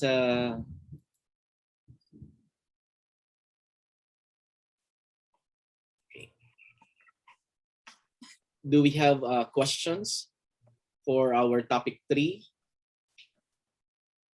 Maybe perhaps questions will be raised later on when we will have our meeting on specific topics relevant or areas relevant to the presentation as requirement for the course on project development and program management course.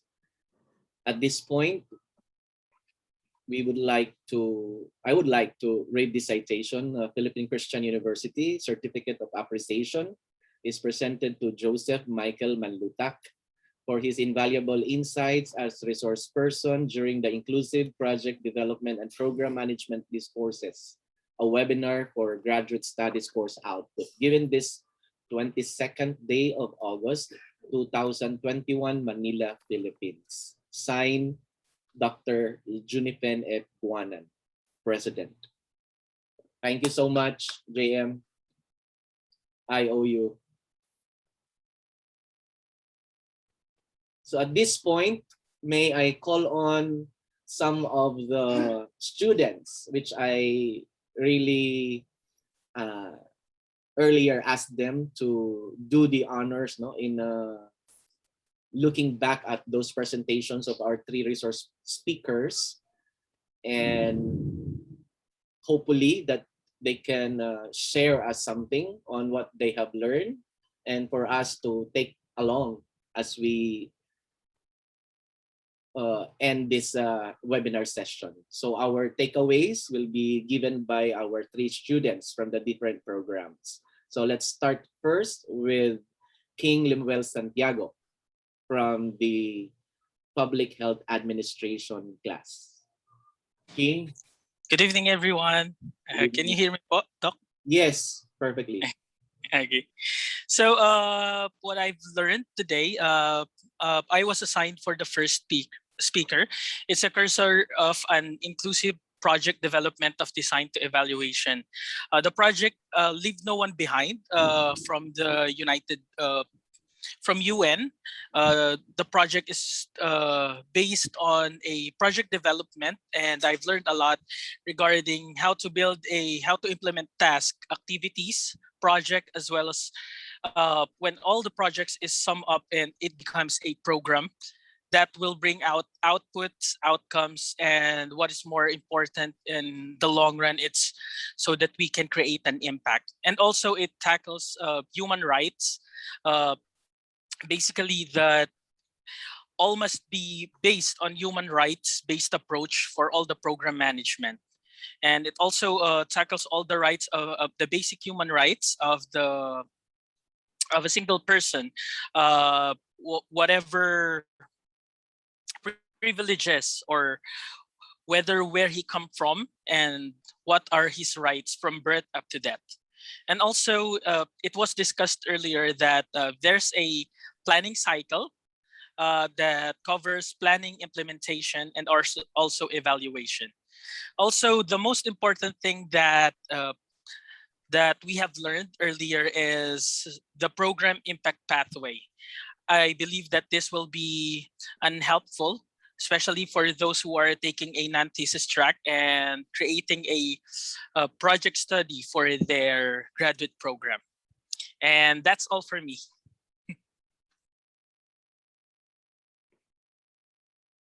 Thank you so much, King. Thank you so much. Thank you. And for the second speaker, may I call on Dr.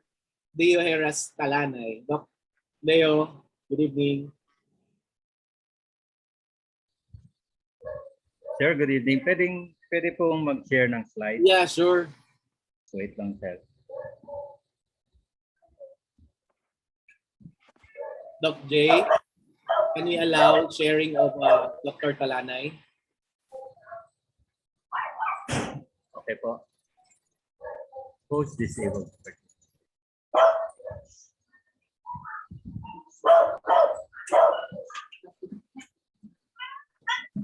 Can you share your screen now? Sir, host disabled participant screen sharing. May I call on Dr. J. Sario? Please enable. Dr. Talanay's share screen.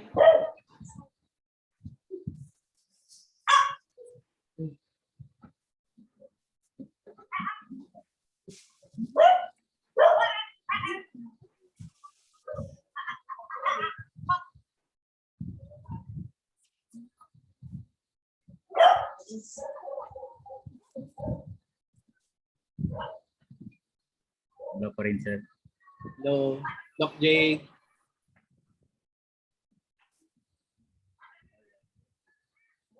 Wala pa rin.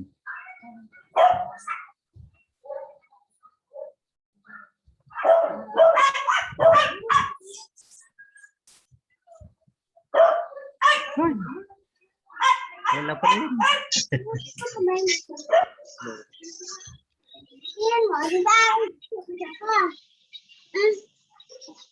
Kurt, are you going to share your screen too? No, Doc. Okay, may I have first Standby lang po, Doc. Standby lang. sorry. Kurt, standby lang. What policy? Wait lang, Kurt. Wait lang. Okay, hold on. Okay, Kurt, pwede na. Thank you. Oh, Dr. Talanay, Doc J. Sino po? Deo Meres Talanay. Again, Doc, ano pong name? Ate Deo? Dr. Talanay. Deo Meres Talanay. Deo, okay. Doc, okay na po? Okay na po. Sige po. Thank you. Sir, ito yung video eh. Madilim kasi dito sa farm, sa bukiri namin, maliit na bukiri. Sandali lang po. Hindi makita yung video. Patay ko na lang. Okay. Oh, wait lang po.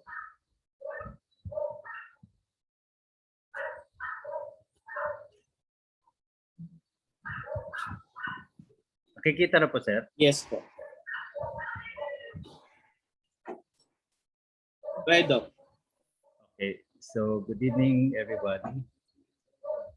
Good evening talaga na. I was tasked for, malinaw po, sir? I was tasked for the upshots on the presentation of Professor Roy Dimayuga on project development cycle in the public sector. So, Prof. Dimayuga, thank you very much. I acknowledge you very well for your sharing of your insights, which is highly commendable because of the clarity and intelligibility of your discussion of the project development cycle. So, our STEM speaker discussed about the key points, the following key points in his presentation. One is the NEDA project development, the National Economic Development Authority, in which the center of its existence is the daily operations and is the people or the Filipino. So second is the phases in project development, and third, the project development life cycle. So screenshot kanina yung lecture ni Seth. So project development, basically meron siyang three phases: pre-investment, the investment phase, and the post-investment phase. So the pre-investment phase includes the project identification. Second, the project formulation preparation. In here, this is where the overall feasibility study is established. So the feasibility study should specify the following: the need or demand of the project, alternate technical schemes, projection of return of investments, resources or funding allocated efficiently, identify agency or office being charged or of project, environmental appearance, impact of project to citizenry.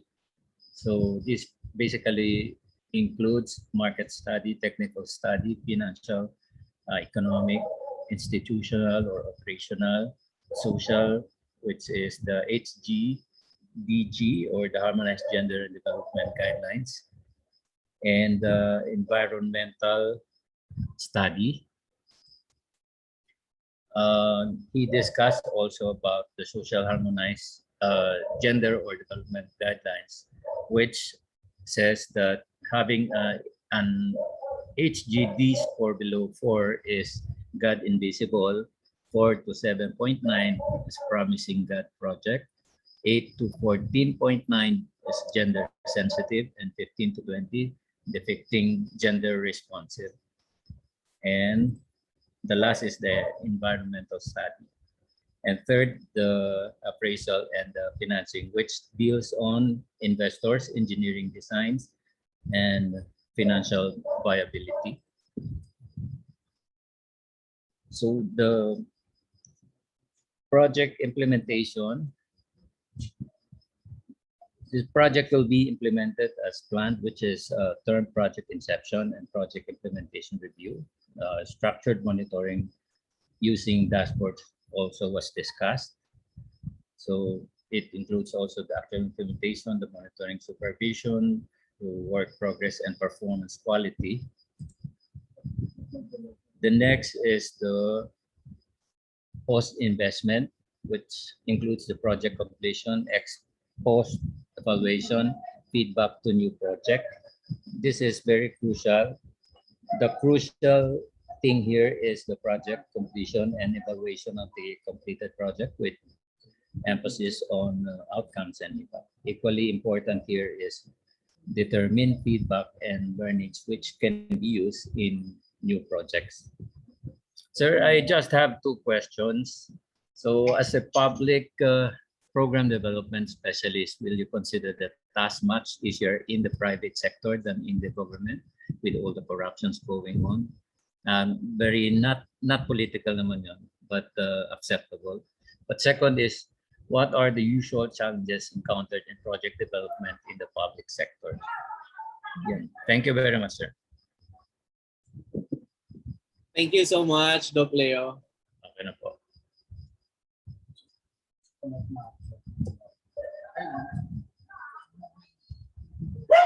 And now we will have Kurt Cyrus John Cabral.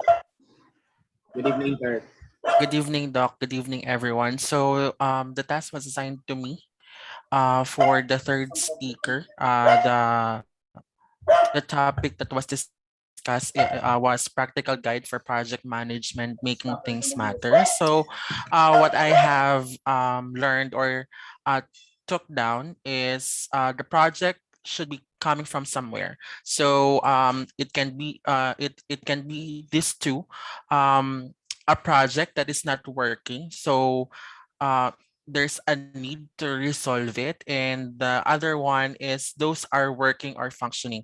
So we just do the project in order for sustainability, improving it, and streamlining the idea. So before doing the project, we should have a clear vision on what are we going to do, or in how we could do the project. So the project process is not linear, it's a cycle. So the importance of project management is in terms of its effectiveness, efficiency and quality, client satisfaction, and team motivation. So there are several phases that involves in project management. The first one that was discussed is the initiation phase. In this phase, the project is being or has been analyzed already, and in this phase, we should be deciding whether to continue the project or not. And in order for the project to be inclusive, the stakeholders should be present on the discussion for the project, and or they should be involved in order for the project to be inclusive. When it comes to the objectives of the project, it should be SMART, meaning it should be specific, measurable, attainable, relevant, and time bounded. And there is a golden rule that was discussed: no sponsor, no end user, do not continue the project. And in planning phase, it involves the scope, the time, the cost, the issue, the risk, the quality, communication, and resources. And the whole team should have one vision regarding the project. And second to the last phase is the execution phase, wherein you will be executing the project itself, and it is the actual application of all defined processes and procedure that was discussed to the stakeholder and to the project team. And then the last phase is the closing phase. The goal here is to have your project be accepted by the institution or by the community. And one thing that was very clear to me: we are doing the project in order to resolve something. That's it, Doc. Thank you so much. I owe you a lot, Ping, Leo, and Kurt. So thank you for those learnings, and hopefully the two questions posted by Dr. Leo will all remind us And definitely this will be a learning experience on our session this afternoon. So at this juncture, I would like to thank each and everyone who have been with us since we started this webinar session. We have reached the maximum of around 235 participants. These include the faculty members, administrators, and students, not only from Collab Group, but also other invited students from the other group site coordinators. I would like to also make mention, thank you so much, Dr. Edna Saho, for allowing some of your students to join this afternoon's webinar session. So there is a provision of an e-certificate. So to those who would like to be interested to have an e-certificate. So this is the look-alike of our e-certificate, a sample of our e-certificate for this afternoon's webinar session. So just PM me if you are interested to have this e-certificate for this afternoon's program. So again, thank you so much for joining. Thank you so much for Collab Group. This is just one of those initiated activities, no, where we can collaboratively discuss relevant topics and matters regarding our completion of our program here at the Philippine Christian University. On behalf of the Collab Group faculty, I think all of us are present here.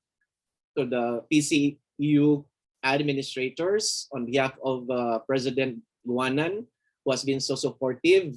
He is extending his facilitation, and congratulations to all of us for this endeavor. And of course, we were graced by no other than the Vice President for Globalization and Extension, Dr. Margie de la Cruz. So we thank you everyone for joining us. And also, personally, I would like to say thank you to our host Zoom master, who provided us the link and who celebrated his birthday yesterday, Dr. J. Sario. Happy birthday, Doc J. Thank you. Thank you, Doc Matt. Always I'm here to support your program. Okay. So again, to all who are present, faculty, students, I think we are dolphins. So good evening and good night to each and everyone. May I request all the Collab students to stay? Good night, sir. Good night. To our guests, speakers, Roy and Peter, JM, thank you so much. So may I request the Collab students to stay so we can discuss things relevant to the completion of our program. So thank you so much. Maraming salamat po. Magandang gabi po sa lahat. Okay. We shall have 1 minute break, no? Para lang ma-exit, naka-exit yung iba. So we can be all together Collab faculty and students. So we can have 1 minute.